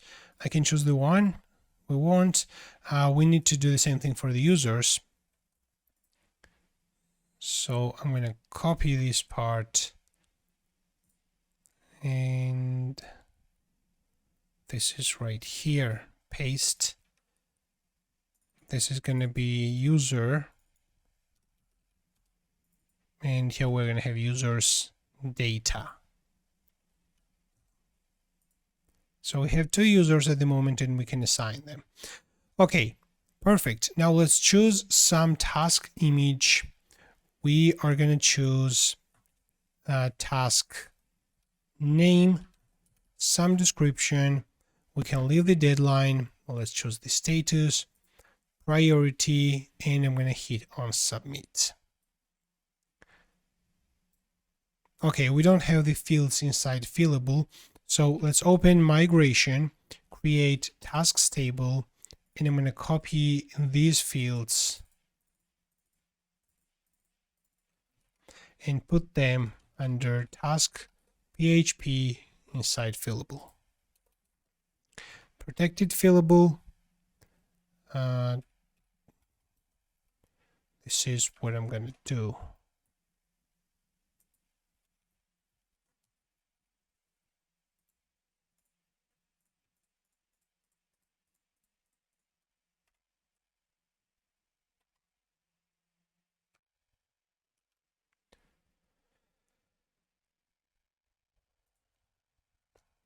Now let's resubmit. Assigned user ID, null constraint failed. Is the assigned user ID? It is not nullable, I see. So the task needs to have user. It is required and mandatory. I see. So let's just make this as required from the store task request. Let's not make it nullable, and we're going to see the validation error.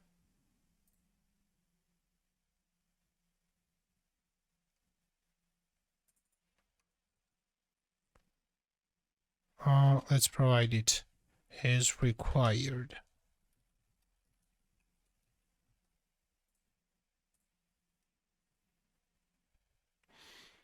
Assigned user ID field is required. Let's choose something, click on submit, and I think the task was created. Let's sort the tasks by created at descending in the task controller. Created at descending. Okay, it is sorted by created at descending. Was the new task created? I have no idea.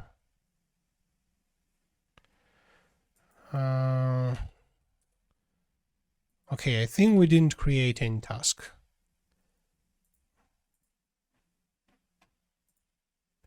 At least I don't see the just created task. Oh, here it is. So I was looking at this.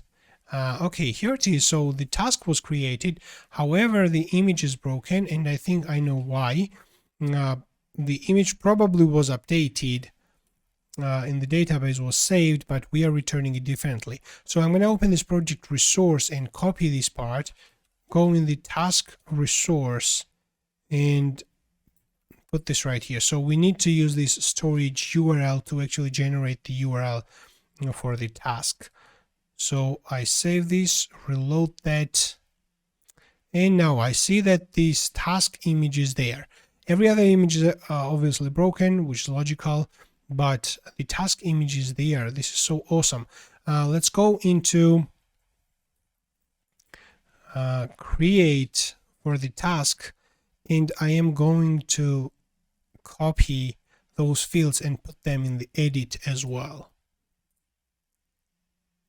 So these are all the fields, and let's put in the task edit.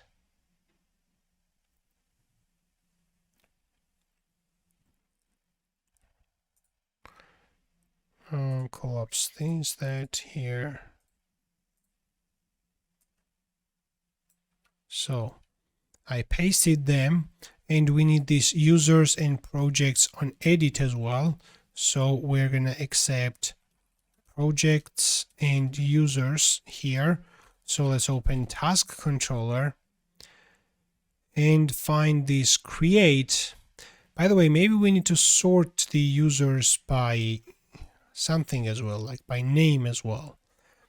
Now let's take these both, everything, and put this in the edit as well.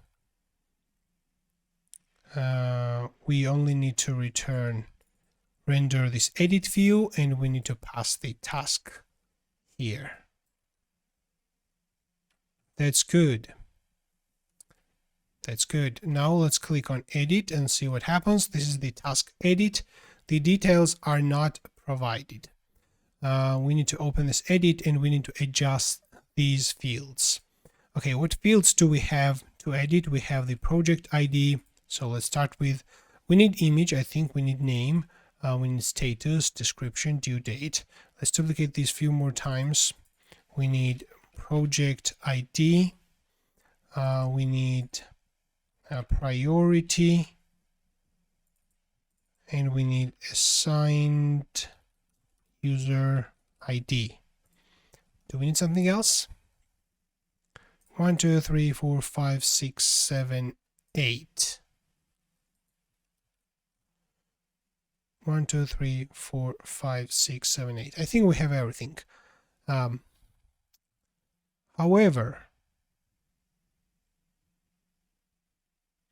the field is not populated, and I think the reason must be in the task resource. We need to disable wrap. Public static wrap equals false. Now if I reload this, now you see that. So we have this image, we have the project is not automatically set. We're gonna see why, but I think most of the things are there. The status and the priority and the user are not set, and I think I know why. Because if we open edit for the task, we don't actually set them right here. Like we need to provide value with data project ID. If I provide that value, then what happens? Okay, it is not set. What about default value?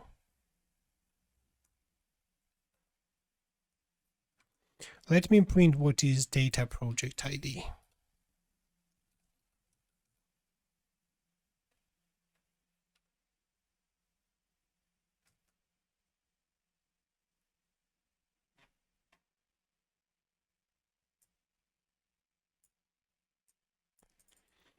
Do we return project ID from the task resource? Now this is the question. We return project, but we don't return project ID. That's the issue. Project ID. This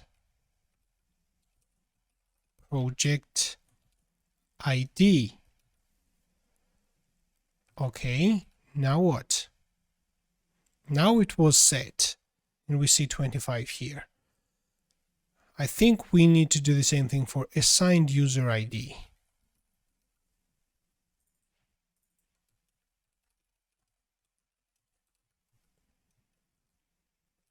Now, we don't see this because we need to provide still that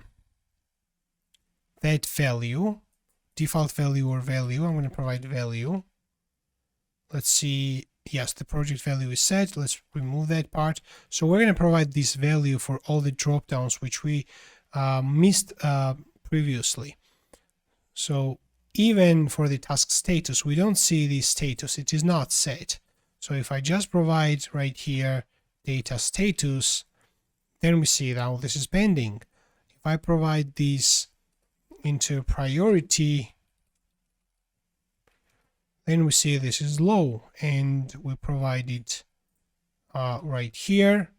That's going to be assigned user ID, and we see Zura right here. Awesome. Let me try to update the image into something else and hit on submit. Okay, we haven't implemented this updating of the task from the request class. Update task request. This is it. So we need to set this into true, and we have to define the rules. Let's search for update project request, and let me get everything. This here. Maybe I need store task request, and I need to get everything. So I'm just curious if there is any difference between the project store request and project update request, but I think there is not that big difference. So I think we can simply copy this from the store task request into update task request, which gives us the following rules. And if I hit on submit right now, it seems like updated. At least we see this updated image here. Let's click on edit and change the task name updated. Hit on submit, and we see the task name updated. Okay, this is great. And the last thing is to implement delete, which I think is kind of implemented. No, it is not. Let's see tasks table. I think this is it, and we have this delete, which we need to change into button. So let's open project index and see that delete button, which triggers the following function. So on click, we call this delete project. On delete project, we have the following, which I'm going to copy. Let's call this in the tasks table delete task. Let's remove this href. We need to define this delete task. I'm going to paste this delete project and call this delete task. So then here we're going to have task. We're going to call task destroy. We're going to pass task ID here, and the message needs to be changed as well. So now if I hit the delete, it gives us some error, but also the layout of these buttons. Text no wrap. This is what I'm going to give to the parent of this text no wrap. Okay, I click on delete. We see this error. Project is not defined. Okay, project is not defined. Definitely, it should be called task. Click on delete. Are you sure to delete this task? Click OK. And the task is gone. The task is gone. The message is not displayed because we don't have that part in the tasks table. But if I just take this part, if the success exists, and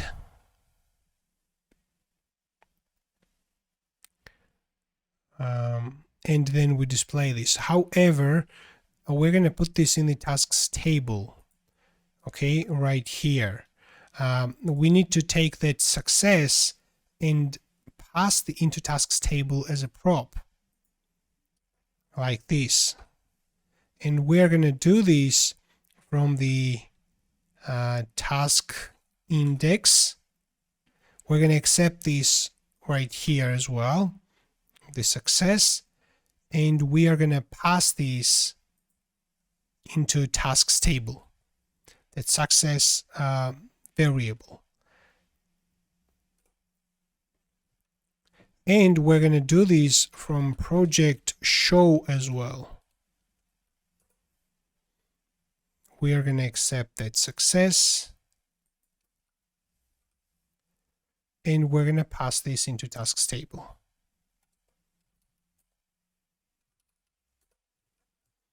Now, whenever I am deleting new task, we see this not found.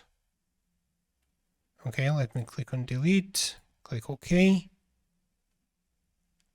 I think that was deleted, however, I still don't see this message. Okay, what is this success? Now we need to print that success.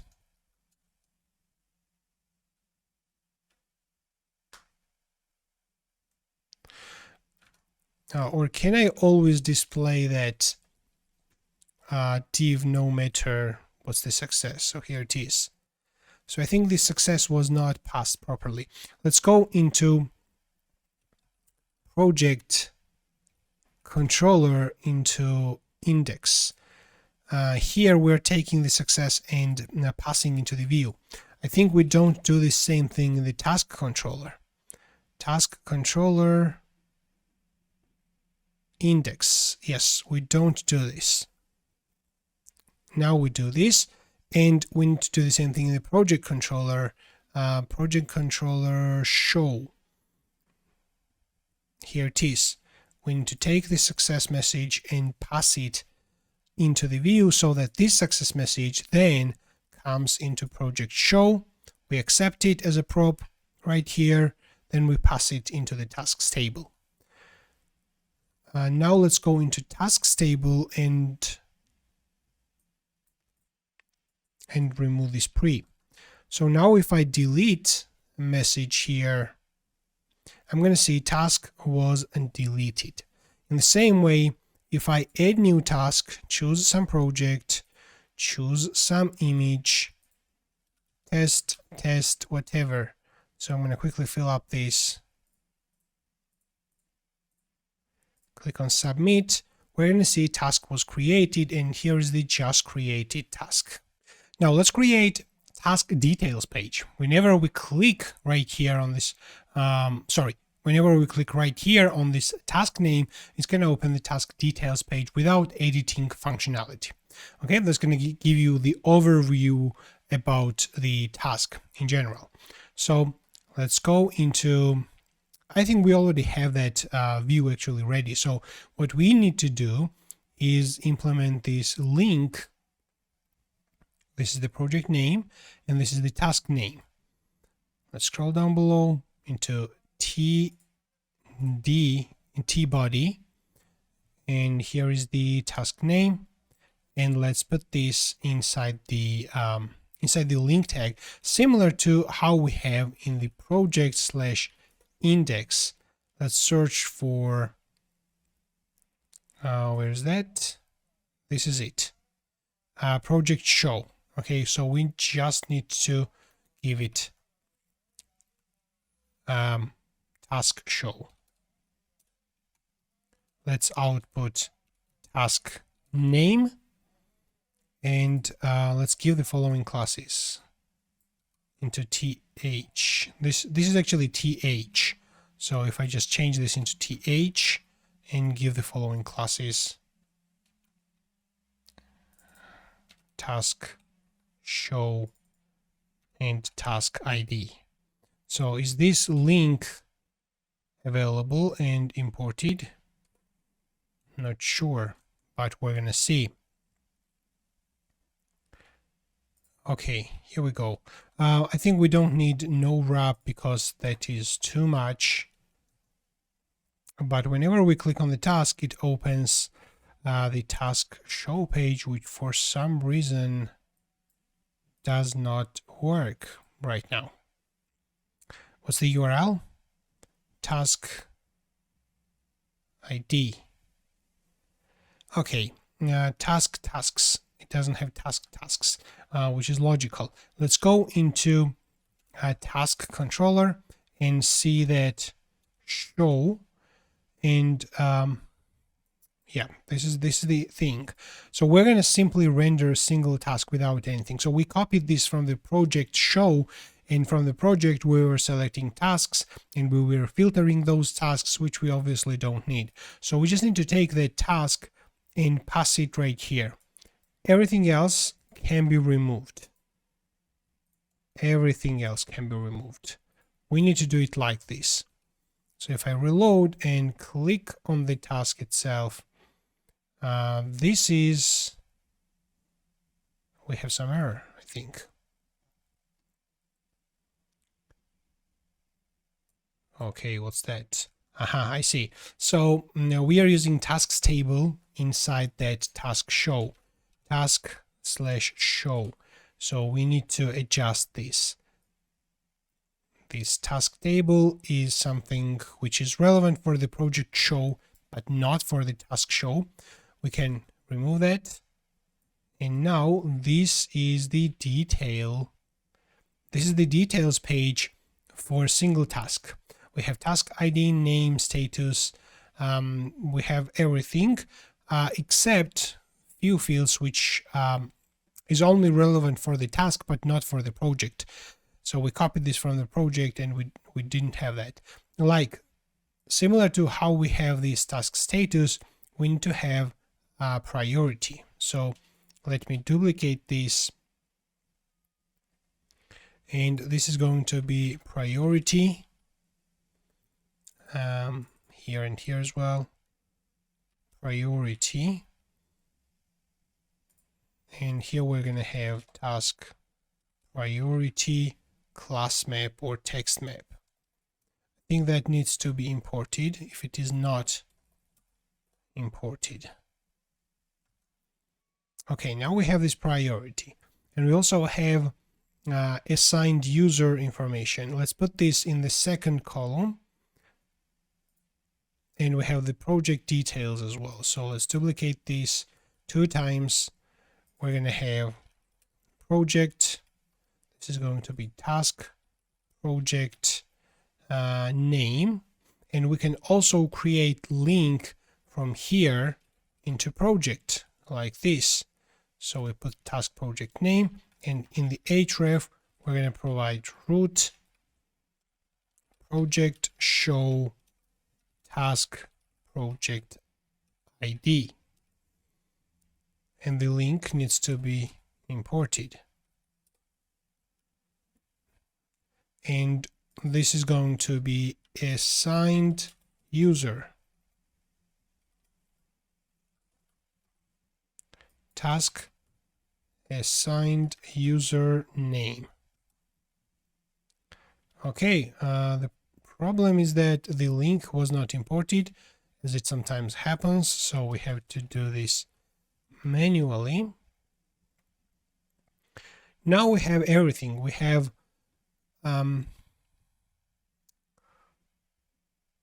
everything basically, like created by, updated by, project, And whenever we mouse over on this project, it has cursor pointer, and whenever we click on this, it goes into project details page with all the tasks of that project. Maybe we just need to add, let's actually remove unused things. But maybe we just need to add the hover effect on this project, like maybe we can edit this right here, class name on hover underline, like this. But yeah, this is the task details page. Great. Now let's create my tasks page. So right here in this header navigation, I want to see all the tasks that are assigned to me. So those are the tasks generally in which I am going to work, and every user is going to check mostly his own tasks, her own tasks, whenever they are going to work on this. So in the navigation, we're going to add this, and we're going to filter this by the authenticated user. Let's start with the backend. In the task controller, on the backend side, I'm going to create a new function, call these my tasks, and we're going to filter the tasks by the assigned user ID. So let me actually get everything from the index. Put this right here. Task query, we're going to get the current user, which is going to be auth user. Okay, and then after tasks query, I'm going to execute where assigned user ID is the currently authenticated user ID. Filtering and everything, we can leave it. Then we're passing this into task index. That's fine. Now let's open web.php to add new root for this. Root get task my tasks, and we're gonna use task controller my tasks for this. Let's give it also name task my tasks. Now let's also open authenticated layout, search for users, duplicate this nav link, and call this my tasks. This is going to be task my tasks. The root name will be this. Okay, now here we have this my tasks. Whenever I click on this, I get not found. Why do I get not found? Okay, why do we get not found? Let's put slash right here.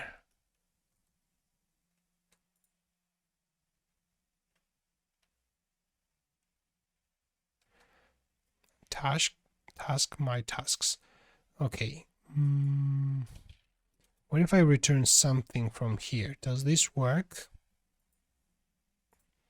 No, it doesn't work.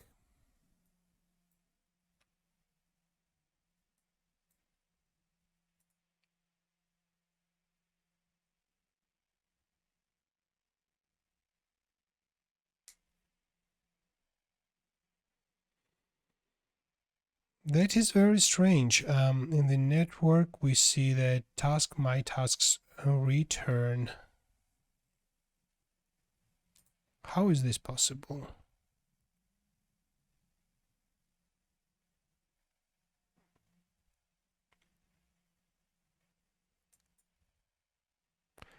Is this handled by something else? I think yes. I think we should put this. Yeah, I know the reason. Basically, our resource controller. Okay, I'm going to explain this. Let's open this artisan. PHP artisan wrote list. So here we have this task and the actual task variable, okay, for the task show. But we also have this task my tasks. So the following route, which is defined before task my tasks, is catching this, and it is trying to match the task model based on my task's primary key, which obviously does not work. And that's why we have this issue. If I put this before this task, then it's gonna work. I'm pretty sure. My tasks. Here we see 1, 2, 3. So if we go in the task controller right now, remove this 1, 2, 3, and click on my tasks, we're gonna see all the tasks which is assigned to me. So if I edit this specific one and change its assigned user ID into Zura 2, and then log in with Zura 2,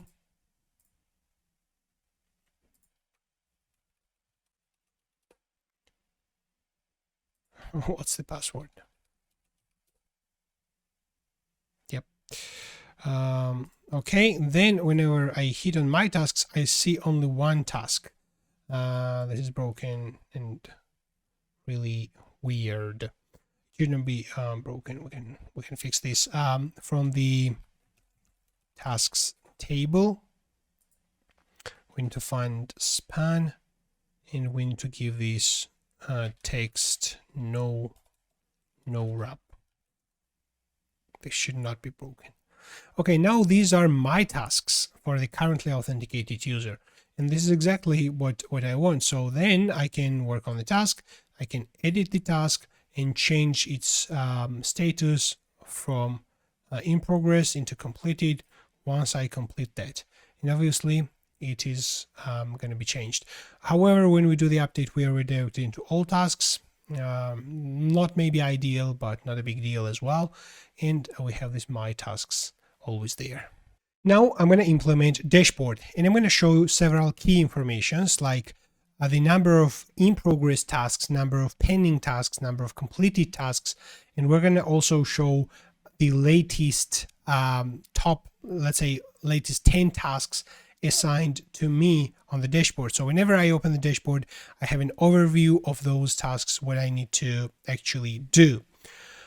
Okay, so let's go into I'm going to actually create new controller, dashboard controller for this. So I'm going to close every file, and let's bring up the console and PHP artisan make controller dashboard controller.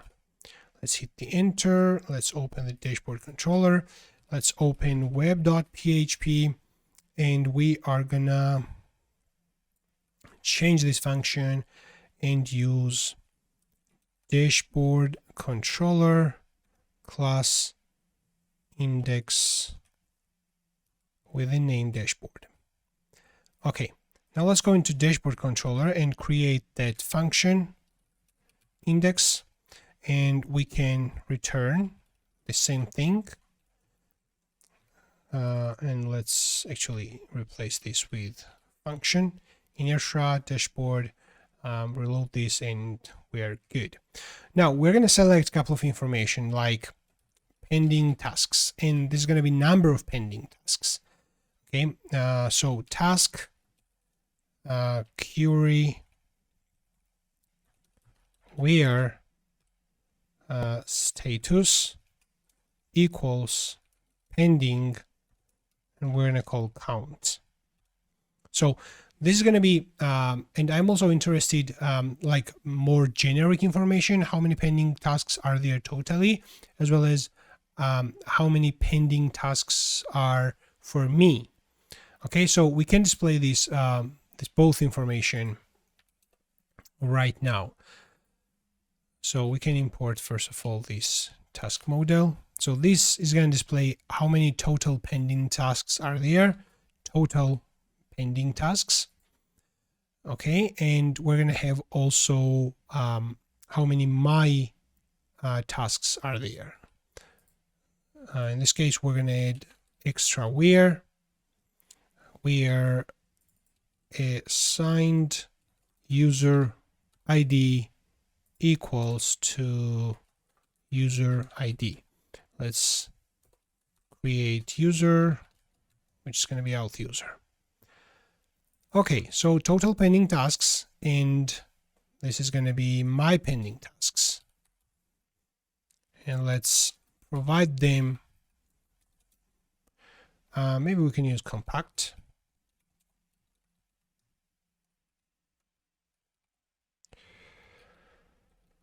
Total pending tasks, my pending tasks. Now let's go in the dashboard JSX, and we are going to create a couple of cards. Like this is one card. I'm going to duplicate this,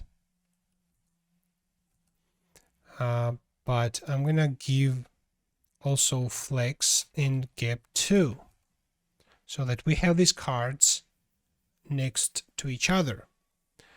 Or maybe we can use grid, and grid calls 3 so that we have 3 cards. So this is going to be, let's use h3 pending tasks. Let's give it class text ember 600 font semi-bold.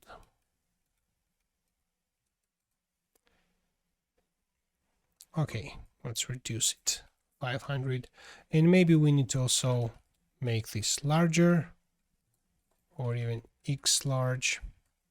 And then down below we are going to display total pending tasks.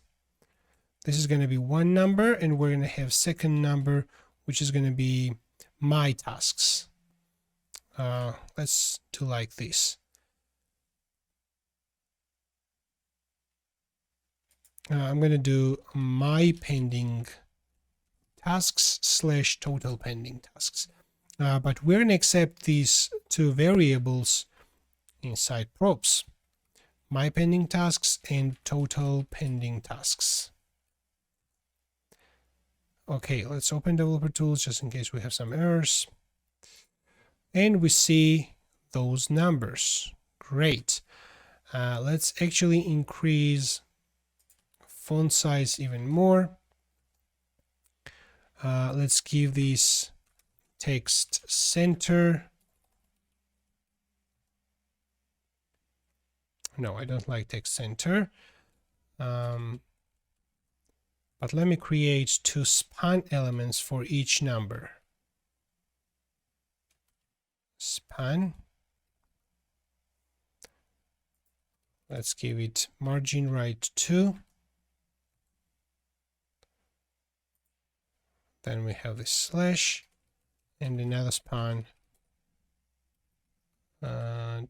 just like this. Let's give this also margin right 2, margin left 2. And I think we're going to increase its size as well. Text large. Margin top 4 as well. It should be text extra large maybe.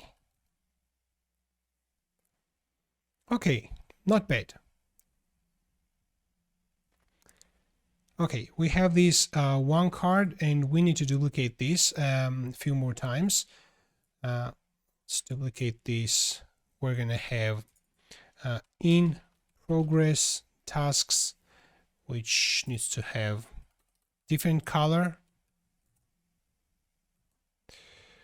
What did I do? Should be here. Like this. In progress tasks, and we are going to have completed tasks. Green. Completed tasks. Okay, this is great. Now let's give the proper numbers. From here, I'm going to just duplicate these 2 times. We had pending tasks. This is going to be in progress. Here we need in progress as well. And then we're going to have completed. Let's change the variable names as well. Total progress tasks and my progress tasks. Total completed tasks and my completed tasks. We're going to pass all that. So 1, 2, 3, and 4. We're going to pass all that into the view. Oops.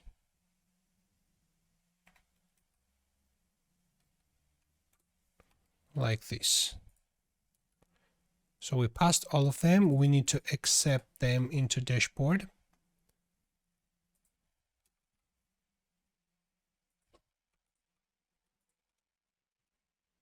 Like this.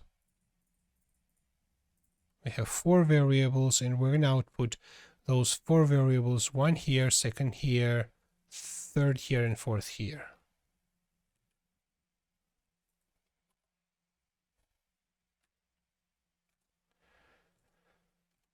Now let's see.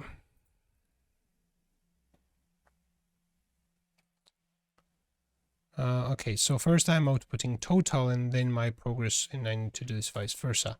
My progress tasks and total progress tasks, my completed tasks and total completed tasks. And as you see, those numbers are actually correct. I only have one. This is called incorrectly. I only have one completed task, nothing else. I don't have anything else. So if I go into all tasks, open one pending task, for example, or maybe edit that pending task, assign its user into Zura 2 and click on submit. Then I go into dashboard. We're going to see that I have one pending task here as well.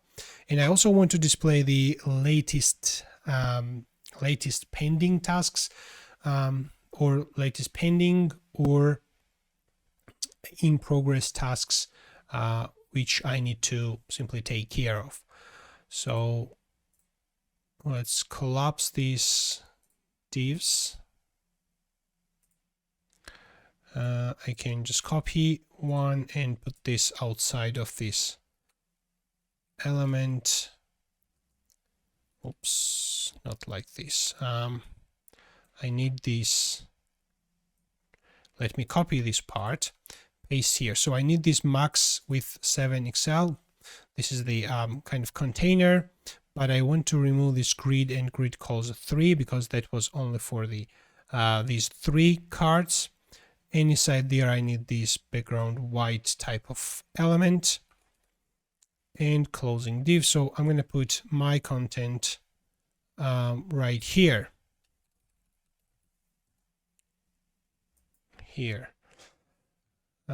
Okay. What do we have? So we have another div inside there.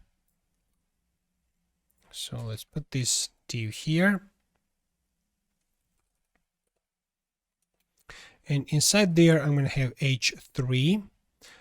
Maybe I can copy some styles from this h3, but I only need probably this part. As for the text color, I'm going to provide it text gray, maybe 200. This is going to be my active tasks. And we need to give it margin top 4. My active tasks, let's reduce the font size a little bit, and I am going to display a normal, regular table right here. Maybe not even a table, but I only need like the task name and the deadline and nothing else, maybe. So let's just put a table anyway.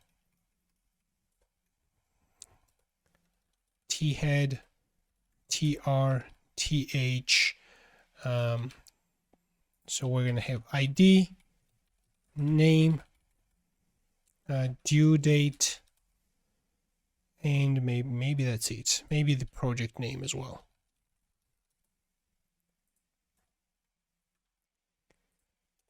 Then we have this tbody, and we need to iterate over these pending tasks. So first of all, we need to select those active tasks right now. So active tasks, we're going to use task query. Where we are in, we're going to use we are in. The status needs to be either pending or in progress. We are going to limit this on 10, and we're going to call get on this. Let's move this down, make this more readable. So these are active tasks, and we need to pass these active tasks, but first we need to process them through task resource collection. We're going to pass active tasks, then we can pass active tasks to the view. So we accept those active tasks right here. Active tasks, okay. Then we are going to iterate. So active tasks map, or I think we need active tasks dot data dot map. We're going to have task, and we're going to return tr with several td. We need project ID. Sorry, that should be task ID. We need task.project.name, and we need task name and task.due date. Maybe we can display the status as well. Status, whether it is pending or in progress.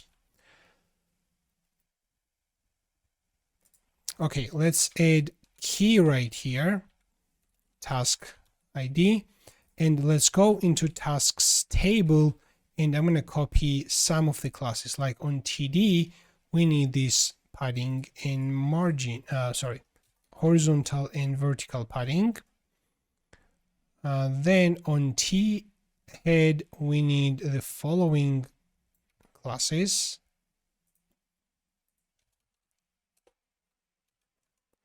On table, we need the following classes.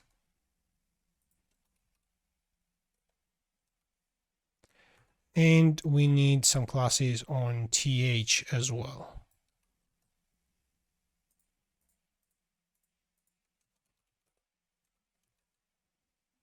So let's see. The dashboard is broken. We don't see anything. Now here it is working, and we see my active tasks. Project name, task name, the status, due date.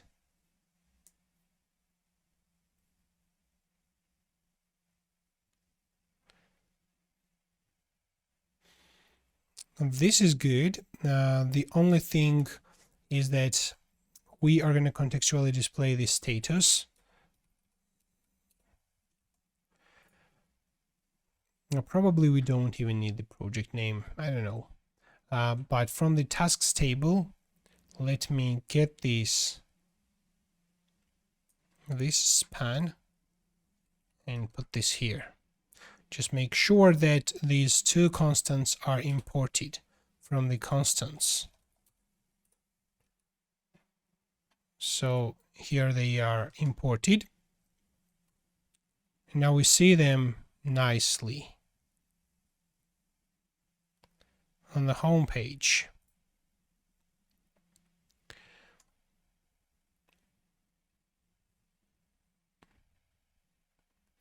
These should be my active tasks, but actually we don't filter them. We need also to provide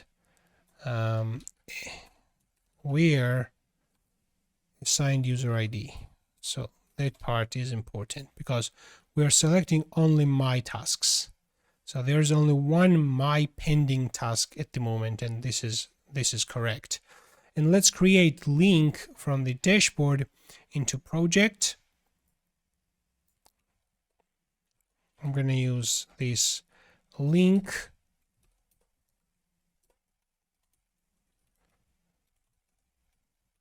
We're going to pass project.show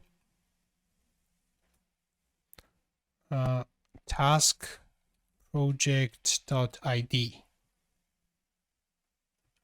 Was the link imported? Yes, that was imported. Now, whenever I click on this project, it's going to open the project details page, which is good. We are going to give it,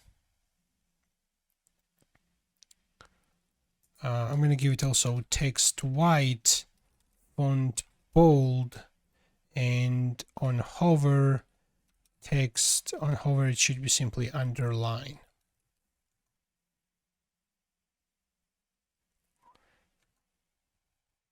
Maybe this font bold is not necessary. And we're going to do something similar for the task name. Display this link.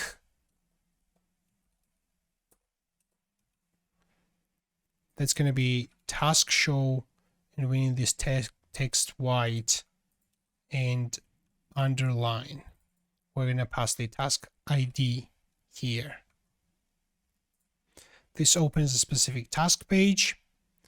This opens the project page. And whenever we open the specific task page, I think we need to put this edit button right here as well. So let's just open project/show. And where's that edit button?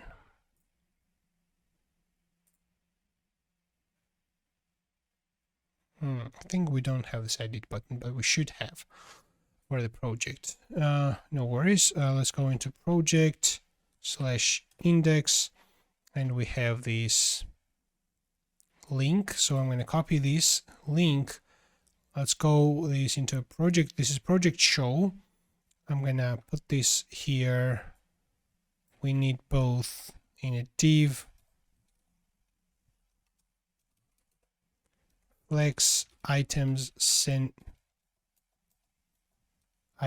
center justify between, and this is going to be project edit project ID. This is going to be project view.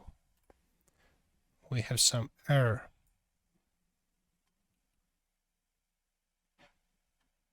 A link is not defined. Let's import this Inertia's link. And when we click on edit, it's going to go into edit area. And in the same way, let's open task show. And let's just copy this div.